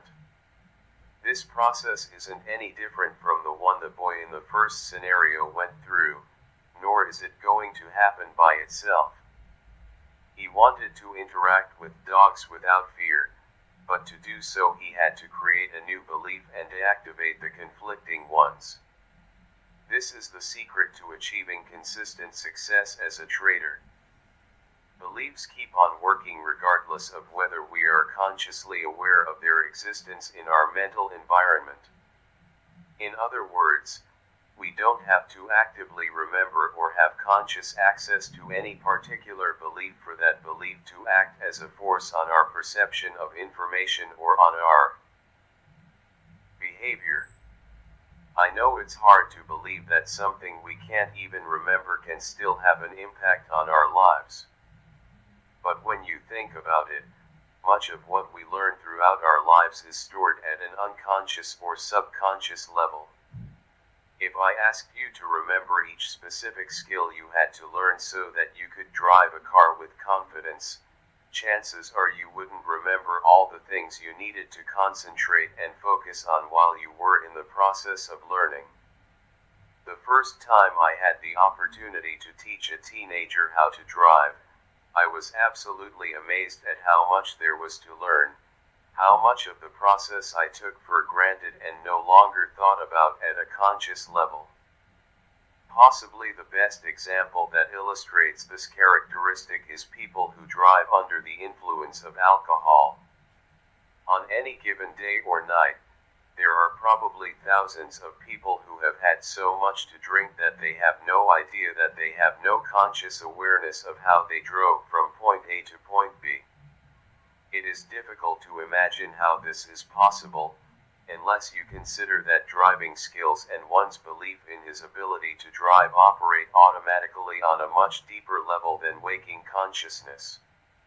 Certainly, some percentage of these drunk drivers get into accidents, but when you compare the accident rate with the estimated number of people driving under the influence of alcohol, it's remarkable that there aren't a great many more accidents.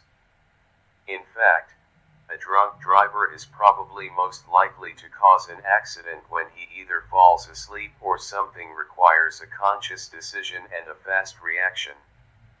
In other words, the driving conditions are such that operating out of one's subconscious skills is not enough. Self-evaluation and trading. How this characteristic applies to our trading is also quite profound. The trading environment offers us an arena of unlimited opportunities to accumulate wealth. But just because the money is available and we can perceive the possibility of getting it, that doesn't necessarily mean that we, as individuals, have an unlimited sense of self-valuation. In other words, there could be a huge gap between how much money we desire for ourselves, how much we perceive is available, and how much we actually believe we are worth or deserve. Everyone has a sense of self-valuation.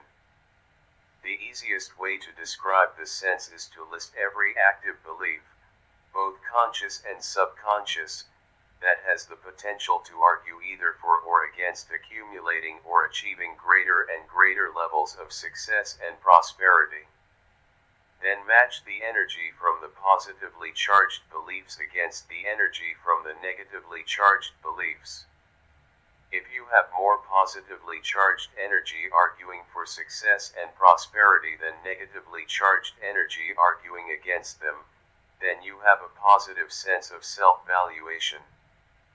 Otherwise, you have a negative sense of self-valuation. The dynamics of how these beliefs interact with one another is not nearly so simple as I'm making it sound.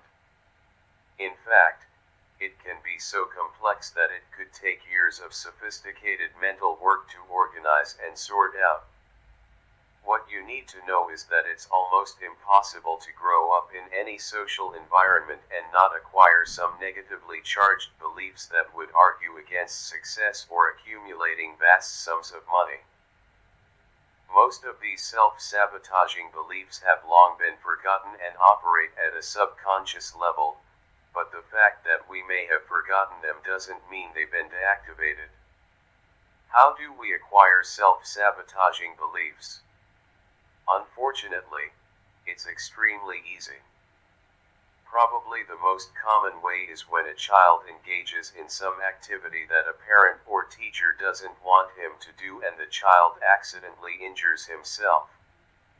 Many parents, to get their point across to the child, will respond to a situation like this by saying, "This, whatever pain you are experiencing, wouldn't have happened to you if you didn't deserve it, or you disobeyed me and look what happened, God punished you." The problem with making or hearing statements like this is that there's a potential for the child to associate every future injury with these same statements and, subsequently, form a belief that he must be an unworthy person, undeserving of success, happiness, or love. Anything we feel guilty about can have an adverse effect on our sense of self-worth. Usually guilt is associated with being a bad person, and most people believe that bad people should be punished, certainly not rewarded. Some religions teach children that having a lot of money isn't godly or spiritual. Some people believe that making money in certain ways is wrong, even though it may be perfectly legal and moral from society's perspective. Again, you may not have a specific recollection of learning something that would argue against the success you perceive as possible, but that doesn't mean that what you learned is no longer having an effect. The way these subconscious self-sabotaging beliefs manifest themselves in our trading is usually in the form of lapses in focus or concentration, resulting in any number of trading errors, like putting in a buy for a sell or vice versa, or allowing yourself to give in to distracting thoughts that compel you to leave the screen, only to find out when you return that you missed the big trade of the day. I've worked with many traders who achieved various levels of consistent success, but found they just couldn't break through certain thresholds in acquiring equity. They discovered an invisible but very real barrier similar to the proverbial glass ceiling that many women executives experience in the corporate world. Every time these traders hit the barrier, they experienced a significant drawdown, regardless of the market conditions. However, when asked about what happened, they typically blamed their sudden run of bad luck on just that luck or the vagaries of the market. Interestingly, they typically created a steadily rising equity curve, sometimes over a period of several months, and the significant drawdown always occurred at the same spot in their equity curve. I describe this psychological phenomenon as being in a negative zone. As magically as money can flow into a trader's accounts when he is in the zone, it can just as easily flow out if he is in a negative zone where unresolved self-valuation issues mysteriously act on his perception of information and behavior. I am not implying here that you have to deactivate every belief that would argue against your ever-expanding positive sense of self-valuation, because you don't. But you must be aware of the presence of such beliefs, and take specific steps in your trading regimen to compensate when they start expressing themselves. Chapter 11. Thinking like a trader.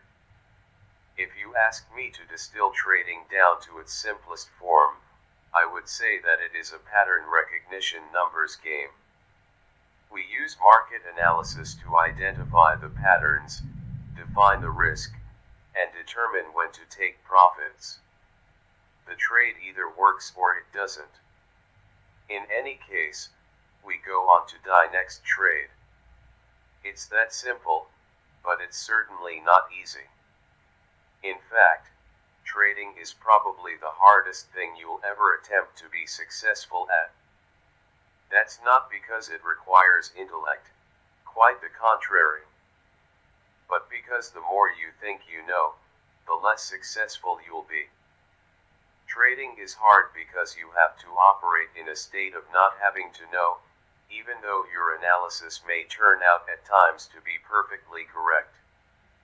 To operate in a state of not having to know, you have to properly manage your expectations. To properly manage your expectations, you must realign your mental environment so that you believe without a shadow of a doubt in the 5 fundamental truths. In this chapter, I am going to give you a trading exercise that will integrate these truths about the market at a functional level in your mental environment. In the process, I'll take you through the 3 stages of development of a trader. The first stage is the mechanical stage. In this stage, you build the self-trust necessary to operate in an unlimited environment. Learn to flawlessly execute a trading system. Train your mind to think in probabilities, the 5 fundamental truths. Create a strong, unshakable belief in your consistency as a trader. Once you have completed this first stage, you can then advance to the subjective stage of trading. In this stage, you use anything you have ever learned about the nature of market movement to do whatever it is you want to do. There's a lot of freedom in this stage, so you will have to learn how to monitor your susceptibility to make the kind of trading errors that are the result of any unresolved self-valuation issues I referred to in the last chapter.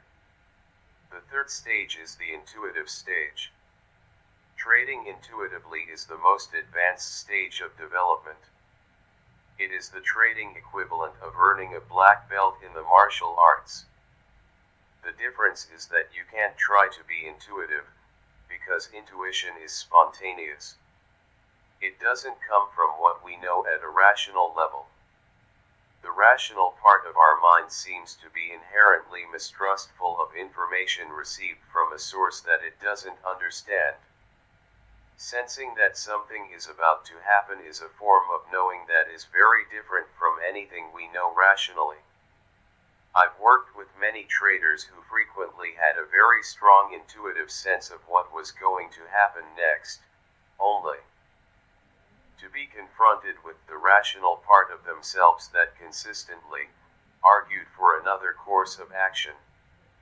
Of course, if they had followed their intuition, they would have experienced a very satisfying outcome. Instead, what they ended up with was usually very unsatisfactory, especially when compared with what they otherwise perceived as possible. The only way I know of that you can try to be intuitive is to work at setting up a state of mind most conducive to receiving and acting on your intuitive impulses. The mechanical stage. The mechanical stage of trading is specifically designed to build the kind of trading skills, trust, confidence, and thinking in probabilities that will virtually compel you to create consistent results. I define consistent results as a steadily rising equity curve with only minor drawdowns that are the natural consequence of edges that didn't work. Other than finding a pattern that puts the odds of a winning trade in your favor, achieving a steadily rising equity curve is a function of systematically eliminating any susceptibility you may have to making the kind of fear, euphoric or self-valuation-based trading errors I have described throughout this book. Eliminating the errors and expanding your sense of self-valuation will require the acquisition of skills that are all psychological in nature. The skills are psychological because each one, in its purest form, is simply a belief. Remember that the beliefs we operate out of will determine our state of mind and shape our experiences in ways that constantly reinforce what we already believe to be true. How truthful a belief is, relative to the environmental conditions, can be determined by how well it serves us, that is, the degree to which it helps us satisfy our objectives. If producing consistent results is your primary objective as a trader, then creating a belief, a conscious, energized concept that resists change and demands expression, that I am a consistently successful trader will act as a primary source of energy that will manage your perceptions, interpretations, expectations, and actions in ways that satisfy the belief and, consequently, the objective. Creating a dominant belief that I am a consistently successful trader requires adherence to several principles of consistent success. Some of these principles will undoubtedly be in direct conflict with some of the beliefs you've already acquired about trading. If this is the case, then what you have is a classic example of beliefs that are in direct conflict with desire. The energy dynamic here is no different from what it was for the boy who wanted to be like the other children who were not afraid to play with dogs. He desired to express himself in a way that he found, at least initially, virtually impossible. To satisfy his desire, he had to step into an active process of transformation. His technique was simple. He tried as hard as he could to stay focused on what he was trying to accomplish and, little by little, he deactivated the conflicting belief and strengthened the belief that was consistent with his desire. At some point, if that is your desire, then you will have to step into the process of transforming yourself into a consistent winner. When it comes to personal transformation, the most important ingredients are your willingness to change, the clarity of your intent, and the strength of your desire. Ultimately, for this process to work, you must choose consistency over every other reason or justification you have for trading. If all of these ingredients are sufficiently present, then regardless of the internal obstacles you find yourself up against, what you desire will eventually prevail. Observe yourself. The first step in the process of creating consistency is to start noticing what you're thinking, saying, and doing. Why? Because everything we think, say, or do as a trader contributes to and, therefore, reinforces some belief in our mental system. Because the process of becoming consistent is psychological in nature, it shouldn't come as a surprise that you'll have to start paying attention to your various psychological processes. The idea is eventually to learn to become an objective observer of your own thoughts, words, and deeds. Your first line of defense against committing a trading error is to catch yourself thinking about it. Of course, the last line of defense is to catch yourself in the act. If you don't commit yourself to becoming an observer to these processes, your realizations will always come after the experience, usually when you are in a state of deep regret and frustration. Observing yourself objectively implies doing it without judging about yourself. This might not be so easy for some of you to do considering the harsh, judgmental treatment you may have received from other people throughout your life. As a result, one quickly learns to associate any mistake with emotional pain. No one likes to be in a state of emotional pain, so we typically avoid acknowledging what we have learned to define as a mistake for as long as possible. Not confronting mistakes in our everyday lives usually doesn't have the same disastrous consequences it can have if we avoid confronting our mistakes as traders. For example, when I am working with floor traders, the analogy I use to illustrate how precarious a situation they are in is to ask them to imagine themselves walking across a bridge over the Grand Canyon. The width of the bridge is directly related to the number of contracts they trade. So, for example, for a one-contract trader the bridge is very wide, say 20 feet.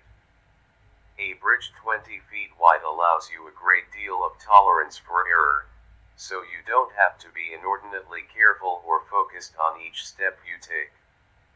Still, if you do happen to stumble and trip over the edge, the drop to the canyon floor is 1 mile.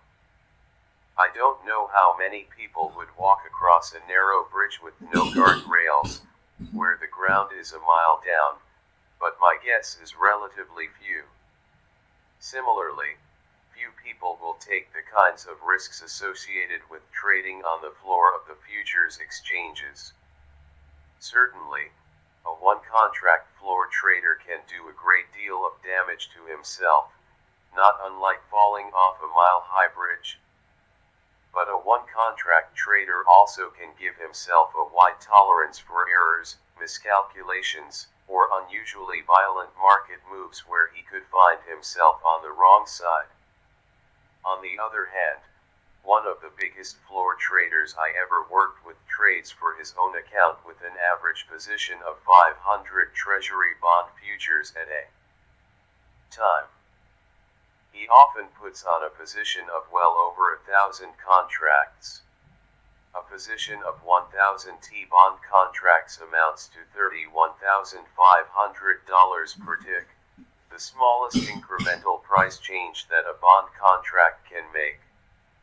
Of course, T-bond futures can be very volatile and can trade several ticks in either direction in a matter of seconds. As the size of a trader's position increases, the width of our bridge over the Grand Canyon narrows. In the case of the large bond trader, the bridge has narrowed to the size of a thin wire. Obviously, he has to be extremely well balanced and very focused on each step that he takes. The slightest misstep or gust of wind could cause him to fall off the wire. Next stop, 1 mile down.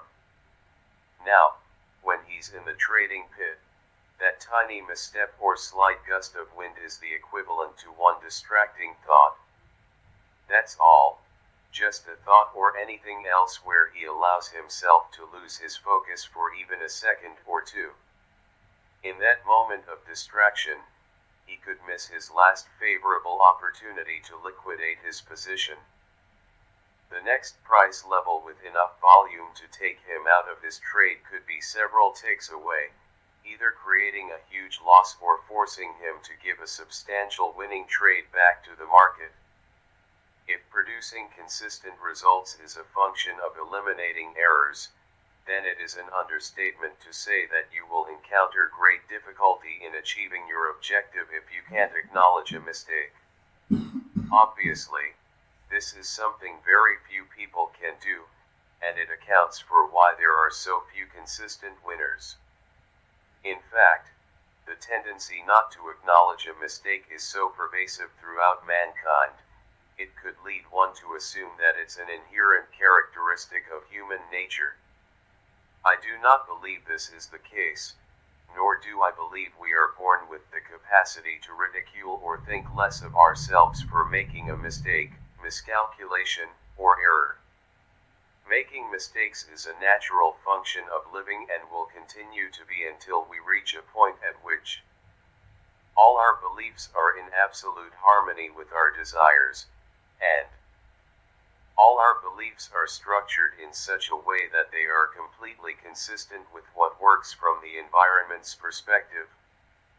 Obviously, if our beliefs are not consistent with what works from the environment's perspective, the potential for making a mistake is high, if not inevitable. We won't be able to perceive the appropriate set of steps to our objective. Worse, we won't be able to perceive that what we want may not be available, or available in the quantity we desire or at the time when we want it. On the other hand, mistakes that are the result of beliefs that are in conflict with our objectives aren't always apparent or obvious. We know they will act as opposing forces, expressing their versions of the truth on our consciousness, and they can do that in many ways. The most difficult to detect is a distracting thought that causes a momentary lapse in focus or concentration. On the surface, this may not sound significant, but, as in the analogy of the bridge over the canyon, when there's a lot at stake, even a slightly diminished capacity to stay focused can result in an error of disastrous proportions. This principle applies whether it's trading, sporting events, or computer programming. When our intent is clear and undiminished by any opposing energy, then our capacity to stay focused is greater, and the more likely it is that we will accomplish our objective. Earlier I defined a winning attitude as a positive expectation of our efforts, with an acceptance that whatever results we do get are a perfect reflection of our level of development and what we need to learn to do better. What separates the consistently great athletes and performers from everyone else is their distinct lack of fear of making a mistake. The reason they aren't afraid is that they don't have a reason to think less of themselves when they do make a mistake, meaning they don't have a reservoir of negatively charged energy waiting to well up and pounce on their conscious thought process like a lion waiting for the right moment to pounce on its intended prey. What accounts for this uncommon capacity to quickly move beyond their errors without criticizing themselves? One explanation may be that they grew up with extremely unusual parents, teachers, and coaches, who by their words and examples taught them to correct their miscalculations and errors with genuine love, affection, and acceptance. I say extremely unusual because many of us grew up with just the opposite experience. We were taught to correct our mistakes or miscalculations with anger, impatience, and a distinct lack of acceptance. Is it possible that, for the great athletes, their past positive experiences with respect to mistakes caused them to acquire a belief that mistakes simply point the way to where they need to focus their efforts to grow and improve themselves? With a belief like that, there's no source of negatively charged energy and consequently no source for self-denigrating thoughts. However, the rest of us, who did grow up experiencing a plethora of negative reactions to our actions, would naturally acquire beliefs about mistakes. Mistakes must be avoided at all costs. There must be something wrong with me if I make a mistake. I must be a screw-up, or I must be a bad person if I make a mistake. Remember that every thought, word, and deed reinforces some belief we have about ourselves. If, by repeated negative self-criticism, we acquire a belief that we're screw-ups, that belief will find a way to express itself in our thoughts, causing us to become distracted and to screw up on our words, causing us to say things about ourselves or about others, if we notice the same characteristics in them that reflect our belief, and on our actions, causing us to behave in ways that are overtly self-sabotaging. If you're going to become a consistent winner, mistakes can't exist in the kind of negatively charged context in which they are held by most people. You have to be able to monitor yourself to some degree, and that will be difficult to do if you have the potential to experience emotional pain if and when you find yourself in the process of making an error. If this potential exists, you have two choices. You can work on acquiring a new set of positively charged beliefs about what it means to make a mistake, along with deactivating any negatively charged beliefs that would argue otherwise or cause you to think less of yourself for making a mistake. If you find this first choice undesirable, you can compensate for the potential to make errors by the way you set up your trading regime. This means that if you're going to trade and not monitor yourself, but at the same time you desire consistent results, then trading exclusively from the mechanical stage will resolve the dilemma. Otherwise, learning how to monitor yourself is a relatively simple process once you have rid yourself of negatively charged energy associated with mistakes. In fact, it's easy. All you have to do is decide why you want to monitor yourself, which means you first need to have a clear purpose in mind. When you're clear about your purpose, simply start directing your attention to what you think, say, or do. If and when you notice that you're not focused on your objective or on the incremental steps to accomplish your objective, choose to redirect your thoughts, words, or actions in a way that is consistent with what you are trying to accomplish. Keep redirecting as often as necessary. The more willfully you engage in this process, especially if you can do it with some degree of conviction, the faster you will create a mental framework free to function in a way that is consistent with your objectives, without any resistance from conflicting beliefs. The role of self-discipline. I call the process I just described self-discipline. I define self-discipline as a mental technique to redirect, as best we can, our focus of attention to the object of our goal or desire, when that goal or desire conflicts with some other component, belief, of our mental environment. The first thing you should notice about this definition is that self-discipline is a technique to create a new mental framework. It is not a personality trait. People aren't born with self-discipline. In fact, when you consider how I define it, being born with discipline isn't even possible. However, as a technique to be used in the process of personal transformation, anybody can choose to use self-discipline. Here is an example from my life that illustrates the underlying dynamics of how this technique works. In 1978 I decided that I wanted to become a runner. I don't exactly remember what my underlying motivation was, except that I had spent the previous 8 years in a very inactive lifestyle. I wasn't involved with any sports or hobbies, unless you call watching television a hobby. Previously in both high school and at least part of college I was very active in sports, especially ice hockey.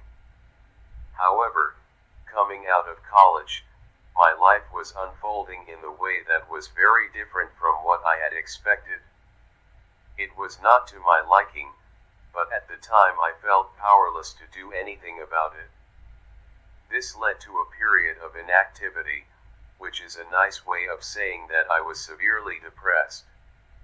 Again, I'm not sure what prompted me to suddenly want to become a runner. Maybe I saw some TV program that sparked my interest. I do, however, remember that the motivation was very strong. So, I went out and bought myself some running shoes, put them on, and went out to run. The first thing I discovered was that I couldn't do it. I didn't have the physical stamina to run more than 50 or 60 yards. This was very surprising. I didn't realize, nor would I have ever believed, that I was so out of shape that I couldn't run even 100 yards. This realization was so disheartening that I didn't attempt to run again for 2 or 3 weeks. The next time out, I still couldn't run more than 50 or 60 yards. I tried again the next day with, of course, the same result. I became so discouraged about my deteriorated physical condition that I didn't run again for another 4 months. Now, it's the spring of 1979. I'm once again determined to become a runner, but, at the same time, very frustrated with my lack of progress. As I was contemplating my dilemma, it occurred to me that one of my problems was that I didn't have a goal to work towards. Saying that I wanted to be a runner was great, but what did that mean? I really didn't know. It was too vague and abstract. I had to have something more tangible to work towards. So, I decided that I wanted to be able to run 5 miles by the end of the summer. 5 miles seemed insurmountable at the time, but thinking that I might be able to do it generated a lot of enthusiasm. This increased level of enthusiasm gave me enough impetus to run 4 times that week. At the end of this first week, I was really surprised to discover even a little bit of exercise improved my stamina and ability to run a little farther each time. This created even more enthusiasm, so I went out and bought a stopwatch and blank book to be used as a running diary. I set up a 2-mile course, and marked off each quarter mile. In the diary I entered the date, my distance, my time, and how I felt physically each time I ran. Now I thought I was well on my way to the 5 miles, until I literally ran into my next set of problems. The biggest were the conflicting and distracting thoughts that flooded my consciousness every time I decided I wanted to go out and run. I was amazed at the number, and intensity, of the reasons I found for not doing it. It's hot or cold outside, it looks like it's going to rain, I'm still a little tired from the last time I ran, even though it was 3 days ago, nobody else I know is doing this, or the most prevalent, I'll go as soon as this TV program is over. Of course I never went. I didn't know any other way to deal with this conflicting mental energy except to redirect my conscious attention on what I was trying to accomplish.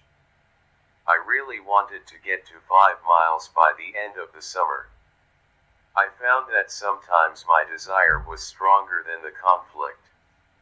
As a result, I managed to get my running shoes on, actually step outside, and start running.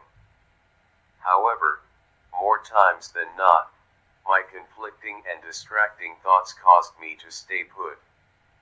In fact, in the beginning stages, I estimate that 2/3 of the time I was unable to get past the conflicting energy. The next problem I encountered was that when I started approaching the point where I was able to run 1 mile, I was so thrilled with myself that it occurred to me I was going to need an additional mechanism to get me to the 5 miles. I reasoned that once I got to the point where I could run 2 or maybe 3 miles, I would be so overwhelmingly pleased with myself that I wouldn't feel any need to fulfill my 5-mile objective. So, I made a rule for myself. You could call it the 5-mile rule. If I managed to get my running shoes on and get outside in spite of all the conflicting thoughts trying to talk me out of it, I committed myself to running at least 1 step farther than the last time I ran. It was certainly alright if I ran more than 1 step further, but it couldn't be less than 1 step, no matter what. As it turns out, I never broke this rule, and by the end of the summer, I made it to 5 miles. But then, something really interesting and completely unanticipated happened before I got there. As I got closer to fulfilling my 5-mile objective, little by little, the conflicting thoughts began to dissipate. Eventually they didn't exist at all.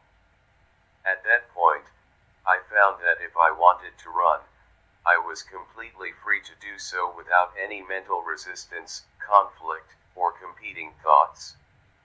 Given what a struggle it had been, I was amazed, to say the least. The result, I went on to run on a very regular basis for the next 16 years. For those of you who may be interested, I don't run so much now because 5 years ago I decided to start playing ice hockey again. Hockey is an extremely strenuous sport. Sometimes I play as many as 4 times a week. Considering my age, over U/J, and the level of exertion the sport requires, it usually takes me a day or 2 to recover, which doesn't leave much room for running anymore. Now, if you take these experiences and put them into the context of what we now understand about the nature of beliefs, there are a number of observations we can make. Initially, my desire to be a runner had no foundation of support in my mental system. In other words, there was no other source of energy, an energized concept demanding expression, consistent with my desire. I actually had to do something to create that support. To create a belief that I am a runner required that I create a series of experiences consistent with the new belief. Remember that everything we think, say, or do contributes energy to some belief in our mental system. Each time I experienced a conflicting thought and was able to successfully refocus on my objective, with enough conviction to get me into my running shoes and out the door, I added energy to the belief that I am a runner. And, just as important, I inadvertently drew energy away from all of the beliefs that would argue otherwise. I say inadvertently because there are various techniques specifically designed to identify and deactivate conflicting beliefs, but at that time in my life, I didn't understand the underlying dynamics of the process of transformation I was going through. So, it wouldn't have occurred to me to avail myself of such techniques. Now I can effortlessly, from a mental perspective, express myself as a runner, because I am a runner. That energized concept is now a functioning part of my identity. When I first started out, I happened to have a number of conflicting beliefs about running. As a result, I needed the technique of self-discipline to be one. Now I don't need self-discipline because when our beliefs are completely aligned with our goals or desires, there's no source of conflicting energy. If there's no source of conflicting energy, then there's no source of distracting thoughts, excuses, rationalizations, justifications, or mistakes, conscious or subconscious. Beliefs can be changed, and if it's possible to change one belief, then it's possible to change any belief, if you understand that you really aren't changing them, but are only transferring energy from one concept to another. The form of the belief targeted for change remains intact. Therefore, two completely contradictory beliefs can exist in your mental system, side by side. But if you've drawn the energy out of one belief and completely energized the other, no contradiction exists from a functional perspective, only the belief that the energy will have the capacity to act as a force on your state of mind, on your perception and interpretation of information, and your behavior. Now, the sole purpose of trading mechanically is to transform yourself into a consistently successful trader. If there's anything in your mental environment that's in conflict with the principles of creating the belief that I am a consistently successful trader, then you will need to employ the technique of self-discipline to integrate these principles as a dominant, functioning part of your identity. Once the principles become who you are, you will no longer need self-discipline, because the process of being consistent will become effortless.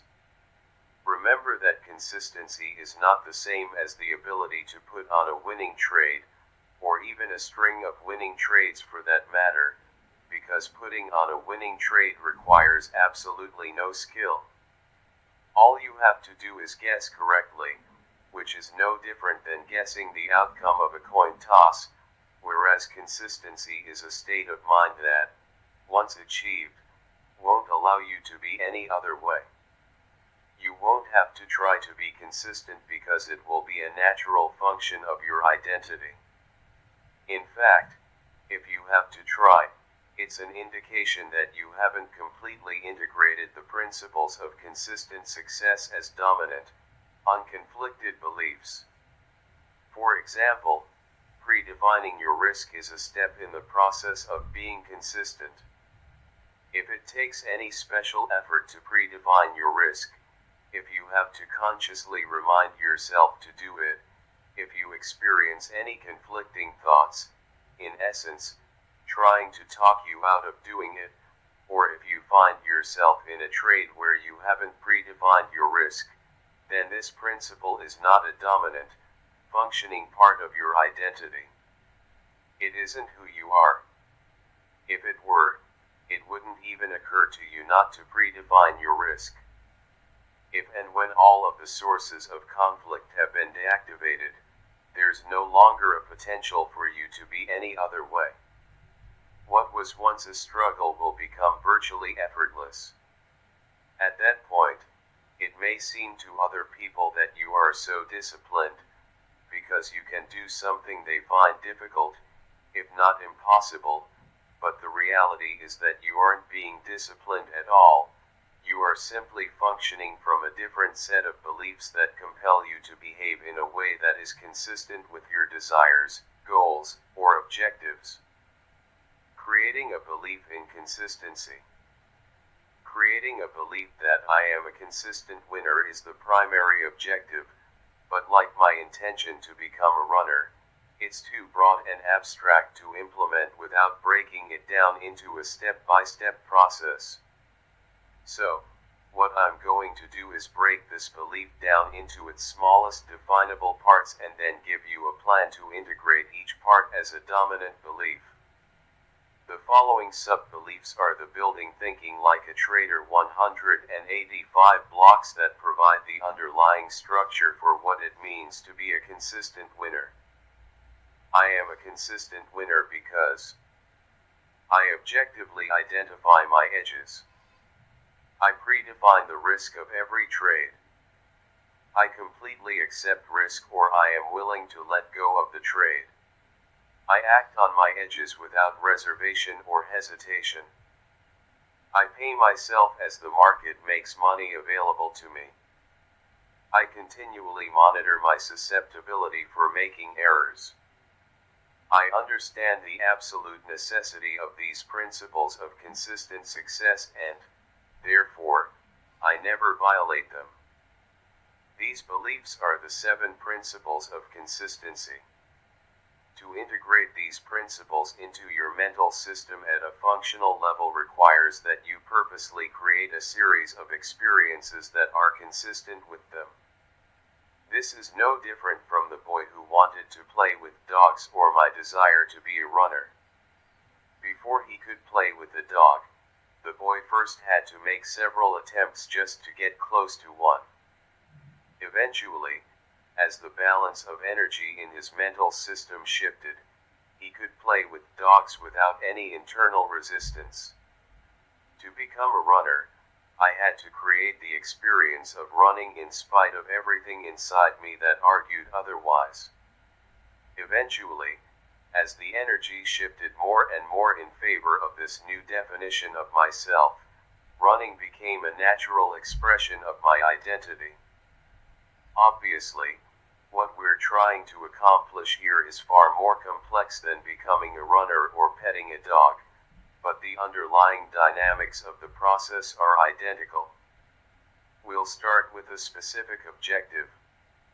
The first principle of consistency is the belief, I objectively identify my edges. The key word here is objectively. Being objective means there's no potential to define, interpret, and therefore perceive any market information from either a painful or euphoric perspective. The way to be objective is to operate out of beliefs that keep your expectations neutral and to always take the unknown forces into consideration. Remember, you have to specifically train your mind to be objective and to stay focused in the now moment opportunity flow. Our minds are not naturally wired to think this way, so to be an objective observer you have to learn to think from the market's perspective. From the market's perspective, there are always unknown forces, traders, waiting to act on price movement. Therefore, from the market's perspective, every moment is truly unique, even though the moment may look, sound, or feel exactly the same as some moment locked away in your memory bank. The instant you either decide or assume you know what's going to happen next, you will automatically expect to be right. However, what you know, at least at the rational level of thinking, can only take into consideration your unique past, which may not have any relationship to what is actually happening from the market's perspective. At that point, any market information that is not consistent with your expectation has the potential to be defined and interpreted as painful.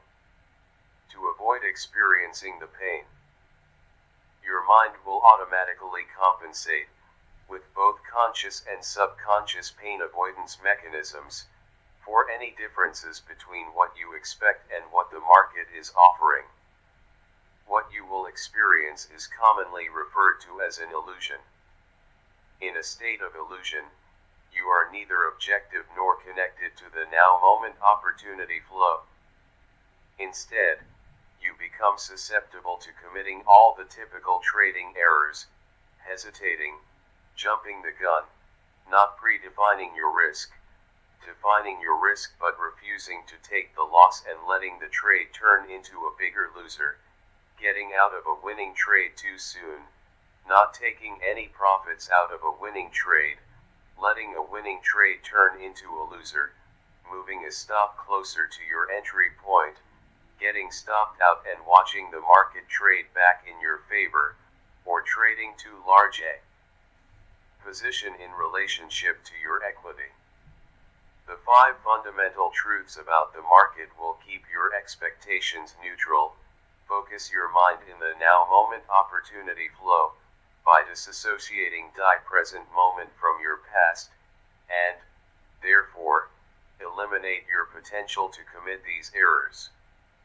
When you stop making trading errors, you'll begin trusting yourself.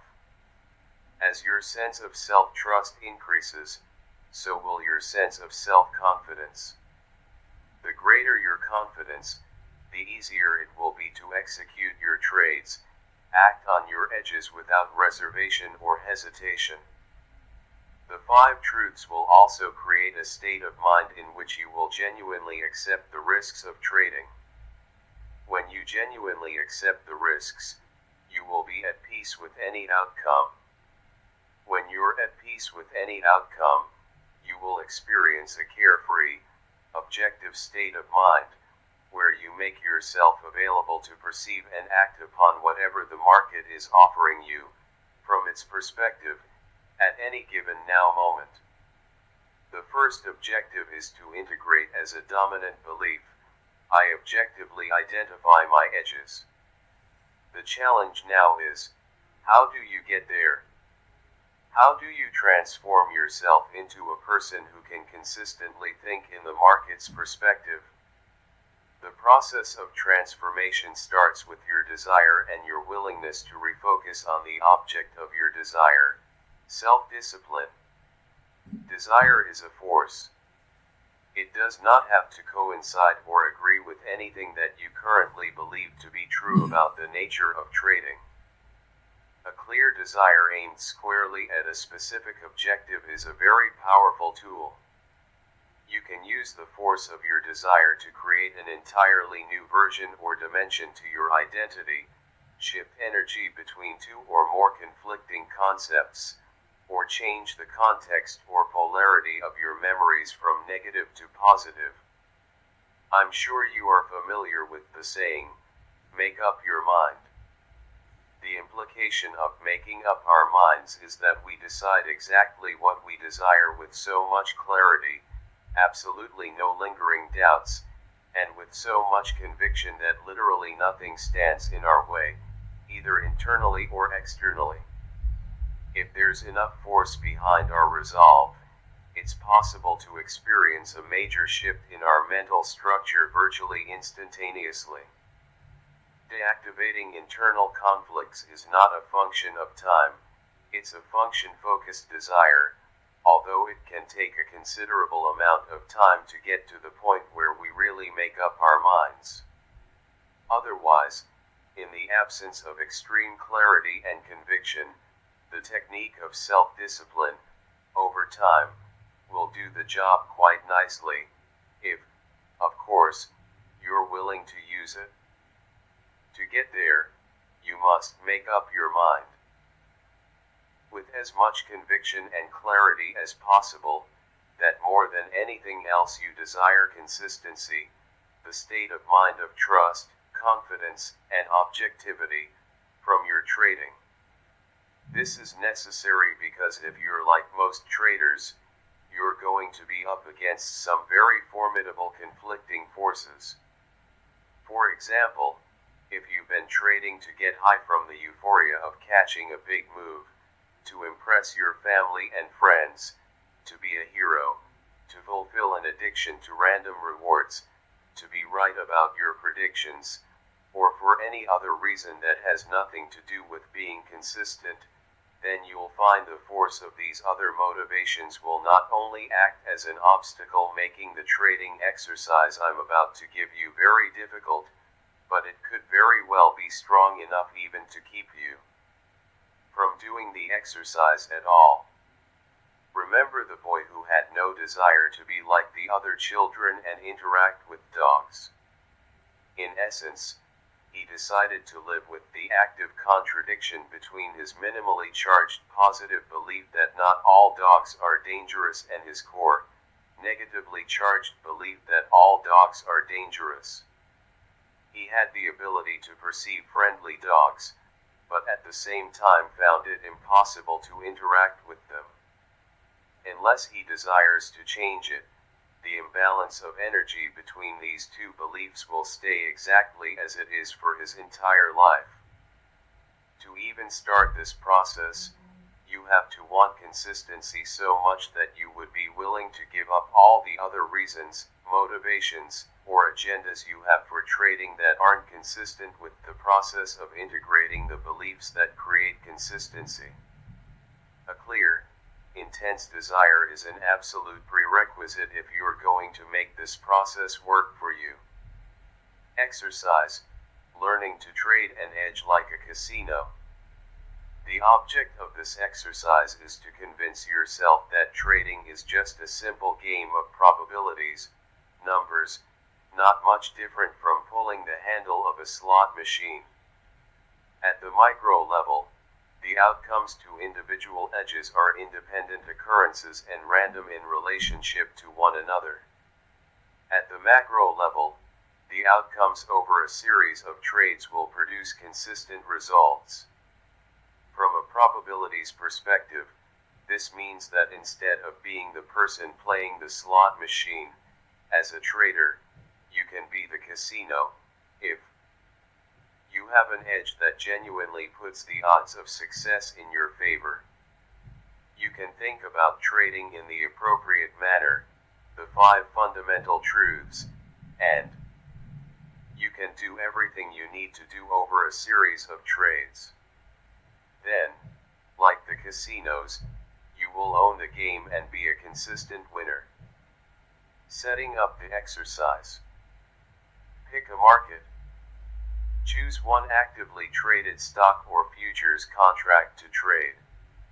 It doesn't matter what it is, as long as it's liquid and you can afford the margin requirements for trading at least 300 shares or 3 futures contracts per trade. Choose a set of market variables that define an edge.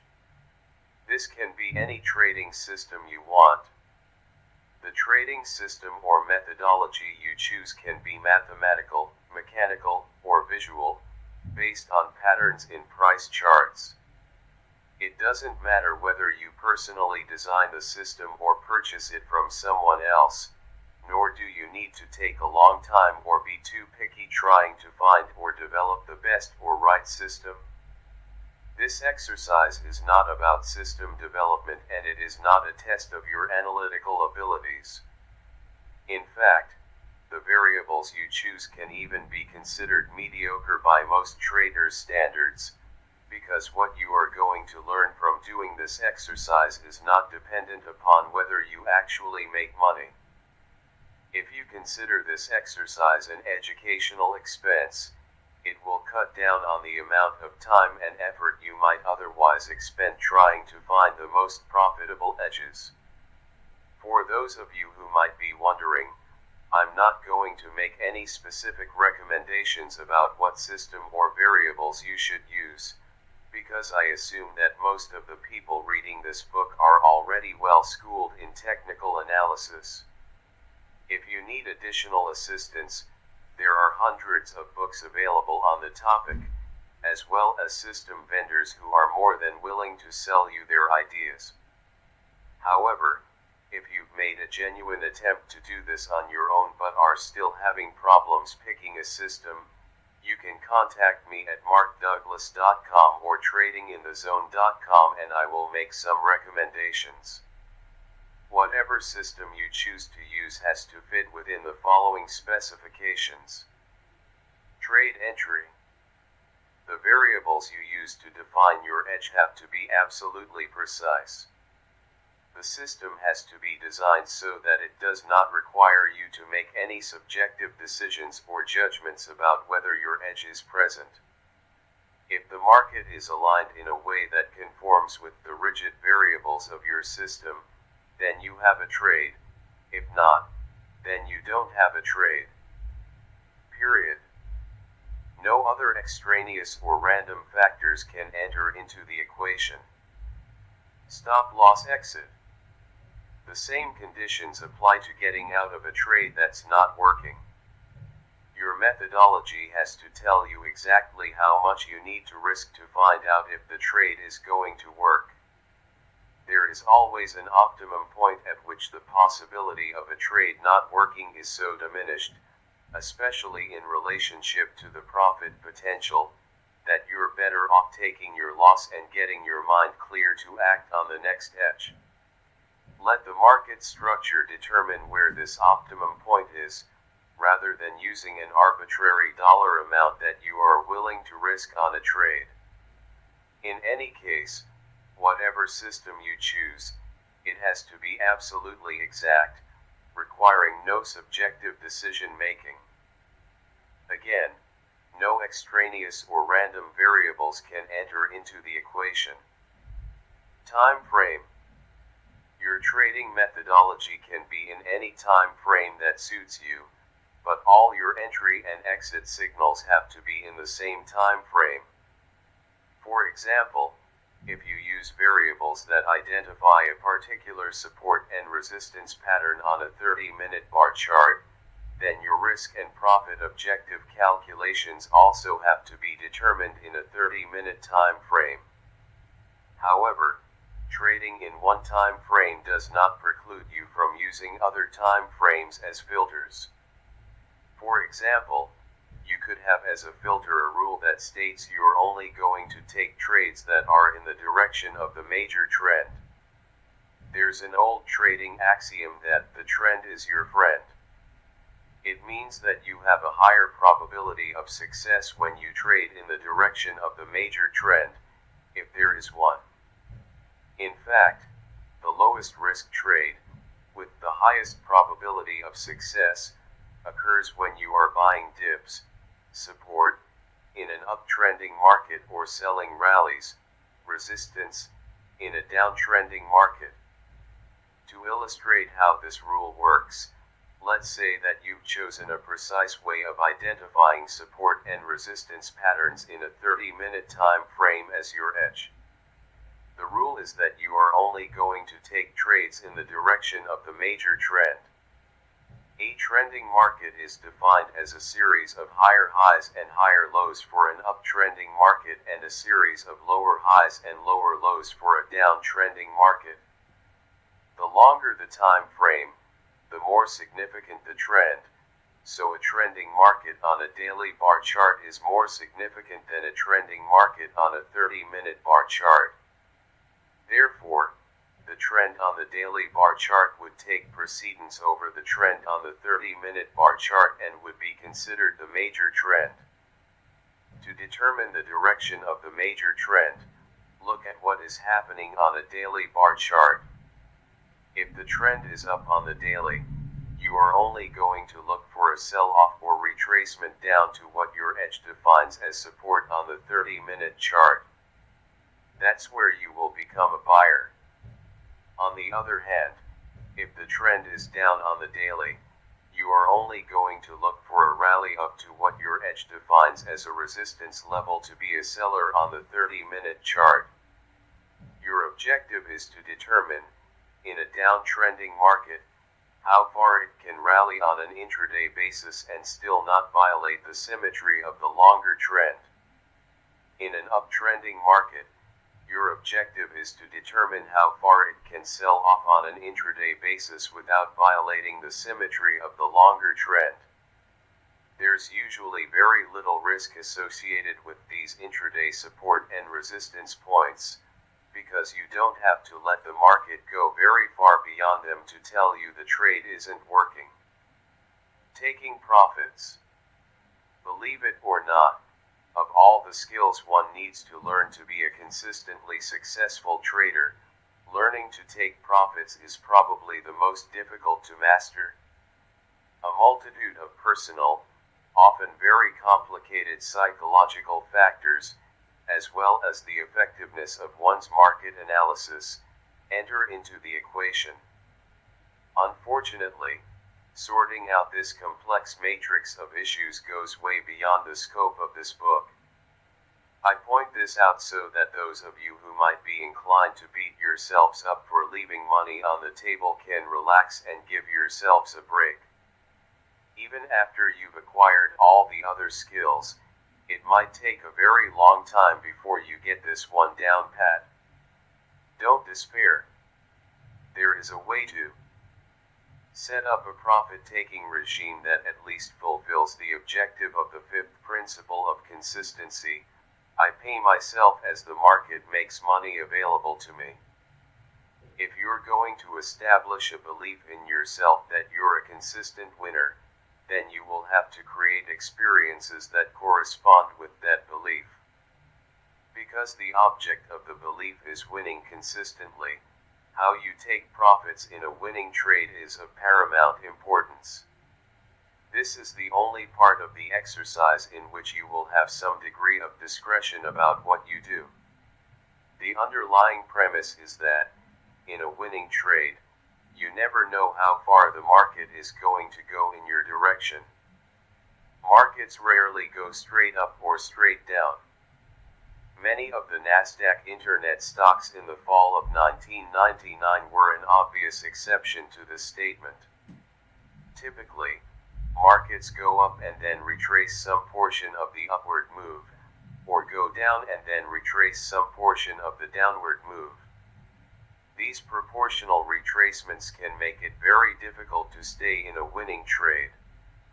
You would have to be an extremely sophisticated and objective analyst to make the distinction between a normal retracement, when the market still has the potential to move in the original direction of your trade, and a retracement that isn't normal, when the potential for any further movement in the original direction of your trade is greatly diminished, if not non-existent. If you never know how far the market is going to go in your direction, then when and how do you take profits?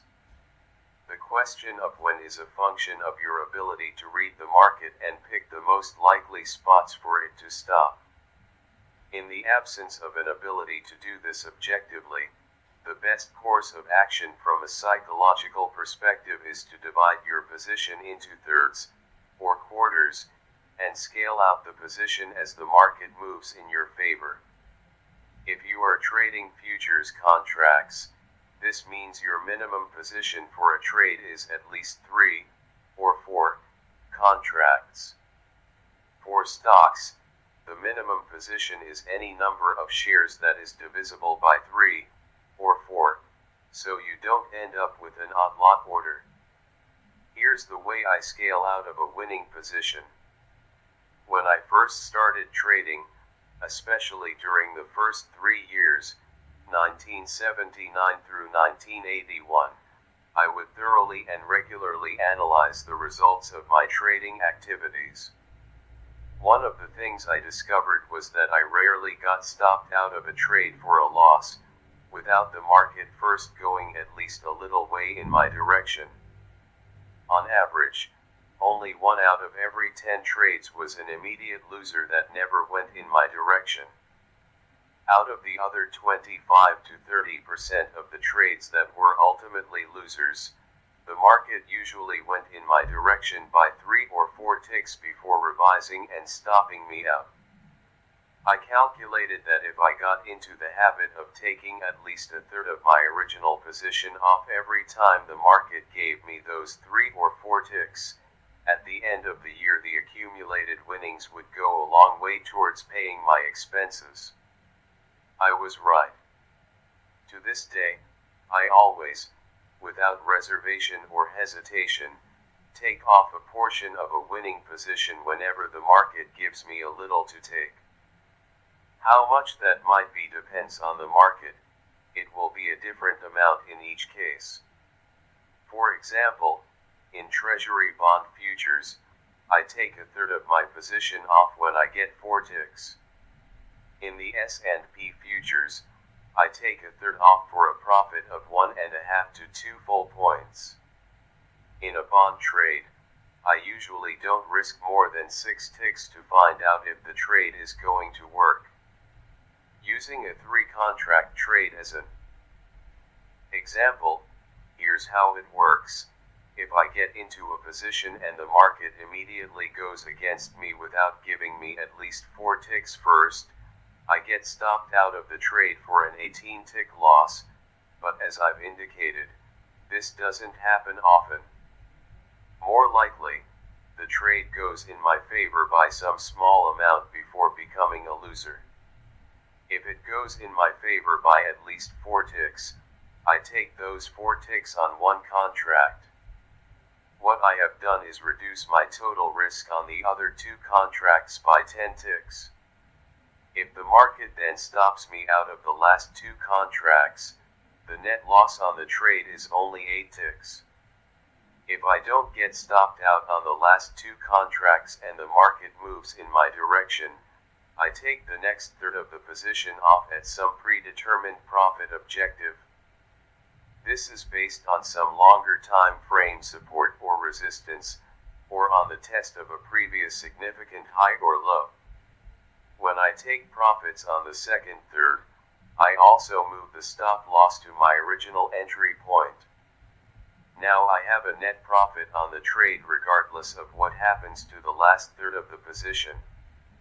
In other words, I now have a risk-free opportunity. I can't emphasize enough, nor can the publisher make the words on this page big enough to stress how important it is for you to experience the state of risk-free opportunity.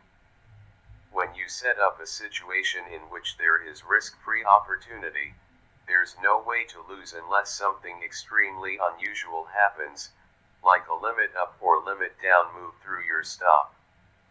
If, under normal circumstances, there's no way to lose, you get to experience what it really feels like to be in a trade with a relaxed, carefree state of mind.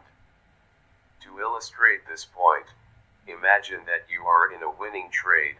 The market made a fairly significant move in your direction, but you didn't take any profits because you thought it was going even further.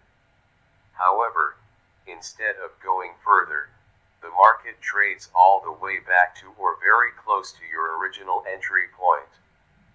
You panic and, as a result, liquidate the trade, because you don't want to let what was once a winning trade turn into a loser. But as soon as you're out, the market bounces right back into what would have been a winning trade. If you had locked in some profits by scaling out, putting yourself in a risk-free opportunity situation, it's very unlikely that you would have panicked or felt any stress or anxiety for that matter. I still have a third of my position left. What now? I look for the most likely place for the market to stop. This is usually a significant high or low in a longer time frame. I place my order to liquidate just below that spot in a long position or just above that spot in a short position. I place my orders just above or just below because I don't care about squeezing the last tick out of the trade. I have found over the years that trying to do that just isn't worth it. One other factor you need to take into consideration is your risk-to-reward ratio. The risk-to-reward ratio is the dollar value of how much risk you have to take relative to the profit potential. Ideally, your risk-to-reward ratio should be at least 3:1, which means you are only risking $1 for every $3 of profit potential. If your edge and the way you scale out of your trades give you a 3:1 risk-to-reward ratio, your winning trade percentage can be less than 50% and you will still make money consistently. A 3:1 risk-to-reward ratio is ideal. However, for the purposes of this exercise, it doesn't matter what it is, nor does it matter how effectively you scale out, as long as you do it. Do the best you can to pay yourself at reasonable profit levels when the market makes the money available. Every portion of a trade that you take off as a winner will contribute to your belief that you are a consistent winner.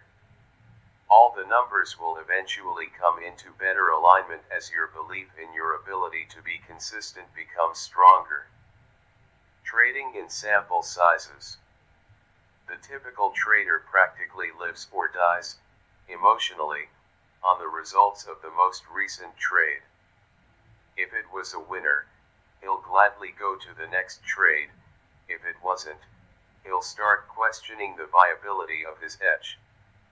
To find out what variables work, how well they work, and what doesn't work. We need a systematic approach, one that doesn't take any random variables into consideration. This means that we have to expand our definition of success or failure from the limited trade-by-trade perspective of the typical trader to a sample size of 20 trades or more. Any edge you decide on will be based on some limited number of market variables or relationships between those variables that measure the market's potential to move either up or down. From the market's perspective, each trader who has the potential to put on or take off a trade can act as a force on price movement and is, therefore, a market variable. No edge or technical system can take into consideration every trader and his reasons for putting on or taking off a trade. As a result, any set of market variables that defines an edge is like a snapshot of something very fluid, capturing only a limited portion of all the possibilities. When you apply any set of variables to the market, they may work very well over an extended period of time, but after a while you may find that their effectiveness diminishes. That's because the underlying dynamics of the interaction between all the participants, the market, is changing. New traders come into the market with their own unique ideas of what is high and what is low, and other traders leave. Little by little, these changes affect the underlying dynamics of how the market moves. No snapshot, rigid set of variables, can take these subtle changes into consideration. You can compensate for these subtle changes in the underlying dynamics of market movement and still maintain a consistent approach by trading in sample sizes. Your sample size has to be large enough to give your variables a fair and adequate test, but at the same time small enough so that if their effectiveness diminishes, you can detect it before you lose an inordinate amount of money. I have found that a sample size of at least 20 trades fulfills both of these requirements. Testing. Once you decide on a set of variables that conform to these specifications, you need to test them to see how well they work. If you have the appropriate software to do this, you are probably already familiar with the procedures. If you don't have testing software, you can either forward test your variables or hire a testing service to do it for you. If you need a recommendation for a testing service, contact me at markdouglas.com or tradinginthezone.com for a referral. In any case, keep in mind that the object of the exercise is to use trading as a vehicle to learn how to think objectively, in the market's perspective, as if you were a casino operator. Right now, the bottom line performance of your system isn't very important, but it is important that you have a good idea of what you can expect in the way of a win-to-loss ratio, the number of winning trades relative to the number of losing trades.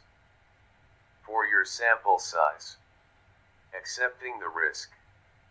A requirement of this exercise is that you know in advance exactly what your risk is on each trade in your 20-trade sample size. As you now know, knowing the risk and accepting the risk are two different things.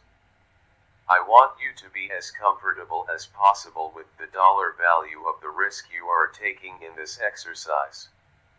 Because the exercise requires that you use a 20-trade sample size, the potential risk is that you will lose on all 20 trades. This is obviously the worst-case scenario. It is as likely an occurrence as that you will win on all 20 trades, which means it isn't very likely. Nevertheless, it is a possibility. Therefore, you should set up the exercise in such a way that you can accept the risk, in dollar value, of losing on all 20 trades. For example, if you're trading S&P futures, your edge might require that you risk 3 full points per contract to find out if the trade is going to work. Since the exercise requires that you trade a minimum of 3 contracts per trade, the total dollar value of the risk per trade is $2,250 if you use big contracts. The accumulated dollar value of risk if you lose on all 20 trades is $45,000. You may not be comfortable risking $45,000 on this exercise. If you're not comfortable, you can reduce the dollar value of the risk by trading S&P mini contracts, E-mini. They are 1/5 the value of the big contracts, so the total dollar value of the risk per trade goes down to $450 and the accumulated risk for all 20 trades is $9,000. You can do the same thing if you are trading stocks. Just keep on reducing the number of shares per trade until you get to a point where you are comfortable with the total accumulated risk for all 20 trades.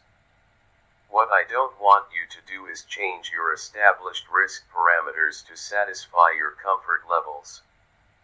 If, based on your research, you have determined that a 3-point risk in the S&Ps is the optimum distance you must let the market trade against your edge to tell you it isn't worth staying in the position, then leave it at 3 points. Change this variable only if it is warranted from a technical analysis perspective. If you've done everything possible to reduce your position size and find that you still aren't comfortable with the accumulated dollar value of losing on all 20 trades, then I suggest you do the exercise with a simulated brokerage service. With a simulated brokerage service, everything about the process of putting on and taking off trades, including fills and brokerage statements, is exactly the same as with an actual brokerage firm, except that the trades are not actually entered into the market. As a result, you don't actually have any money at risk. A simulated brokerage service is an excellent tool to practice with in real time, under real market conditions. It is also an excellent tool for forward testing a trading system. There may be others, but the only service of this nature that I know of is audiobook.com. Doing the exercise.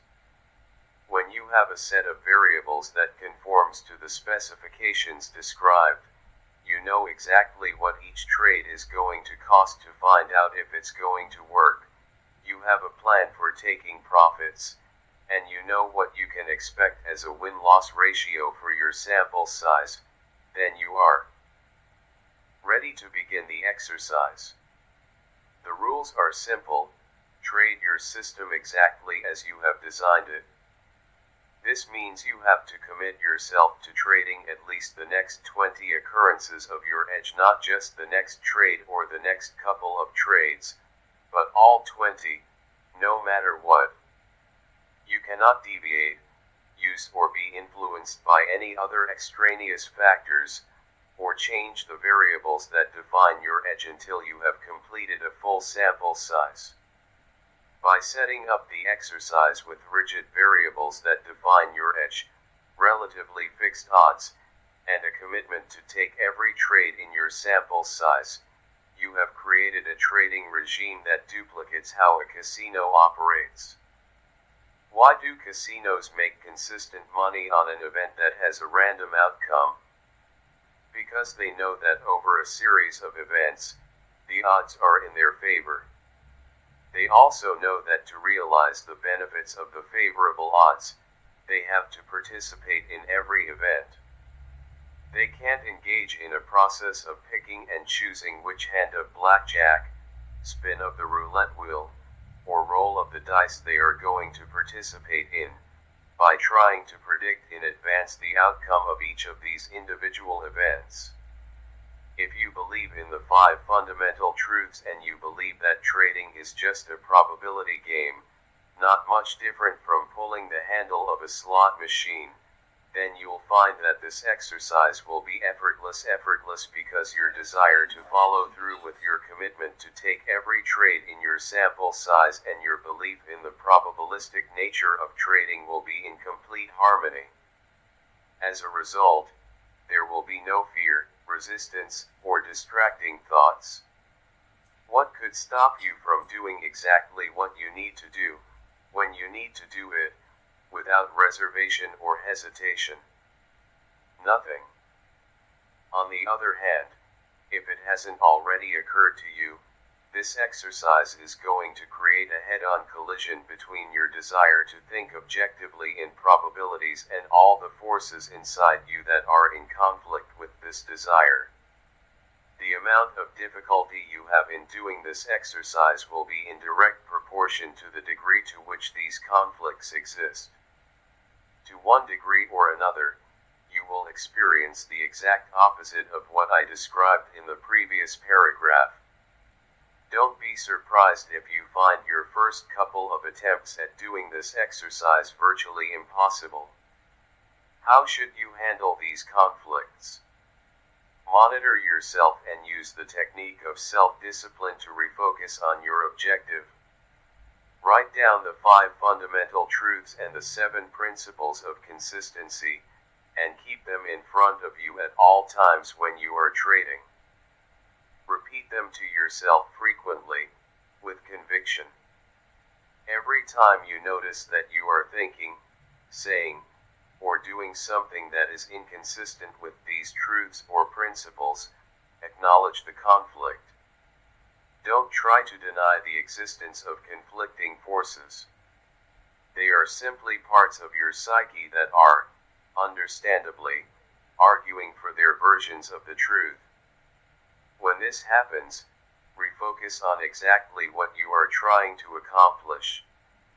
If your purpose is to think objectively, disrupt the association process, so you can stay in the now moment opportunity flow, step through your fears of being wrong, losing money, missing out, and leaving money on the table, so you can stop making errors and start trusting yourself, then you'll know exactly what you need to do. Follow the rules of your trading regime as best you can. Doing exactly what your rules call for while focused on the 5 fundamental truths will eventually resolve all your conflicts about the true nature of trading. Every time you actually do something that confirms one of the 5 fundamental truths, you will be drawing energy out of the conflicting beliefs and adding energy to a belief in probabilities and in your ability to produce consistent results. Eventually, your new beliefs will become so powerful that it will take no conscious effort on your part to think and act in a way that is consistent with your objectives.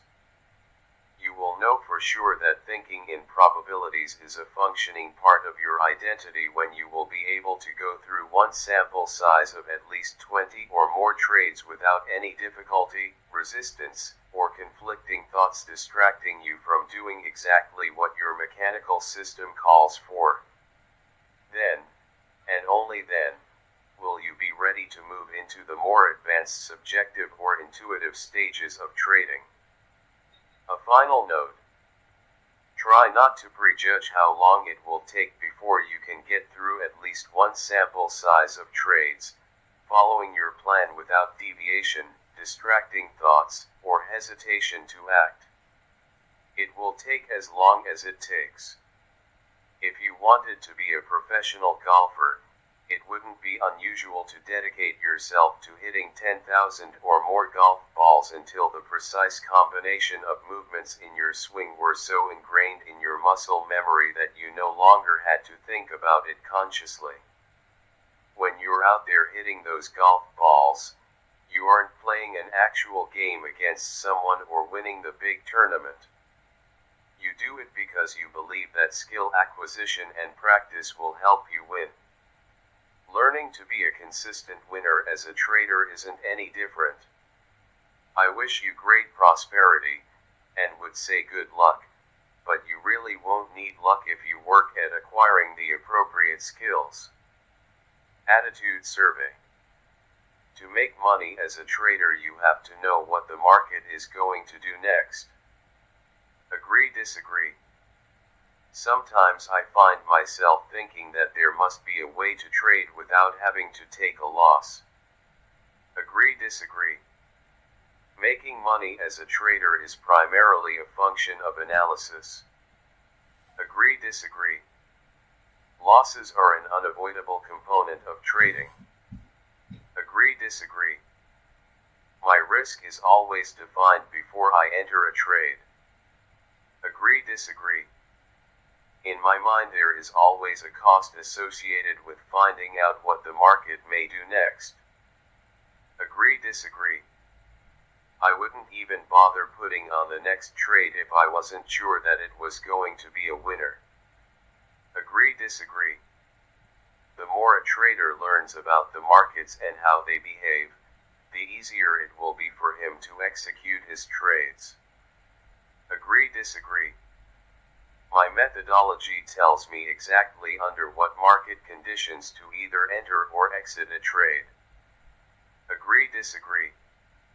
Even when I have a clear signal to reverse my position, I find it extremely difficult to do. Agree, disagree. I have sustained periods of consistent success, usually followed by some fairly drastic drawdowns in my equity. Agree, disagree. When I first started trading, I would describe my trading methodology as haphazard, meaning some success in between a lot of pain. Agree, disagree. I often find myself feeling that the markets are against me personally.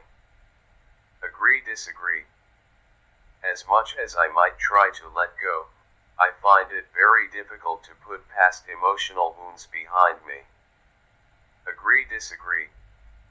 I have a money management philosophy that is founded in the principle of always taking some money out of the market when the market makes it available. Agree, disagree. A trader's job is to identify patterns in the market's behavior that represent an opportunity and then to determine the risk of finding out if these patterns will play themselves out as they have in the past. Agree, disagree. Sometimes I just can't help feeling that I am a victim of the market. Agree, disagree.